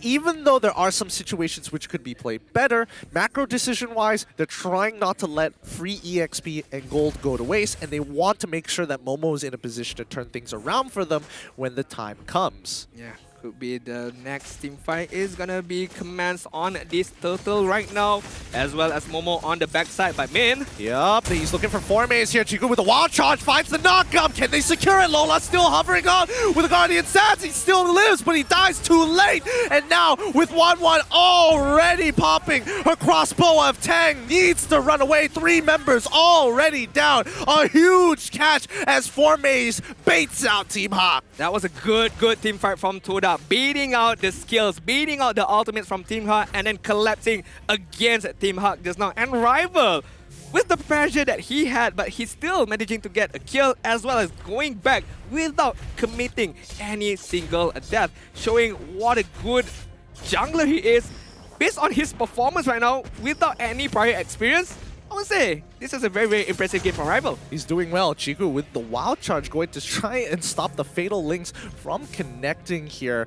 The rest of the team, I think they want to take it a little bit more slow, a little bit more steady. They've shortened the gap after one team fight down to at least 900 gold, 1k, up to you. But Momo with a golden staff does indicate that TODAK are almost ready to fight. All right, looking at the itemization right now. Wow. Panda focusing on the Wind of Nature first. A very defensive item, respecting the damage coming out from Rival, the damage coming out from Momo. So a very good decision from him. Looking at Xavier right now by Moon, focusing on the Enchanted Talisman as well as the Clock of Destiny. There's a lot of cooldown reduction as well as the damage, but still could be needing the Lightning Truncheon right now. Yeah, considering that Formaze has been bullied pretty much in his lane and getting dosed so many times, right? Gary now attacking Formaze in a matter of fact. The Oki Shadow Kill has been popped. They chunk out 2, but now Rival is here to turn it around. The Fatal Links comes by.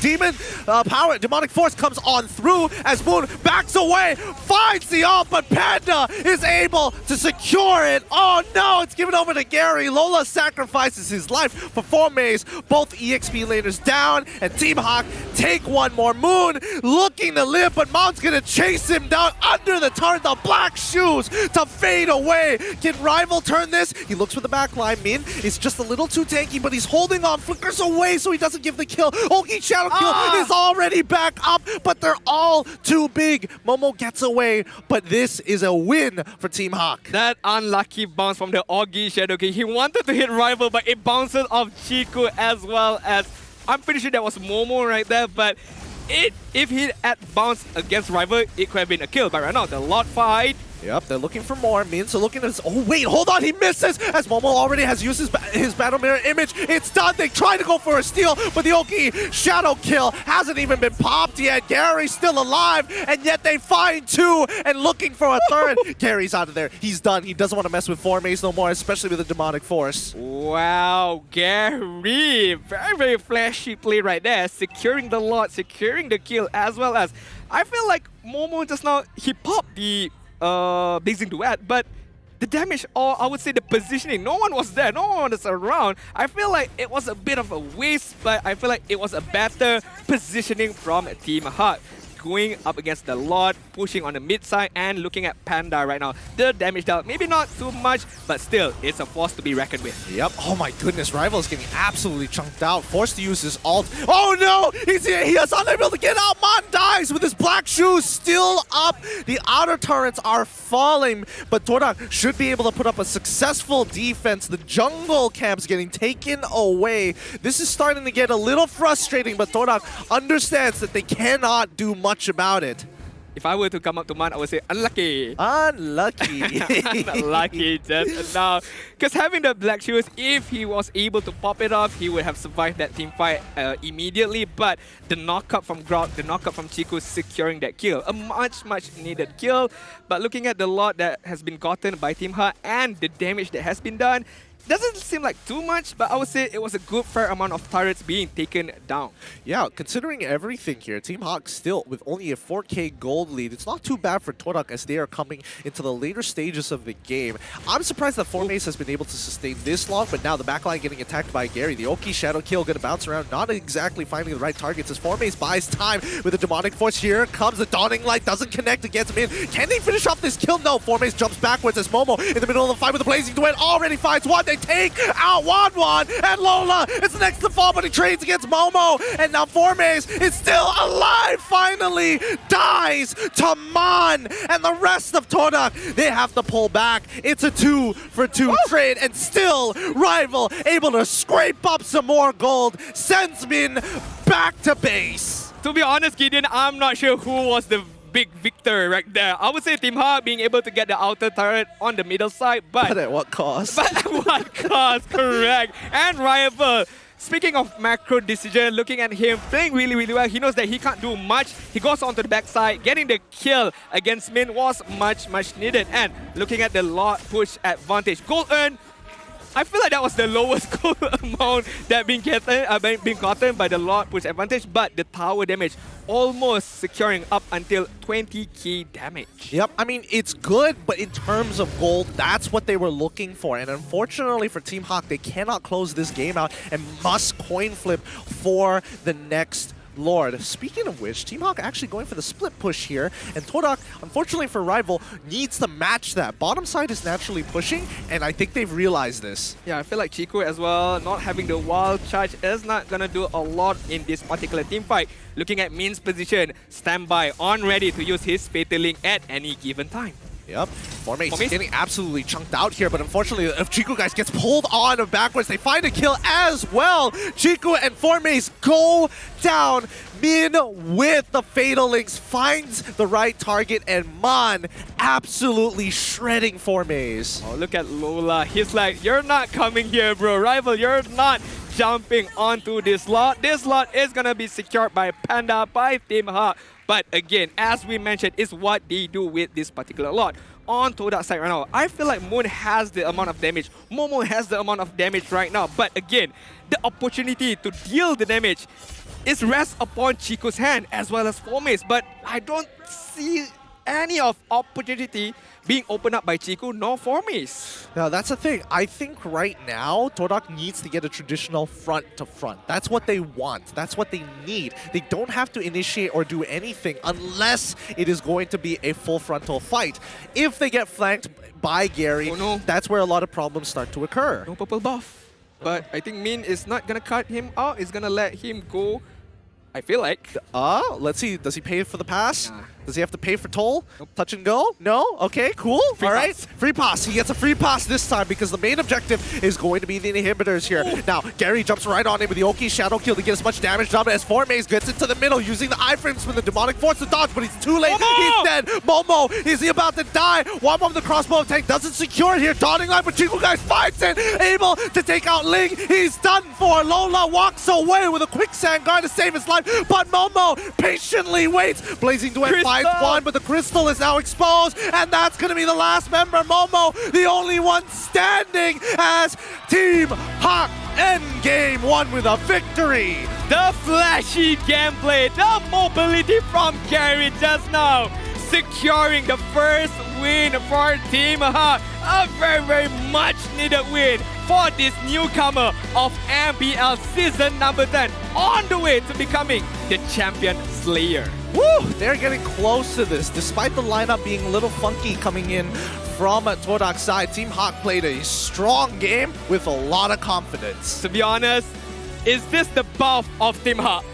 the 6 man of them, the supporters. To be honest, it might not mean much, but the psychology gameplay right now, we can see on the backside, guys.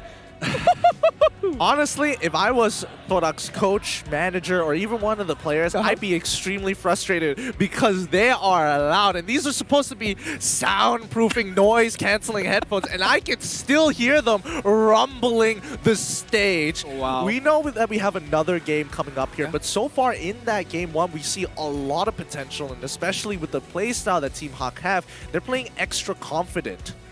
I would say the drafting from TODAK was really good, but it comes down to the execution as well. How you're going to play out the team fight, as we can see right now. Itemization-wise, looking at Fomis, being able to finish off a few items with that deficit in the early game surprises me a lot, to be honest. The Dominance Ice is there, the Clock of Destiny. I feel like this is what you mentioned, the Jack of all trades. I'm not sure if he's going to go for the damage or the tankiness of Fovius right now. Yeah, I mean, that's the thing with Fovius, right? He wants to be this big tank that's able to do consistent damage with the Demonic Force, and especially for those who aren't aware, he was eventually going to build into an Ice Queen's Wand, and finally he ends it with a Holy Glaive. That's when you see the full power of Fovius. He scales really hard when he has these items, but the problem is he wasn't able to get to that very last part.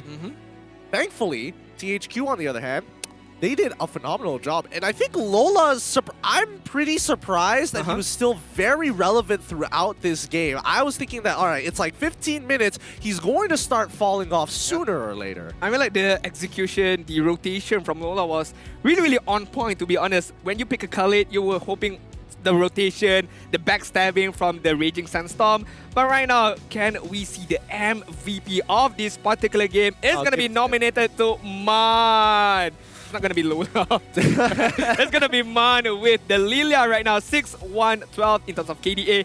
95% kill participation. Goal per minute 675 with the itemization. A bit of utility, a bit of cooldown reduction, a bit of magic penetration. Yep, I mean, I like the build. I think it's pretty standard here, and especially when you have Mystery Shop, you just get it so much faster. But I think Man in particular was making sure he was keeping Chiku as well as Formaze in check, because he's the only person who technically doesn't have a dash. He walks up and slowly just starts chunking them away bit by bit. Oh, you don't have magic resist yet? Perfect. I can do this all day, brother. It's really, really annoying looking at this little devil running around the map and just dishing out a lot of damage. And that one death was on the middle side where Chico caught it. Where he messed up. When he walked too far up, gets hit by the wild charge, gets closed in by the gates, and when he was tapping and trying to get out with the black shoes, but still couldn't get out. Let's jump into the highlights. Hopefully we get to see that moment again. But yes, a lot of this early game is just trying to punish Chiku, trying to make sure that his impact on this Grok was minimized. And unfortunately for Xavier, it's really hard for him to buy him with no items, and especially in the earlier stages of the game, to keep control over the lane. What I like about Team Hawk's gameplay just now is they were not afraid. They go in hard. They pick off at least one target. It doesn't matter for them. This was a good moment from Fomis. He could survive quite a long just now, being able to prolong the team fight, and TODAK doing their best to rotate, to help out. But again, Team Hawk, their skirmishes is I wouldn't say messy, but it's a good kind of messy. It's like all over the place because they don't want to group up. If they group up, it's gonna benefit Momo a lot with the Blazing Duet. So what they did was they split out, like, you imagine a star. Okay, they split out 5 ways so that no one can get caught out by the Demonic Force or either the Blazing Duet or Moon's Dawning Light. Yeah, I think they were extremely aware of what TODAK wants to do with this particular draft, right? If they stick too close together, they're all going to die. So they had to kind of space each other out. Just social distancing all across the board. They're following, SOP protocols, and it works out because then TODAK are forced to, man-to-man defense, have to check each and every person so that they don't flank around. And when that happens, you get situations like this where you get picked off. You have to deal with these stronger individuals who have more money than you and more EXP. Yeah, to be honest, this last bit of teamfight was a good defensive gameplay by TODAK, but with the enhanced minion, with the power spike that Team Hawk has, as well as the manpower that they had, it's rough for TODAK just now. It was rough, and I think, you know, that means that they're going to go to the drawing board. I do think that the draft could have been a little bit better because, again, they didn't really have a lane that could actually take control of, get priority over the lane. Because if we compare the draft 1-to-1 on each and every single lane, you can immediately tell the only one that was about 50-50 was, again, Grok and Atlas. Yeah. Everybody else had either a winning lane or a lane that they can instantly push out. And Team Hawk, they just had the sauce and they could always make first rotations and first initiations. Wow, okay, I was gonna bring up my point, but first of all, thank you very much for those who've been supporting and sharing. As a reward, we have reached 1,000 shares milestone. So you can see the code down there. Go to mobilelegends.com/en/code exchange to redeem your reward. Again, thank you very much to all of you, but do remember, we still have one more milestone, and I believe in you guys. We can achieve it together with us. S tier, that's what we're looking for. S tier here at the MPL MY. But please take your codes while you still can. Maybe screenshot and send it over to your Mobile Legends loving friends or family or pet even. You know, I don't know what you guys have. I mean, to be honest, your pet could love Mobile Legends Bang Bang. They could be really smart. They could be really, really smart. Not like guy beside me. No, okay, no, sorry. Well, I mean, back to my point. Okay, Gideon, back to my point. As you mentioned, winning the lanes was really, really crucial. Single here coming up. Just one droplet. Just one.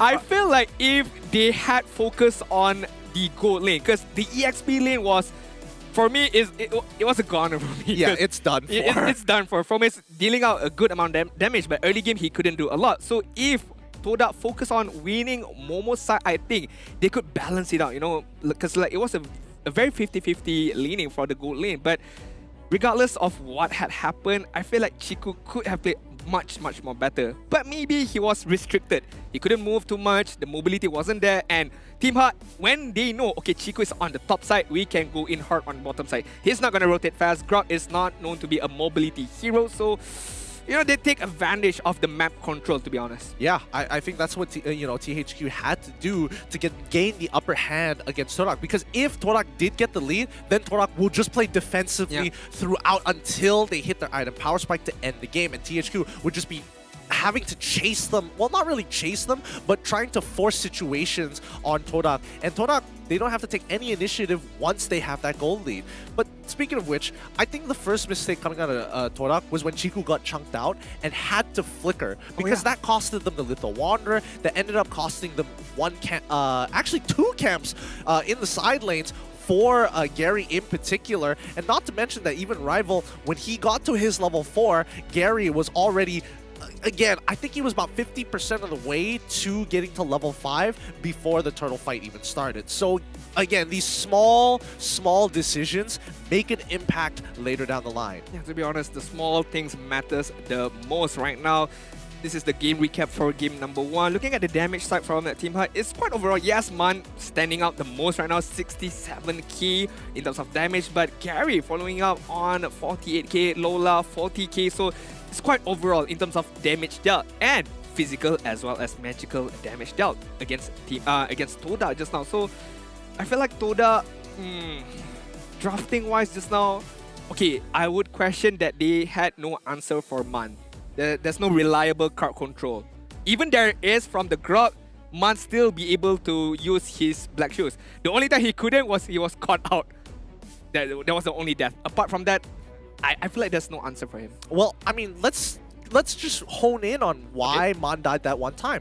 How many spells had to be used to actually finish him off? It took 3 guys, it took 1 ult, 2 abilities from Xavier, 2 very key abilities in a matter of fact, because again, the cooldowns are generally quite long for his gates specifically. So I think they need to rethink this. Let's see what the drafting phase is going to look like for TODAK, as they're most likely going to switch sides. I think it's still going to be on blue side. Are they still going to be on red side? They are going to be on the red side this time, with Team Hawk on the blue. Alright, ladies and gentlemen, this is game number 2. We have to calm ourselves down. The game number 1 was pretty intense. We hope that the game number 2 lives up to the expectation. Team Hawk right now, Akai and Kufra is going to be banned out. Looking like it's a similar ban from game number 1.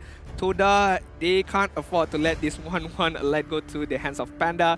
They have struggled, even though that's the natural counter of Forgus, but they couldn't target him down. Yep.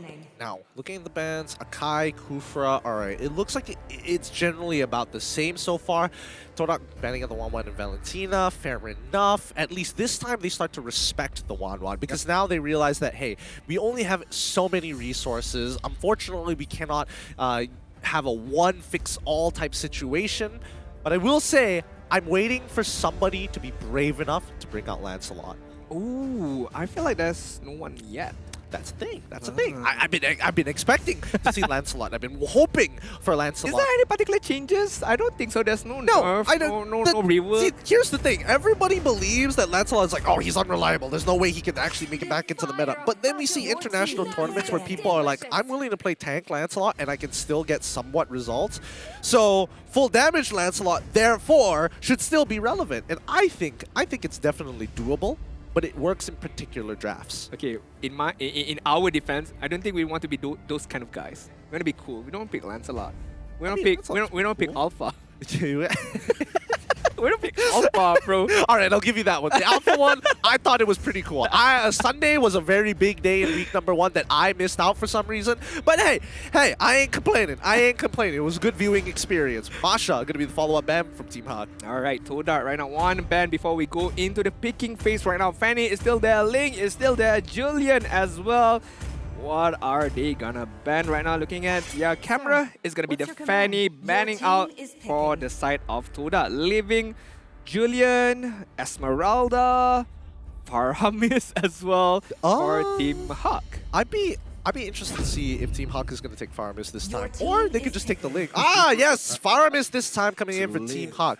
Now, one of the few combinations that I have seen in pub games is a Farhamis plus Leomord, right? How does that work? So Leomord wants to run in and kill everybody, right? Right. Farhamis just presses Call Altar. That's as much as the combo goes, you know? Like, obviously, I would prefer Angela. That would be, you know, the dedicated Heart Guard. But Call Altar feels cool. Now, I'm not saying it's a meta thing, but I do think it's really, really cool when it works out. The only thing I'm afraid of, does Farhamis have the movement speed to catch up with Phantom Steed? Absolutely. If he used the Shadow Stampede. Exactly. If he doesn't have, it's like, bro. Well, you know, take sprint. Unlucky. Keep up, bro. Keep up with the pace. Alright, now TODAK is going to answer the Farhamis question with the Chow as well as the Cloud. This is a very, very interesting pickup from the side of TODAK. I'm guessing this is going to be Chiku's Chow in the Romo side. You say for sure. We've seen Momo play, we've seen Moon play Cho as well. Back then. That's a good point. That's a good point. Let's see if they lock in Beatrix or Natan, then I might have a couple of questions. Okay. But until that point, I think that Chiku is most likely going to play Cho. That's just a thought. But let's come back to Team Hawk here. Now, if they want to be cool, they can lock in Leo. I'll just be pressuring them from the English broadcast. You want to be cool, boys? You want to join the cool kids club? Honestly, I just really want to see Leo more because he has been revamped. Same goes for Vexana as well. I would like to see either one of those heroes actually be played in professional play. But so far, sticking to their guns, it's going to be Atlas as well as the Esmeralda. This brings me back to Team Hawk versus SMG all over again. having the Farhamis, having the Atlas. This is a very, very deadly combo of ultimates. Pulling everyone in, the Cult Altar opens, but it's not for them, it's for Team Hawk's side as well. So again, with the Falling Star Moon, is gonna be a very, very good AoE team fight. So TODAK right now, how are they gonna answer it? Again, they can flex this Chow, putting him at EXP lane and bringing out the Digi. Could be a good answer against the Fatal Link. Ooh, does Chiku know how to play Digi though? It can't be that hard, right? It can't be that difficult. You press like 2 buttons half the time and 1 button sometimes. Yeah, I mean, and when you die, you just spin around. Yeah, you just spin around. Like you can have full vision over the map technically, but Benedetta gets locked in here. Oh, I really hope. Okay. Is this rival or Formace playing Benedetta? I feel like it's gonna be Formace. I feel like, cause to be honest, looking at rivals' previous competitive scene in Tier 2 or Semi-Pro, not much of Benedetta gameplay. Maybe he's evolved. I mean, look at how he has kind of molded himself in the MPL. The fact that he has like 831, which if I'm looking at this correctly, is technically one of the highest gold per minutes we have seen from a jungler, right? And again, we've already been through 1 week, so it's fact for now. 1 week. Yeah, just 1 week. It's solid. It's steel, you know? Certified. Verified. Verified. Alright, so that right now, banning out the Hayabusa again. Not gonna deal with this mobility. And looking at on Team Huck's side, as you mentioned, okay, Muntun. Sorry, I was focusing on. He's asking, Muntun have eaten or not? Come on. Muntun always have eaten, guys. Muntun eats good. Please put that on a t-shirt. That's so funny. Okay, That's so funny on so many levels. But talking about Gary specifically, now, he's, again, I would say that Gary, when he first came in, extremely timid, right? He's very scared to make those plays. But once he really found himself, the confidence level of this man skyrocketed, absolutely skyrocketed. And the fact that we have seen him play Hayabusa, not a lot of teams want to play Hayabusa, right? And the way that he played it last game has been official. Oh, they started the chant again. Okay, they banned out Diggy. Enough with that explanation. You finish up, you wrap up your points very, very quickly. Oh, yeah. Okay, I was going to focus on the goal per minute between those two junglers. As we mentioned, Rival being the rookie, 830 plus goal per minute, comparing to Gary about 700. That's like 100 goal per minute difference. So again, only week 1, but stats is stats. It's verified. It's true. For now, Rival looking like the better jungler right now. I can see the blue check already right next to his name. I don't know what you guys are looking at, but I do think that Rival has only played Ling thus far. Yeah. For week 1 and also today. So I do want to see what's in his pool. Lancelot. Unlucky. Unlucky. I don't know why. Because back then you weren't here on Sunday. They have something against you. And today, banning out the Lancelot. That's the thing! They have an agenda against you. I'm not sure, but you need to check it out. I'm not sure, bro. I'll figure it out. I'll figure it out eventually. But I think Team Huck is making a very good response here. They banned out the Diggy, which is something that we were talking about, and as well as getting rid of the Dairoth to make sure that Lola is going to have a good time. So now it's a 50-50 matchup. I'm guessing if TODAK want to show anything here, I'm guessing that it's... oh, please don't lock in Thamos. I really hope this is Benedetta. This is Benedetta. Formace Benedetta. It's been so very long. Ling. Okay, let's go! Let's go! It's Formace Benedetta. It's been so very long. Okay, I can see you're excited for Formace Benedetta, but for my side, it's like, again, Ling on the Rival. I feel like I'm not discrediting him. I feel like he's a very, very good Ling player, but showing another Ling, I feel like it's gonna be very, very a big disadvantage, to be honest, because Team Heart knows how to play around him. You know, there's a lot of stats that Team Heart has already against Rival, so hopefully he can change a bit of the narrative. I don't know about you. I'd rather watch him. I'd rather watch Rival play 100 games of Ling than a single game of Baxia. Or Kai.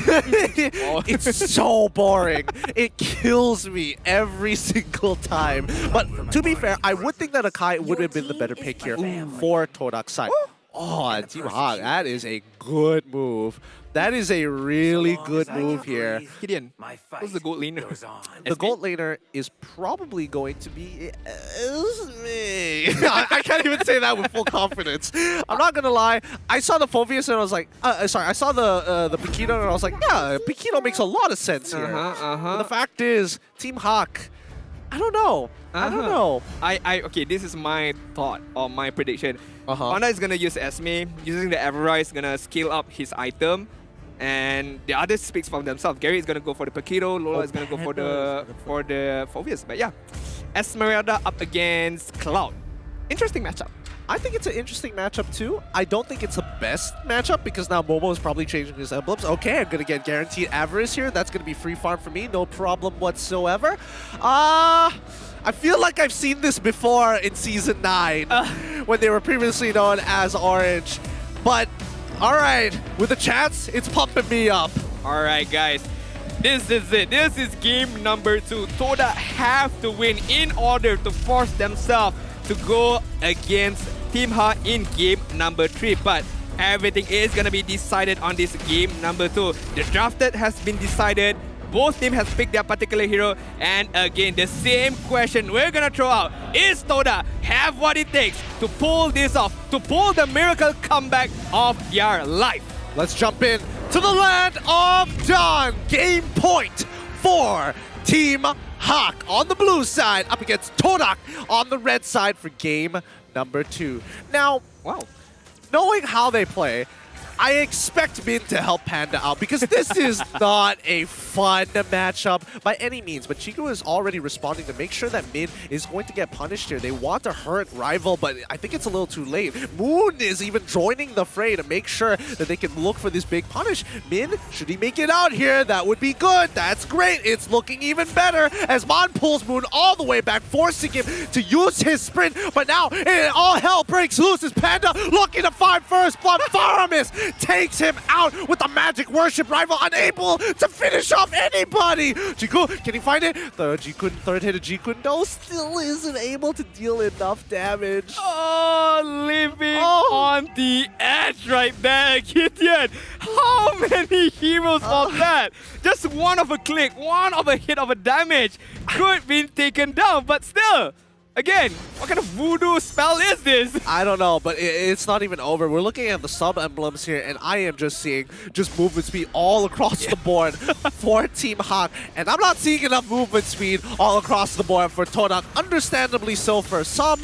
Oh wait, actually 3 of the mobility heroes, those who don't have movement speed. Okay, fair enough. Movement speed, physical penetration. Movement speed, magical penetration is the main idea. And right now, Chico is gonna get pulled back, but managing to get away. Right? Whoa, he's going in a little too deep here. Gary can't get out of this. Gary ends up dying as Formaze has already rotated fast enough to respond. And now the rest of TODAK will back off. They finally get a free turtle, uncontested. Lola is going to confidently walk up here with the help of Mount. Right behind him, he's going to use the demonic force. He's looking for Moon. He finds his target, sees Rival, wants to go for some more, gets back in for the call altar to jump back onto Chiku, but he's really not going to get anything here. And look at that top side. So far, Momo is having the time of his life. Yeah, time of his life, getting the amount of gold that he can in that particular space of time. So TODAK right now, a very, very good gameplay in terms of the early stages.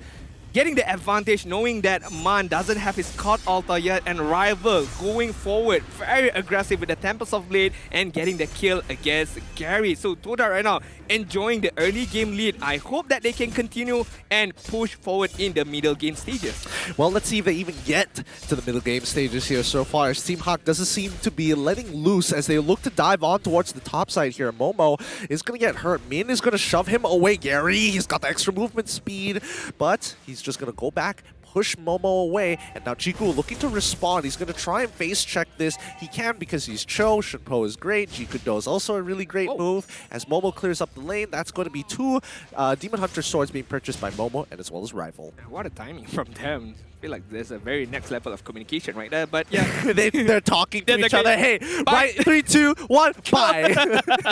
Just popping out at the same time. Again, that requires a great amount of concentration and conversation, but right now, Chiku! Yep, he should be dead here. The flicker comes out, third hit, and Jiku-Do being saved, but he goes down to Panda with a falling star moon. Great punish. Face check, no problem. I got the fatal links. Yeah, looking at the bottom side right now, TODAK still trying to find some counter initiation or counter engagement, but Lola is not scared. Gonna be facing off 1v2 right now. Gary is gonna come in. Where you going, Formaze? No matter where you run, Demonic Force will continue to follow, but Formaze smartly just holds onto his blade, doesn't dash no longer. His rival makes it out. He is able to steal away the orange buff. A little sad for Gary, but hey, a big win for TODAK. Very, very big win for TODAK, stealing the buff as well as managing to come out alive. But is it gonna matter in the later stages right now? Because the turtle is up on the bottom side. minute number 4. 1.3 goal lead for TODAK. They're gonna look to fight. They're gonna look to extend this lead. But looking at how they rotate, I think this is a free turtle for Team Hawk. I don't think... Oh, they didn't rotate fast enough here. Unfortunately, Rival actually has the level lead on to Gary, but he wants to punish here. Gary gonna go with the KO strike. Oh, and the save coming in from Mom with the cold altar, trying to turn this around. Rival still in the middle of that fight. He tries to hold on, dashes back in after the flame shot, and even Moon unable to get on out of there with the black shoes goes down as Team Hawk walk away with 2 skulls. Wow, the rotation coming in from Team Hawk, that was so fast. That was instantly. Min coming in, Man coming in. The connection, the 5G connection, saving Gary. And not just that, being able to get the counter kill, counter initiation as well. I'm very curious. I hope there's an instant replay of what exactly happened to Moon. It felt like he got hit by the Fatal Links, like midway through his black shoes, which kind of looked nuts. It was definitely one of those what exactly happened moments, but right now, Formaze, oh wow, he didn't even want to try and contest to get that wave. I felt like he could, but still, Jigu, he finds the kick on towards Panda's side. Panda on the run so far. He can only take so much damage as he buys time. Fallen Star Moon doesn't exactly connect, but here comes the cavalry here as Min tries to get the pull. Cult Altar activated as Jigu gets yoinked backwards, but Momo is still alive. Blazing Duet to chunk down the temp HP, but Man still holds strong. Lola keeping Formaze in the back line, but now it's done. TODAK, they have control over the side lanes. They back off Formaze. He's playing with fire here. They're going to be able to walk away. Formaze is going to walk slowly. He doesn't want to trigger the demonic force, but he turns back, and finally things have settled down. Here we go again. All the skirmishes, all the fight, but no death at all. No one got caught, no one got killed. But as we can see, Team Hawk right now, Chico is going to get pulled back right now. Chico! Oh, he ends up dying because of that. Farmus has his value, and that is a good reason why you should be playing him. However, TODAK on the top side, Rival is able to get a tier 1 in return. Looking at Rival right now, the macro gameplay right now, split pushing as much as he can, because he can't join the team fight as much as he wants to. So the pushing power from Link is gonna help them out. But Man on the middle side, looking at Lola. Oh, it's looking good. Formaze is so low. Demonic Force takes him out. That's Phobius for you as they run down Momo as his battle mirror image cannot move. It's too late for him, but can they steal this away? Gary, he fights it with a jab into double KO strike. It's unfair right now, and Gary is gonna go for it. Chico gotta be careful right now, gotta run away, but be pulled back again. He's trying to breathe. Chico on the run.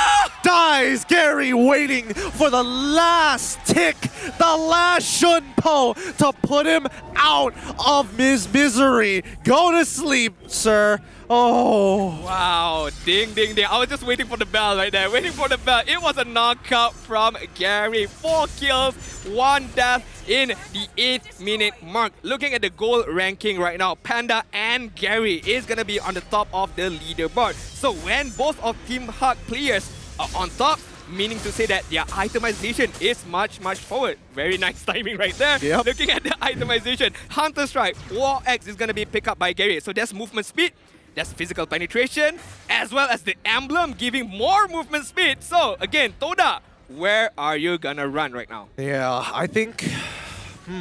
I'm trying to think who scales better in this particular situation, and I do think that Team Hawk is going to have a really powerful late game. However, Moon coming in with a Blazing Duet as Moon is able to get out of there with the black shoes, putting himself back up, but Gary doesn't care! More than enough damage with a full damage build. Now Formaze on the chase. He cannot afford to keep using his dashes. He has the final blow, but he's gonna get chased to the ends of the earth, and they find it again! One more time! Eye for an eye! Formaze timing it perfectly. This is why I wanted to watch it. What a play. What a gameplay. The greatest escape, but the team fight doesn't stop right now. Rival is going to keep it count out. Gary is going to get the kill. Chico on the backside. Can he do anything? A great kick, but there's no follow-up. Shadow Stampede is going to catch him out, but flickers away to safety. Man, oh man, Gideon! Oh dear God, this is a sweaty game. Both competitors refusing to back down. It has devolved to a street brawl. Anything happens now. Anything goes right now. But looking at Team Hot, the composure that they have, the composure that they possess, knowing when to go, knowing who to cut out. But looking at Formis right now, the king of split pushing is gonna do his job, trying to get one turret on the bottom side, giving up the lot for Team Hawk. I think this is a good decision coming out of TODAK. Their wave clear is not that bad, especially when they have Formes on Benedetta as well as Moon. But I think in this case for Team Hawk, I think they could have delayed it because the 12-minute mark is what they're waiting for. This first Lord is generally going to be weak. But I'm just a thought. Team Hawk are going to use this Lord to force a team fight. Oh no, speaking of team fight, they're looking for Moon. He's already used the black shoes as the Blazing Duet is already coming out. Lola is getting into the middle of the fight, finally gets tapped by the Cult Altar. They find Moon using his black shoes, and now with his pants down, Chiku trying to run away, but he can't from the demonic force. He goes down, and Panda chasing Momo to the ends of the earth. But it's not gonna stop right there. Look at the top side. Rival is gonna settle the Lord as well as getting one turret for them. But Team Hawk getting the outer turret on the middle side. Is this a good trade for Team Hawk? Yes, the goal advantage is there, but slowly and slowly, their turret is getting beaten bit by bit. Yep, they are taking significant structural damage here. However, as long as the inhibitor stands, they don't have a lane disadvantage. Right now, the AI is winning prediction. 69, very nice. Against TODAK's 31%. Do you agree? Do you disagree? I would agree if TODAK has a bit more percentage right there, because they still have the capability to turn things around with the split pushing, with the 4-1 combination or 4-1 movement right now, but they have to execute it perfectly. And Momo right now, to be fair, Gideon, to be fair, I'm pretty sure he has the damage, he has the item, but the opportunity for him to go and to sustain is the problem right now. Speaking of which, it's the linchpin. Kiku, guys, is going to be sent back to the grave here. Min looking to take away all initiation from TODAK's side, and now this is going to get really, really tough for TODAK.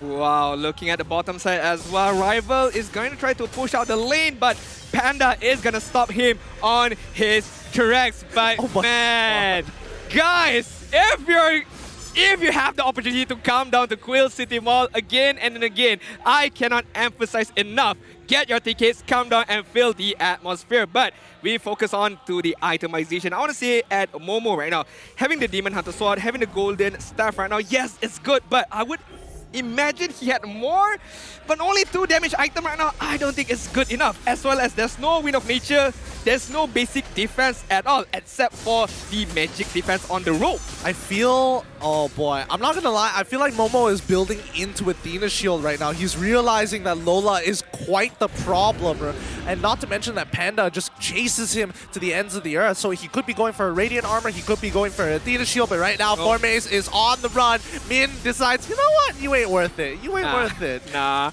I mean, the Electro Final Blow, the Eye for an Eye is just too elusive for Min to catch him out. It's better for him to catch either Momo or Chiku, guys. And speaking of which, the Lord is going to be start right now. Chiku and Formes on the backside. Can they do anything to stop this Lord push? Yep, Formes is trying to distract Lola for as long as possible, forcing him to do his business with the demonic force, but top lane is getting pushed out right now. Chiku just needs to threaten him, hold them hostage for as long as possible. The inhibitor doesn't fall, but THQ secure the Lord, and now Formes has to take this fight, no choice. He heals off of the wave as Gary and Mom want to take him out, but it's too late. Double jab is going to put him down. Rival trying to cut as many structures down as possible, able to secure one, looking to go and run away. Finch poises out of there. Man, oh man, this guy is carrying TODAK. I'm not gonna lie right now. TODAK is in this game is because of Rival split pushing capability, getting the turret on the middle side and dishing out a good amount of damage in the inhibitor turret for Team Hut. Speaking of which, Team Hut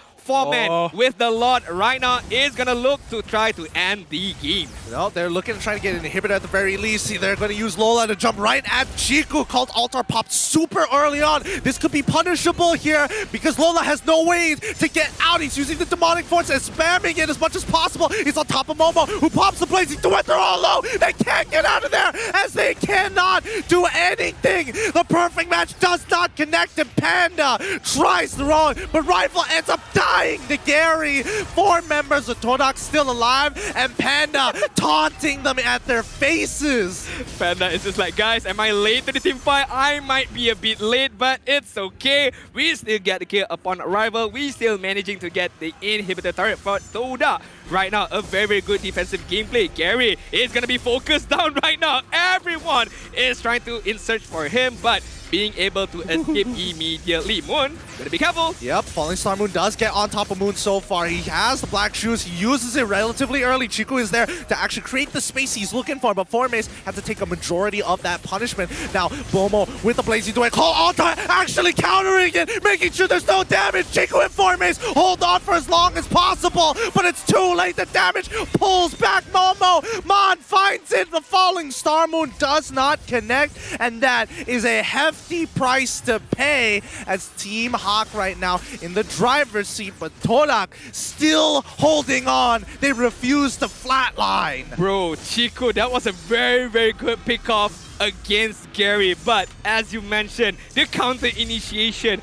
by Man, using his sprint, using his Cult Altar, saving his team member right now was so much crucial. Credit to Chico, but a bigger credit I have to give up to Man. Understanding the positioning, understanding when he got to use the Cult Altar. Looking at the damage dealt right now, 75,000 for Team Hawk is gonna be given to Gary. Is the main damage dealer right now. Apart from that, yes, Lola, there is a bit of magical damage, but the main one is gonna be Gary right now. I'm having a hard time to focus right now. Yeah, me too. I'm not gonna lie. The Team Hawk fans are chanting. They know that the end is near, and Team Hawk are getting very close to it. They have one last opportunity before the goal lead does not matter, and it's going to come down to this very Lord. The longer this takes, the better odds TODAK has to ensure that they can beat back against Team Hawk. Look at Panda right now, just going on the backside, just cutting the lane up until the base. But man, is he gonna go for the fatal lane? Gonna catch out Chiku right now? Oh yes, he is. They want to guarantee that Chiku goes down. They find it as a Blazing Duet is pop call Altar, and in response, Moon on the run dies to Gary.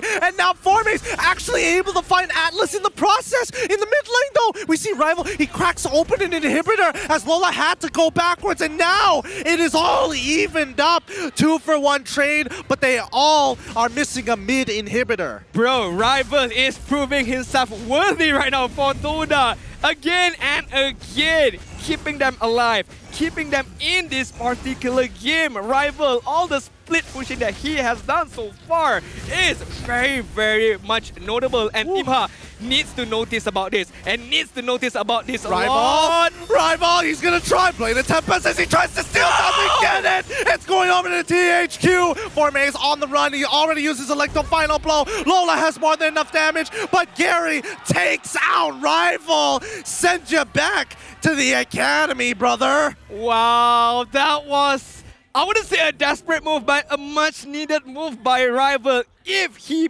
managed to steal out the Lord, they can prolong the team fight, but he's just a man. What can he do? I mean, it's so close. Look at the retribution times. They're literally exactly the same. Man, able to make that difference. The Ghostbusters. Ghostbusters.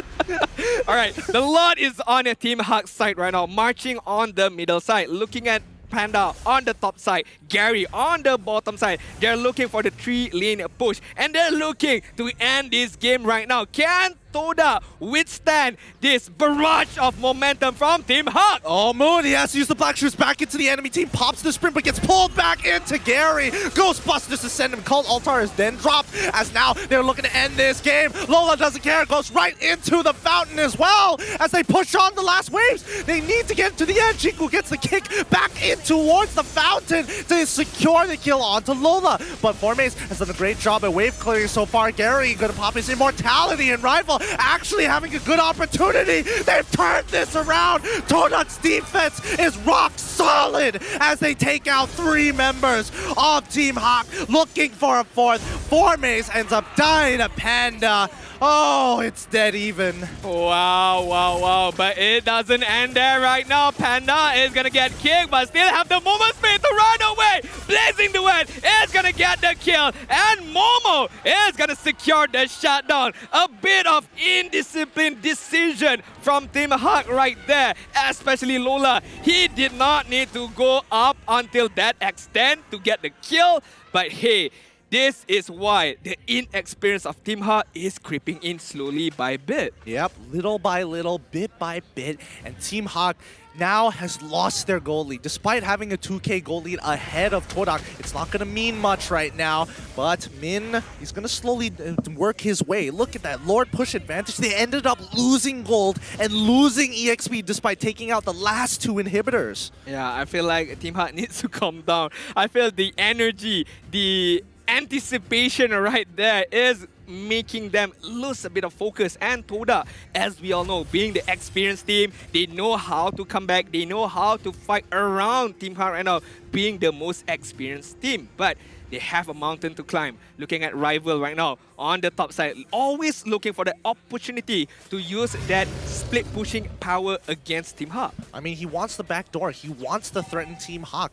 When Team Hawk are deeply rooted in a position, they've got their trenches dug out. The only way is to threaten the crystal, and then they have to get out of those trenches. But now Rival going for that 1v1 against Gary here. This is going to be the battle of the ages, as Gary suddenly has to turn around, won't be able to respond fast enough to the Lord fight, and it's going to be Lola in the middle of everything. Blazing Duet hasn't been popped just yet, but the demonic force continues to pull through. Momo popping his Blazing Duet. It's going to be the Winter Truncheon from Mon to survive as he continues to push on forward. He's using his Ghostbusters as well, but the Stampede, it's too late. They pulled back, and now Team Hawk, look at them. They're scrambling. They have to figure out where they want to go as Rival attacks the backline. Panda is able to pick up Moon. Wow, it still doesn't end there. A very good Chikundo from Chico trying to get a kill against Mon and Min right now. Mon is being taken care of. Panda joins the team fight. Another warrior has arrived. Chico is gonna pop the immortality. Min right now can't do much. Have to be taken down by Chico right now. There's the conceal. Panda, is he gonna chase? I don't think so right now. Yep, they're gonna immediately start. Formace just needs to buy time. He doesn't care. Eye for an eye even used as well. He's finally dead. 2 for 2, even though one of them was already just coming back to life, and that means TODAK, because of that kill, have to pull away from the Lord. Oh my goodness, this game is too close. It's too close for my comfort. I need a break, but I'm pretty sure the play are more intense right now. What are they gonna do? All decision is very, very crucial at this stage. 22 minutes. We're reaching to the point where if anyone dies, it's gonna be a 1-minute respawn time. Rival! Gotta be careful. Almost right there. Almost right there, Gideon. Oh, too close for comfort. Way too close for comfort here. And TODAK are at full items here. Look at that. I mean, does it matter right now? I think, okay. I feel like it's all about buying the immortality, selling the immortality right now. Exactly. Formace is buying that immortality already, but THQ are already in the mid lane pushing out, but Rival is pushing on to the top side, so they need to make a decision. Coin flip this right now. They need to secure it right here, right now. Take this Lord, but Min, he's going to try and slow down Moon. Rival is going to join that fight. The coin flip is about to happen as the Blazing Duet comes in. Call Altar, who gets it. It's going to be the man himself, but they have lost Gary. No jungler here as TODAK now focusing on on the team fight. They've already got a pressing matter at hand. They're trying to get on out of there. It's double kill, but TODAK keep on chasing. Panda in trouble. Uses the Winter Truncheon. Mon can't get him out. Fornace picks up the kill with the execute. And now they are going to take away this Luminous Lord, but the Empowered Minions are pushing in. They want to end the game. TODAK looking for it. That wave needs to get destroyed. Min trying to break it as soon as possible here. It's going to be the Fatal Link, so Pochiku guy's back in as he drops down. Mon trying his best, slowly utilizing his Ghostbuster to clear the wave, and yes, it's so close, but no, it's too late. TODAK take game number 2. My goodness gracious! What a game! What a game that we have on hand today. Week number 2, guys. May I repeat, week number 2, day number 1. It feels like a grand finals of MPL Malaysia season number 10. Woo! Back and forth team fight. Back and forth decision making. And TODAK, they call themselves the king of comeback. They have proven it again and again. And today marks a very, very good comeback of their life.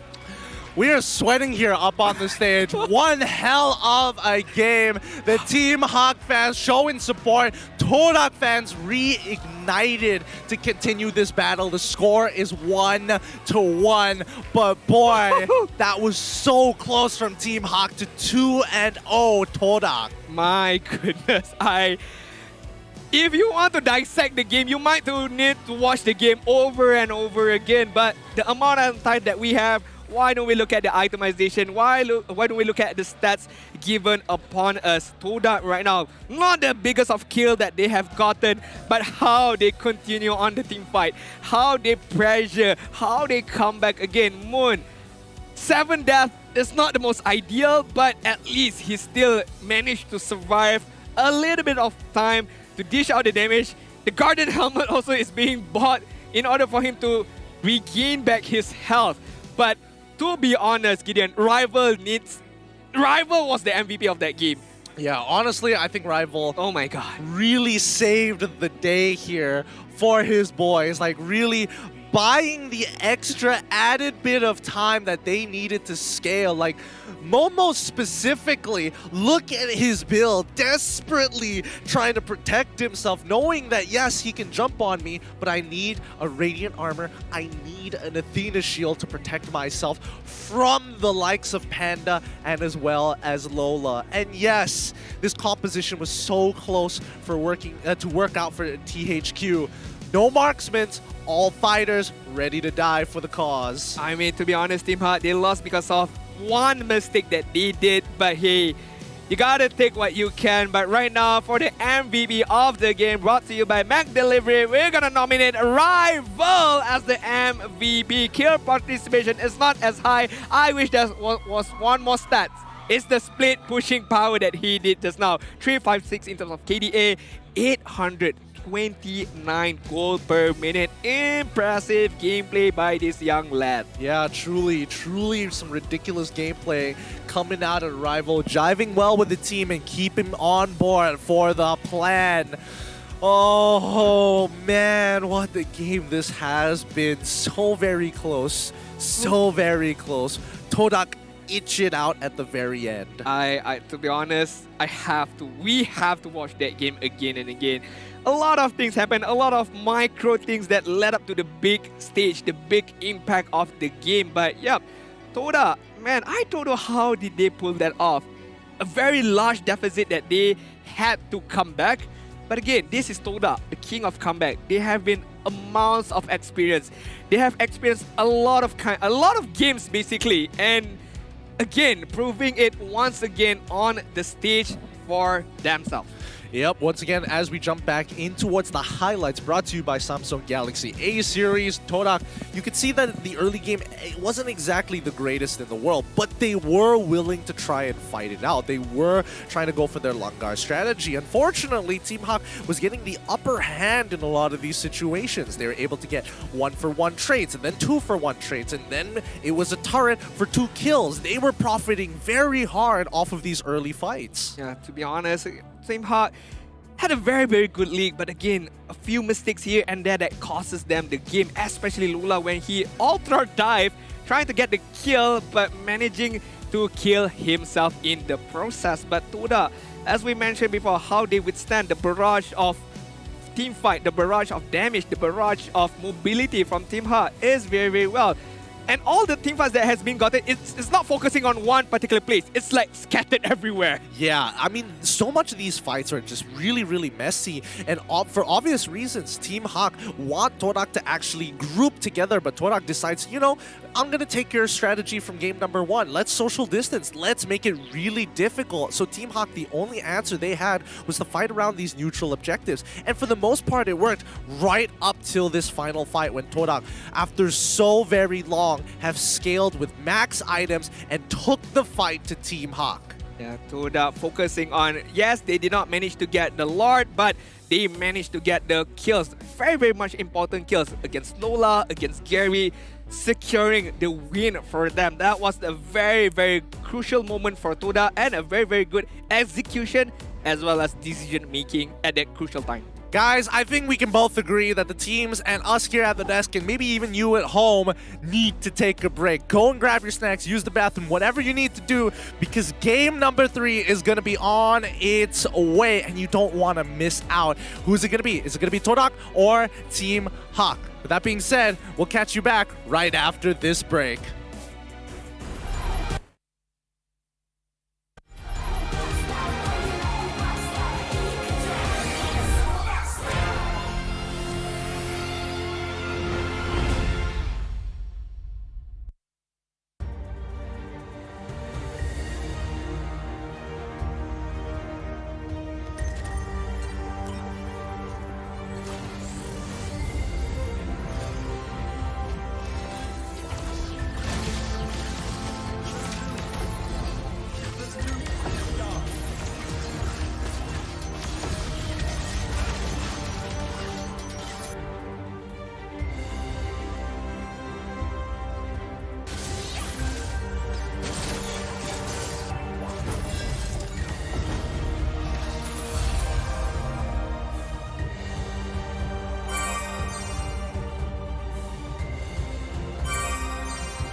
Reporting for duty.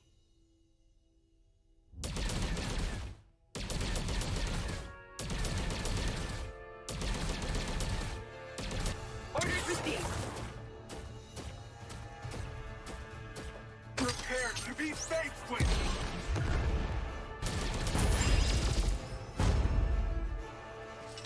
Orders received. Time for a high caliber shot. I've spotted the fugitive. Time for a high caliber shot.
Welcome back, everybody, to the MPL MY Season 10 with one of our most anticipated games now.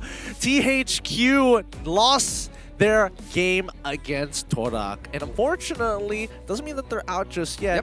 But this best of 3 is now becoming quite a spectacle here, with me getting Kyun as well as Adine here at the desk to cast this final game. I don't know, predictions out of the window. This is quite the show. Regardless of the end result, we've begun a treat of a fight as well. What a game 1, what a game number 2, the build up. Hopefully game number 3 lives up to the expectation, not just for us, everyone watching at home right now. I'm pretty sure, oh my god, the day just keeps on getting better right now. We have reached the ultimate prize for the share milestone, 1,200 share milestone. Thank you very much, everyone. With that being said, there's a code down there. Go to the particular website m.mobilelegends.com/en/code exchange to redeem your exclusive rewards. Yep, claim them while you still can. Screenshot them to save it for your friends later on. Get them while they're still hot, because this game is going to be underway very soon. Let's go, 1,500. Oh, no. No more. No more. Let's relax. We don't have a double S tier or a triple S tier, but we'll talk about it later on. However, this particular game has been so very good to us. It's a game that keeps on giving. Let's recap game number 2 with no marksman in their team, finally hurting their team composition as THQ were so close to ending the game, but a fatal mistake as Lola jumps in towards the fountain and the rest of the team weren't able to press their advantage in. TODAK turned the tables right at the very end. If I were a fan of Team Hawk, which I'm not biased or anything, I'm standing in the middle right now, I would be a bit disappointed looking at the damage dealt from them. 2 people, not 1 but 2 people managed to scaling above 100k damage, but still losing out to TODAK. Damage dealt not as high, but in terms of where they dealt the damage towards to is what matters most. And obviously I have to agree with our graphic, impact player for TODAK is gonna be Rival. Yeah, crazy how he was able to scrape up so much gold for the rest of the team to keep them in leagues of a single team fight to even out the gold, and more importantly so, pulling pressure away from the rest of the map. And THQ unfortunately just have to follow, if not the game would collapse in on their heads with a backdoor, and that would be the most unfortunate, most anticlimactic way of losing. Yeah, correct. Another thing that is playing in my mind right now is the fatigue. Is it gonna catch on to TODAK or Team Hawk right now? Because game number 2 was exhausting, but they have to remain their focus because game number 3 is gonna be underway now. Drafting phase is gonna begin where TODAK is gonna get the first pick. All right, I mean, they're fast on this. TODAK going to be on the blue side, Team Hawk on the red side. Ling Fanny ban followed up by Team Hawk, who bans out the Valentina as they hold priority here. They're hovering over the Faramis, and it looks like it's going to be the Faramis ban. I agree with the bans right now. It's a standard ban, to be honest, but I do have to agree, which is kind of interesting. TODAK banning out the Ling as well as Fanny. 2 of, I would say, comfort pick for rivals. So finally, we get to see a different hero gonna be played for Rival.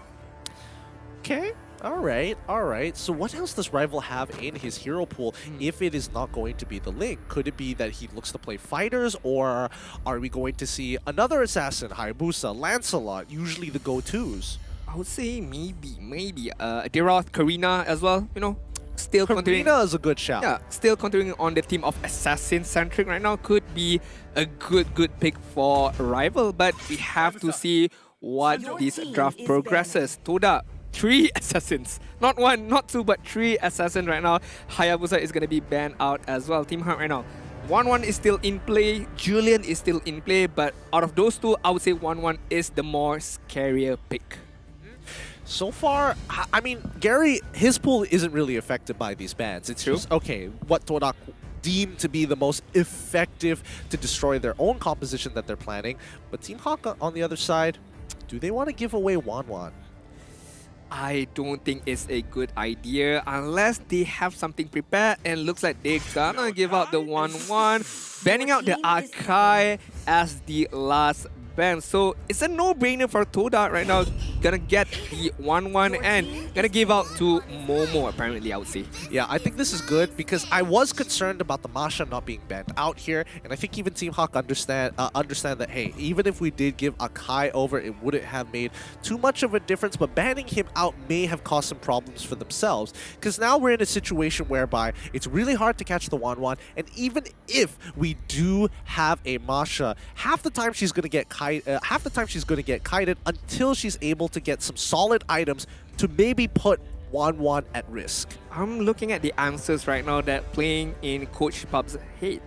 I would say Phoveus, yes, is a direct counter, but are they gonna go down that line? Masha. It looks like gonna be the Masha as well as the Diggy pick. So a bit of Purify, being able to purify against any AOE crowd control coming on the side of TODAK, which we have not seen yet, but Masha pick is very, very nice. Trying to zone out probably the 1-1, not being able to move forward, get his weakness stacks, as well as the crossbow of tank. I think this is great for Team Hawk going for the Masha and just the overall strength of Masha in comparison to Phoveus as a counter pick against 1-1. As much as Phoveus wants to be able to hit the 1-1, as soon as 1-1 pops the Inspire, is able to get the crossbow of tank on towards Phoveus, then you're in a lot of trouble. Most Phoveus instantly die. But with Masha, it's a different case here, because with Masha, you're able to disable her from auto-attacking, which is a powerful tool, as well as almost being able to one-shot if you have enough HP. Speaking of which, TODAK going to be responding with the Yve as well as the Esmeralda. So the Diggy pick does have value. Does have a lot of value. If the Falling Star mode is being used upon them, then the Time's Journey is going to be effective. And is it going to be a classic matchup between Esmeralda and Masha on the EXP lane? To be honest, on the early stages, I feel like Esmeralda has the more pushing power, being able to clear minions much more faster and to be able to rotate much more faster. But Team Hawk right now, for the third pick, before we move on to the banning phase, are they going to secure their own jungler for Gary, or are they going to secure their mid laner as well as they see the Yve on TODAK side? And Kadita is going to be pick up, probably going to give out to Man, so another AOE crowd control, damage dealer, burst damage on the side of Team Hawk. Rather interesting, rather interesting. I think they just want somebody to be able to dive in and maybe look to cancel out the real-world manipulation. Relatively safe, right? You still have the Ocean Oddity to be able to kind of get in close to Moon when he does use the real-world manipulation. Now, we move on to the second ban phase. We do see the Cho get banned out by the side of Team Hawk. I mean, that's a respect ban, I would say so. Banning out the Chow so that Chiku not be able to use the Chow. As we can see on the game number 2, he did perform really, really well, being a nuisance, disturbing the front line, the back line of Team Hawk. And TODAK right now, banning out the Beatrix, minimizing the hero pool that being able to use by Panda. But to be honest, they're still clean, they're still Brody, they're still Iritel, because I feel like the DG pick right now is going to be focusing on babysitting Panda. And Man using the Kadita, he can be left alone. He can survive on his own if he gets caught. There's the Ocean Oddity, as you mentioned. There's the Breath of the Ocean for him to disengage from any particular team fight. Yeah, I think Irithel is probably going to be a pretty good shout here for Team Hawk, and especially when you have a Diggy, you basically get to run around for free. And I think that's great because Irithel wants to run around for free, and her passive works especially good when she can run and gun people down. Rather frustrating, hey, but what are you going to do about it, right? Ooh, ban out the Estes. I think that's a good ban too. That's, to be honest, if Farmis is banned out, another pick that can prolong the team fight would be Estes, with the blessing of the Moon Goddess securing or fueling up more of a team fight potential. But TODAK right now, continuing on the trend of Marksman, banning out the Cloud is a good ban. We have seen a lot of times Panda using that Cloud very, very effectively. But with that being said, not Iritel, but Bruno, who can do the same amount of damage as Iritel, but to the turret, basically. Yeah, I think they want to play a fast-paced game here. I think Team Hawk are going to dedicate Diggy and to basically babysit this Bruno and try to bully out the gold lane and try to get ahead as fast as possible. Do you think it's a early pick for the gold lane? I feel like they could have picked not the roamer, but the jungler first, and then secure the main damage dealer for them, but maybe it's a bit of a mind games from Team Ha, I would say.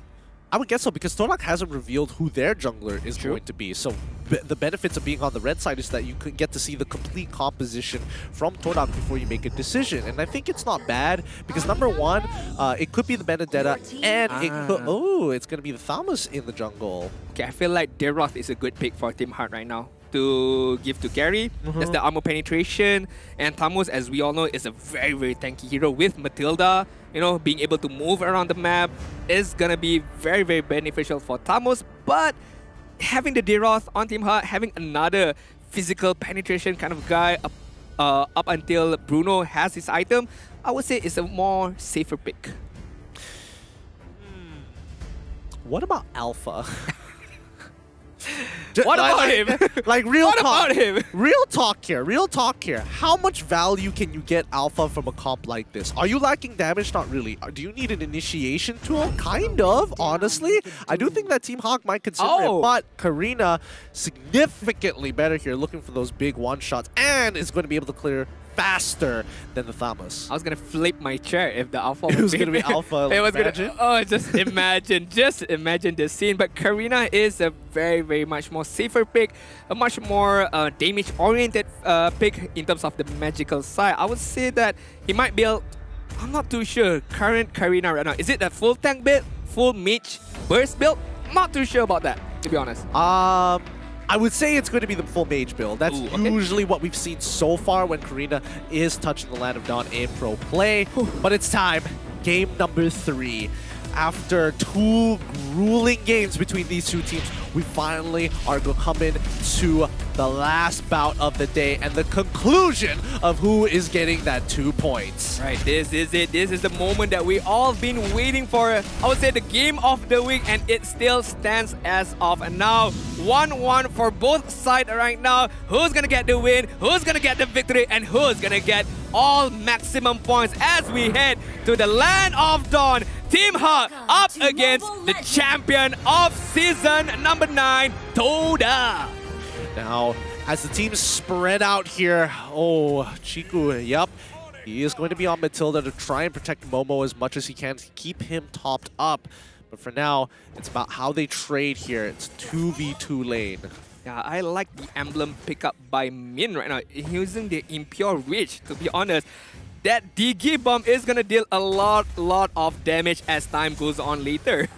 Yep, and Mon getting some really good trades against Moon so far, forcing him to recall and use his regenerate here. So that means there's going to be a faster push as Ganita and as well as Karina slowly move down just to double check. They know that Rival is on top side now, but Min, he's on the run, pops up his sprint. He doesn't want to give a kill this early on into the game. Momo trying to trade against Panda so far and can only do so much, but Chiku ensuring that the punish is worthwhile. Yeah, I feel like having the Matilda babysitting Momo right now is very, very much beneficial as he doesn't need to go too much to the base to secure his HP regen. Looking at the bottom side, Formates is gonna get caught out but not being able to secure the kill. Mon is taking a bit amount of damage as he weighs out of danger. He's good. I think for now, Team Hawk are just taking it nice and slow. They don't have to force situations unless TODAK are truly out of position.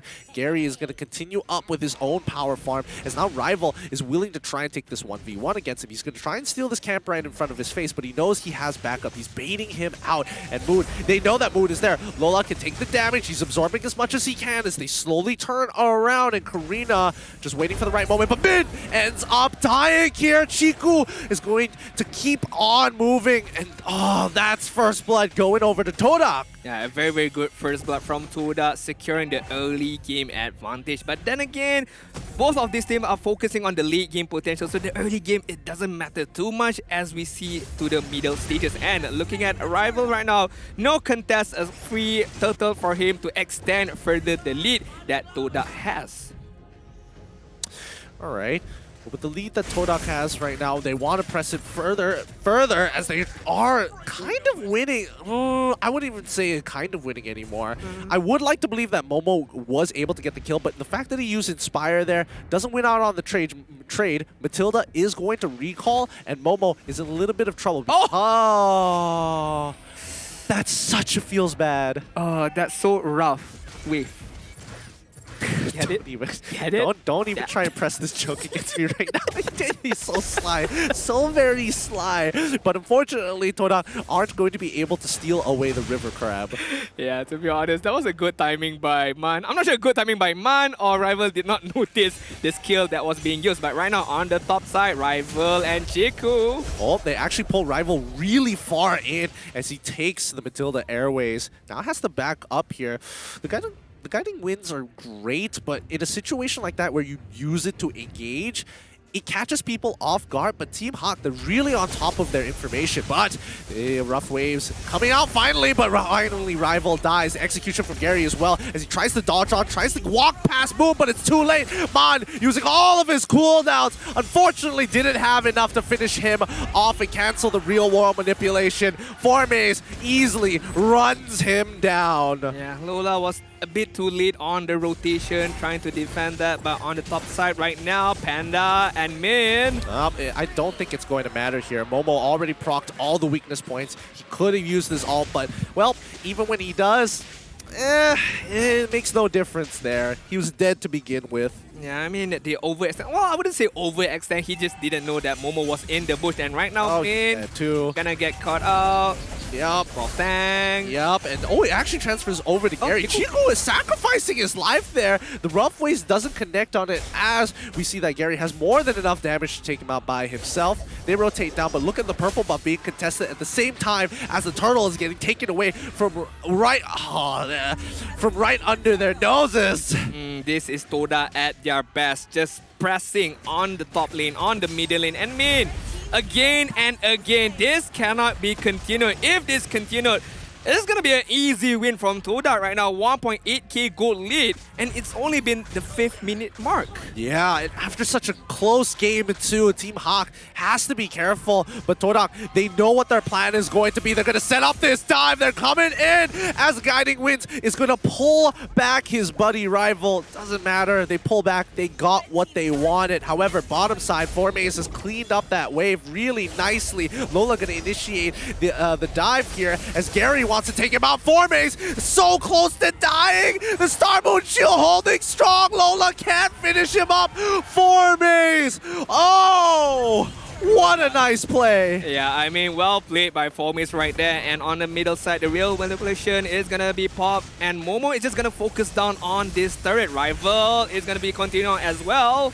Rough waves already coming out, chunking out Chiku for 50% of his HP. They don't break mid-tier 1, though. They got so very close. I mean, almost. If anyone of TODAK side just commit on that turret, I'm pretty sure they're going to get the turret. But it might be bad for them as they got to trade their own life for it. Looking at the TODAK side right now, Momo, Chiku guys, and Moon is going to try to focus on this middle turret as they make the transition onto the bottom side. 1.8k gold lead, and Momo is having a much better time on the gold lane and transitioning onto the bottom side, being babysitted from Chiku guys from the minute 0. Yep. I mean, look, Momo's damage and Formaze have been really... They are just competing against each other. Momo's sitting on top while Gary and Formaze very close to each other. Rival hasn't been participating too much in these fights. However, they have to protect this middle tier 1 because as soon as mid tier 1 is broken, TODAK can easily access the jungle. Now, Turtle is up as they slowly sit on top of it right now.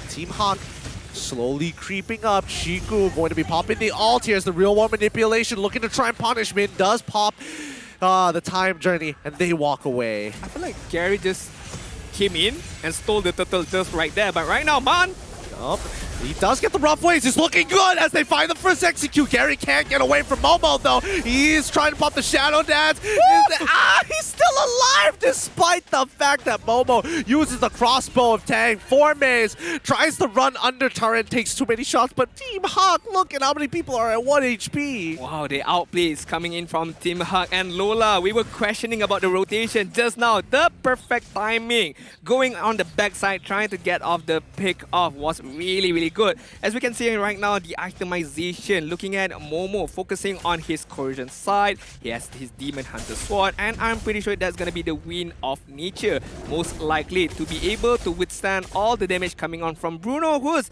to be honest, not having a good time, only has his Berserker Fury, not even a full boots up, and most likely that's gonna be the Scarlet Phantom.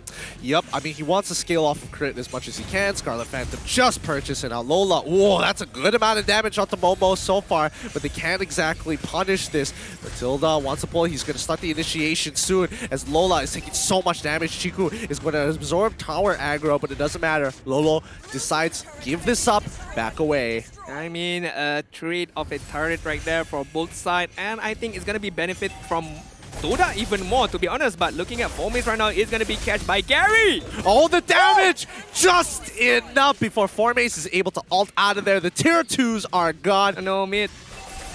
Oh, mid. It's gone. It's broken. Team Hawk, unfortunately, don't have the manpower to defend it, and TODAK just had better rotations. Just quick, sorry, not better rotations, quicker rotations. I would say the mirroring move was even Stevens, but to be honest, TODAK was benefiting a lot more getting that middle turret just now. Man coming in right now. Oh, rough race, full combo with the Ocean on, and Gary finds his execute, tries to dash out of the way, but it's too late. Chiku's got his sights on him. It's the real world manipulation. Whoa! He almost manages to get through, but Momo says no. He is not letting him live for free as Lola trying to get any sort of kills right now. He's down to his last HP bar as Formace is doing the same, zoning the back line, but the crossbow of Tang is out. And now Formace wants to get mid. Can he get it? No, he cannot. Force to back away. Panda, good damage coming out of him. The amount of peeling, the amount of beating by both teams was super intense just now. Looking at Lola, I feel like the Thunderclap was used, not, I would say, wasted, but if he had catched Momo with the Thunderclap, he would have gotten the kill. But the Thunderclap was used upon Moon, trying to disturb the real-world manipulation, but then again, it wasn't really much effective in that particular team fight. Yeah, I mean, not a lot of people can actually cancel the real-world manipulation if we're looking at Team Hawk, and even if they do, it comes at a potential risk. Like if Panda wants to use a slide tackle to cancel it, he's putting himself way in the line of fire. Currently, the AI winning prediction is 59 to 41. Yeah, it's a bit of, you know, a bit of 50-50 right now, a bit of TODAK having the 9% lead, but it's gonna be quite a lot. As we can see right now, the lot is gonna be pushed on the bottom side lane, and Team Hawk right now, they need to gather themselves up. They need to synchronize in terms of team fight. Who are they gonna target first? Who are they gonna prioritize first? And we can see TODAK is just the master of baiting and kiting all in the particular team fight. Yep, and Chiku getting some good damage onto Mon so far. He's going to keep on doing so, using his guiding winds to go backwards, making sure that he can protect himself. But more importantly so, ooh, okay, a good knock up here as Momo for some reason is taking the turret aggro. They've taken all the tier 2s now. Topside will eventually fall, but now pressing their advantage. Gary might be in some trouble, has to pull away. He's chunked out as the real world manipulation comes on in. Mon goes for the full combo. Moon, will he die here? No, survives, and the rest of TODAK is on the run. Team Hawk on the chase here. Min finds the time journey onto Formace, but he pops his sprint to actually activate his speed, and Chiku looking to turn just in case Formace needs to add a bit of healing. I feel like both of the team was like, TODAK was like almost, do we go for the team fight? Do we go for the counter initiation? But I feel like there was a short call saying, okay, let's back off. We got what we wanted. All the outer turrets has been taken care of.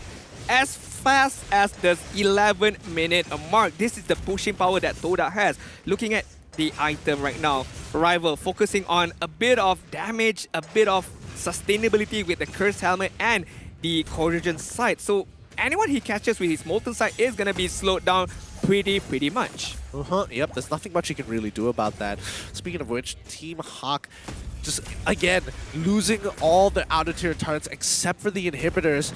There's only so much that they can do right now. Lola getting himself caught in a 1v1, but the rest of the TODAK members look to surround him.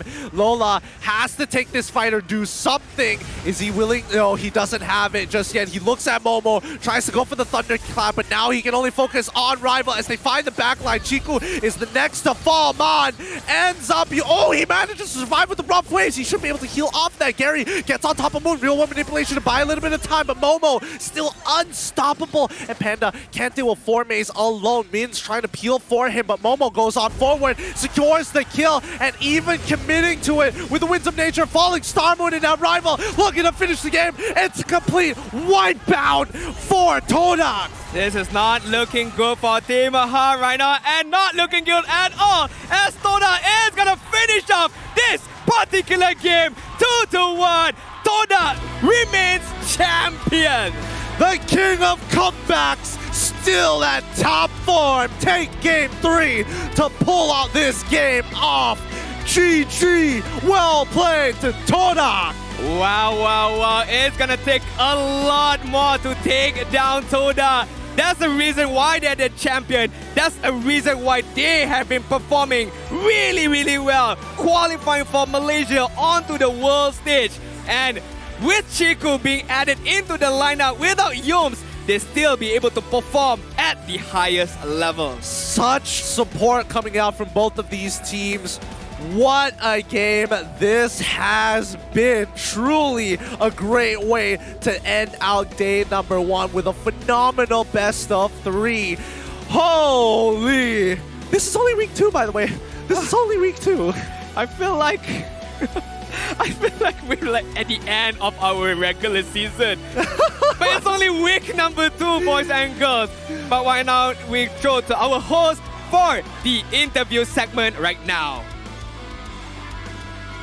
No captain, no problem. Pasukan TODAK berjaya menewaskan pasukan Tim Hak dengan kemenangan 2-1. Tetapi terlebih dahulu kita saksikan semangat sportsmanship daripada pasukan Tim Hak. Tahniah sekali lagi diucapkan, dan bersama saya sekarang ni Chiku daripada pasukan TODAK, dan saya akan serahkan mikrofon kepada Chiku. Dan sekarang ni Chiku, selepas berjaya menewaskan pasukan Tim Hak sebentar tadi, adakah ini antara perlawanan tersukar yang pernah awak lalui? First sekali memang susah sebab saya main tank kan. Sebab sebenarnya saya main tank sebab Yom kena influenza. So saya terpaksa main. Penggunaan Matilda di game yang ketiga nampaknya berjaya membuahkan hasil kepada pasukan TODAK, dan sekaligus berjaya menutup game tersebut dengan kemenangan 2-1. Apakah sebenarnya strategi daripada Azim kepada Chiku sendiri masuk game yang ketiga, kerana tahu kalau menang berjaya mendapatkan comeback? Azim punya strategi sebab dia tahu saya boleh main apa-apa je. Just as basic lah. Basic punya hero. So dia bagi je lah apa-apa. So saya main je. Alright, antara salah satu highlight pada game kita hari ini adalah penonton-penonton. Baik daripada pasukan Tim Hak sendiri, baik daripada pasukan TODAK. Mungkin Chiku ada kata-kata kepada ke semua penonton yang sekarang ni berada dekat Queen Mall untuk memberikan sokongan kepada pasukan anda. First sekali saya nak cakap terima kasih mana yang support, and nak minta korang tolong doakan Yum supaya cepat sembuh. Sebab dia kena influenza. So dia tak main sebab dia demam hari. So terima kasih juga kepada Tim Hak kerana bagi semangat kat tim korang, and tim TODAK juga. Terima kasih fans tim TODAK kerana datang hari ni. Terima kasih. Yes. Saya dah rasa vibe final, Chiku. Alright. Bagaimanapun, terima kasih ucapkan, tahniah sekali lagi. Jadi sebelum saya paskan kepada caster-caster kita, apa kata kita saksikan mic check di antara kedua-dua pasukan, di antara pasukan TODAK dan juga pasukan Tim Hak. Dipersilakan. Nak gerak mana? Mati dong. Mati! Mati ni. Nice! Mid. Dapat mid. Clock. Nice! Nice! Clock nolti, grok nolti tau. Clock nolti. Clock nak beri. Nice! Etri. Nice! Mati. Bobi mati. Nice! The one. Careful. Not again. Kasih tahu. Bunuh dulu. Nice. Tetap je. Aku tak ada retri tau. Dulu mati ni. Minta. Tolong aku Last aku boleh. Pergi. Aku kacau begitu. Kulu. Boleh dok game. Gaduh. Nice. Boleh menawar ni. Nice. Lola. Nice. Boleh emit dok. Boleh. Nice guys. Sorry legit. Nice. Anti bro. Mantap bodoh meh. Aku datang meh. Wow. Nice meh. Matilah. Nice meh. Mati tu. Nice. Nice. Boleh tu. Ada lock tu. Mati duk. Wow. Nice. Boleh tu. Boleh. Aku tap. Boleh.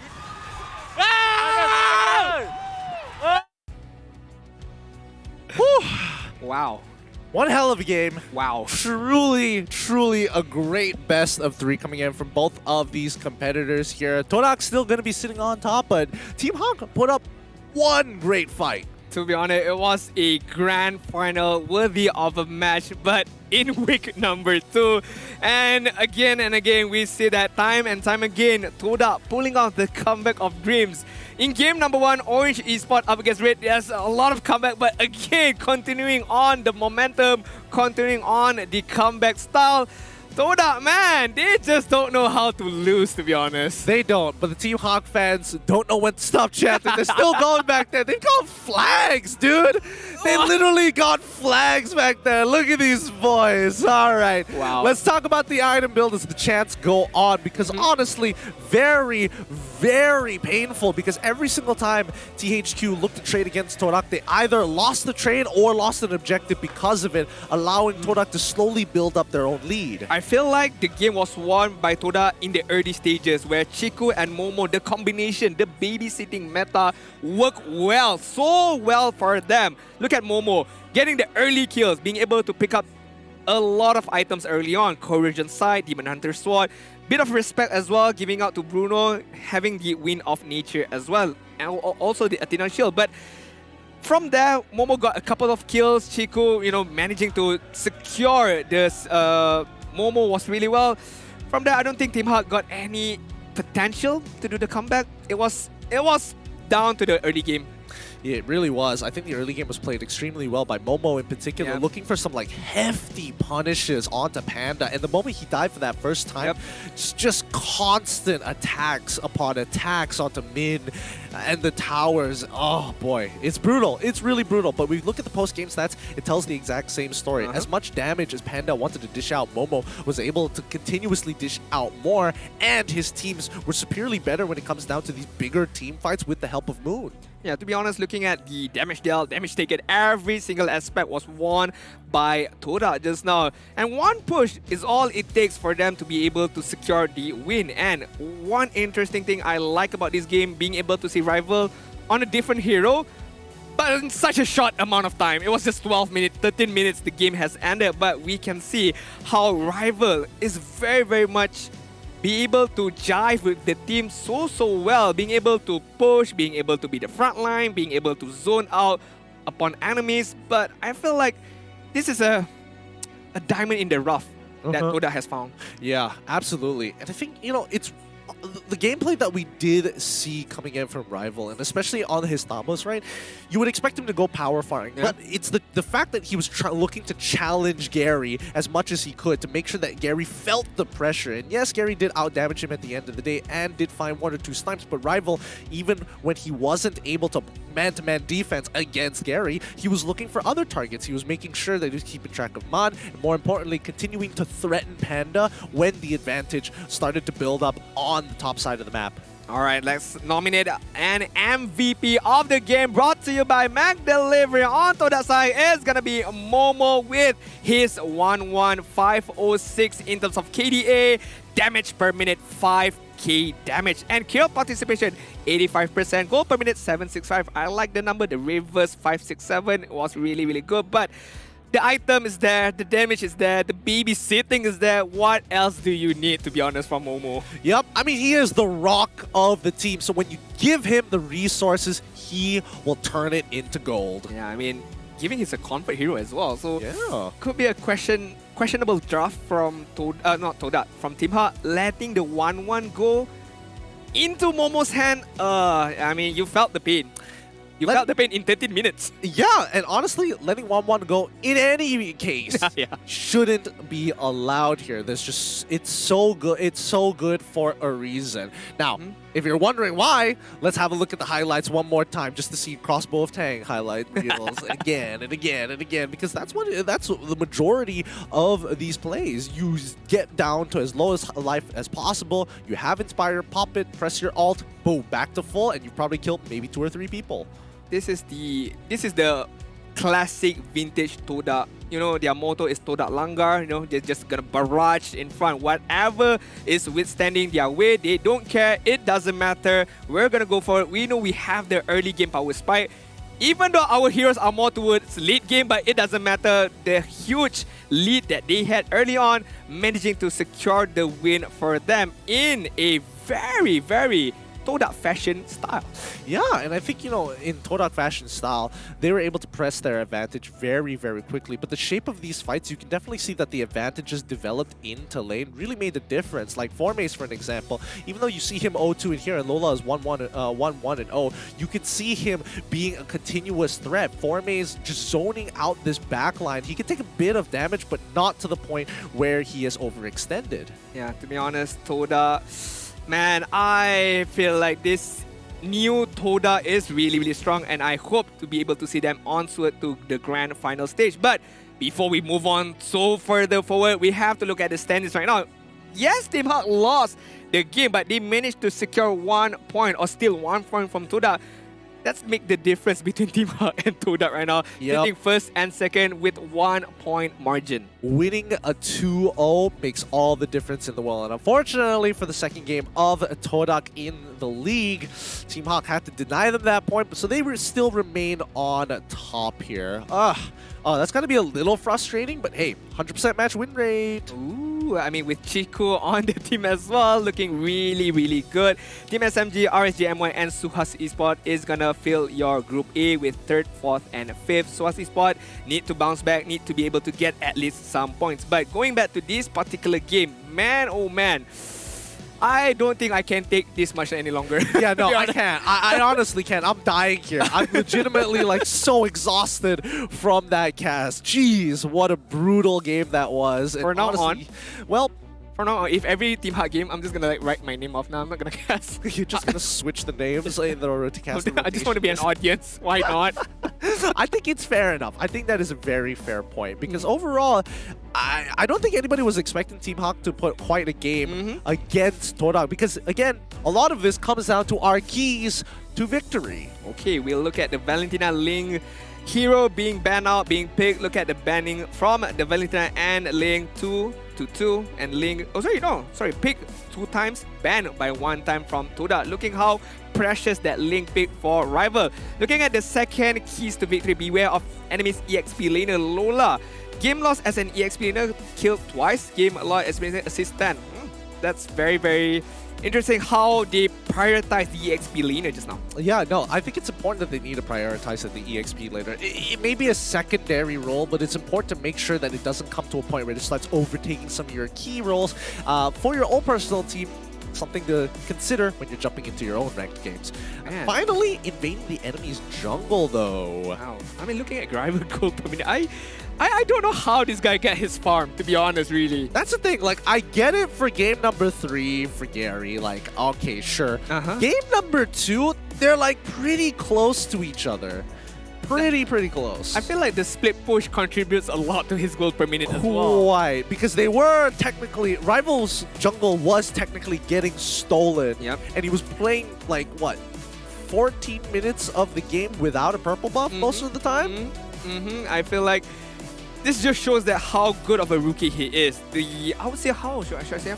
The macro skill, the understanding of, okay, if I get initiated, I can't get my purple buff, I can't get my orange buff, what do? Split push.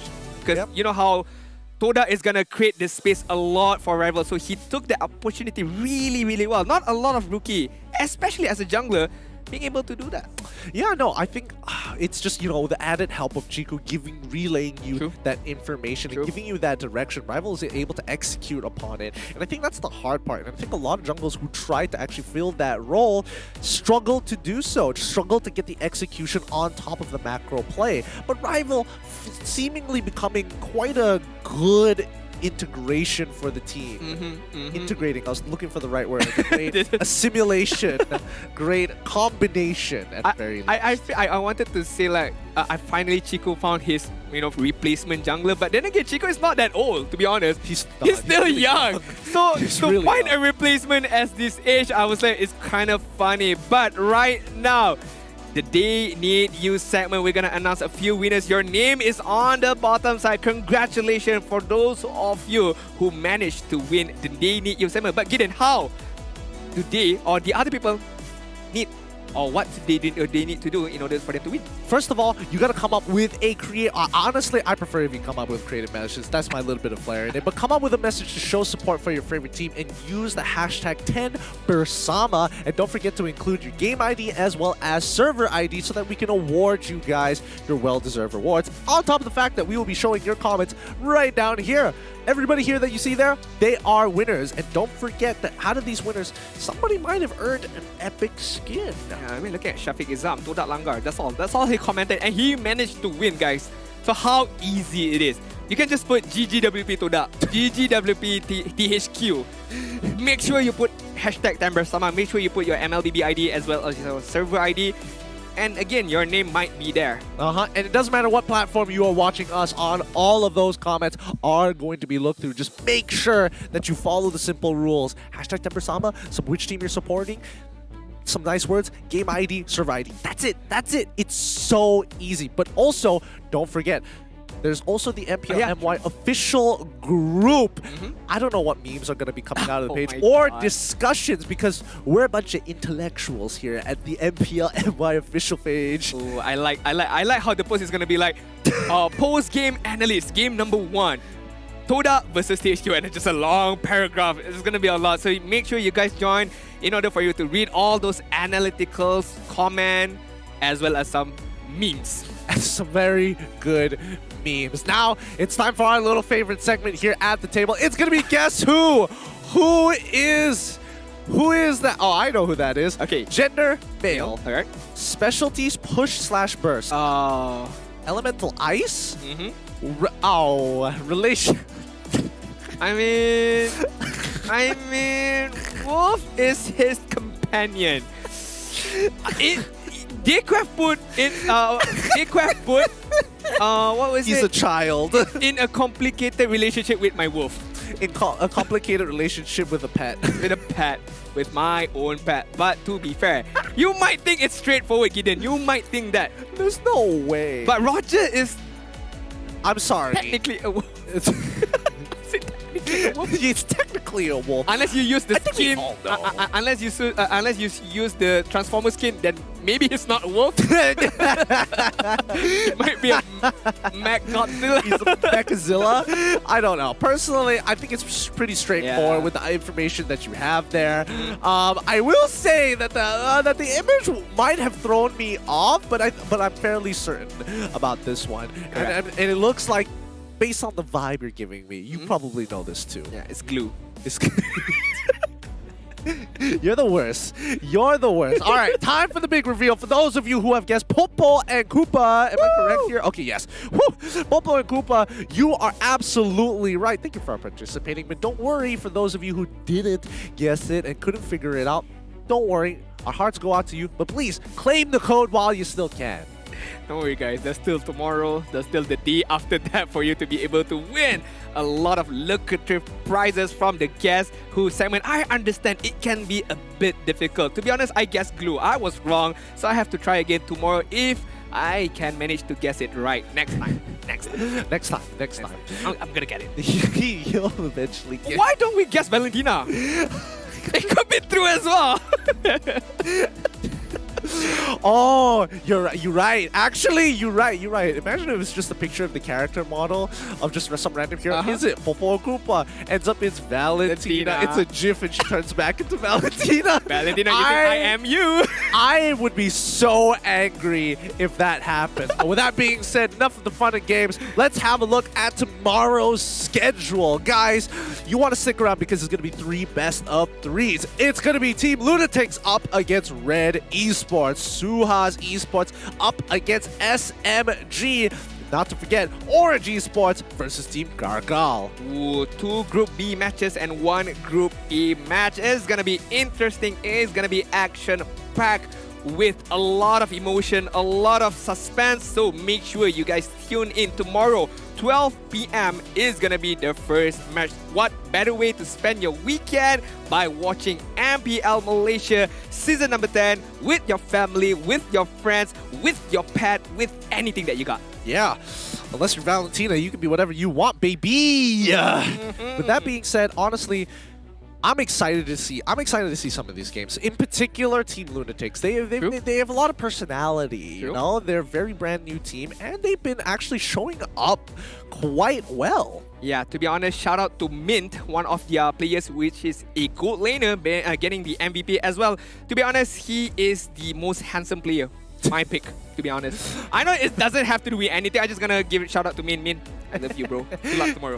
Clip that. With that being said, this is gonna be closing out the show for today. Thank you to everybody and all the viewers listening and watching. It has been a good time, but we have more action tomorrow. So please join us then for the MPL Malaysia Season 10. We'll see you later.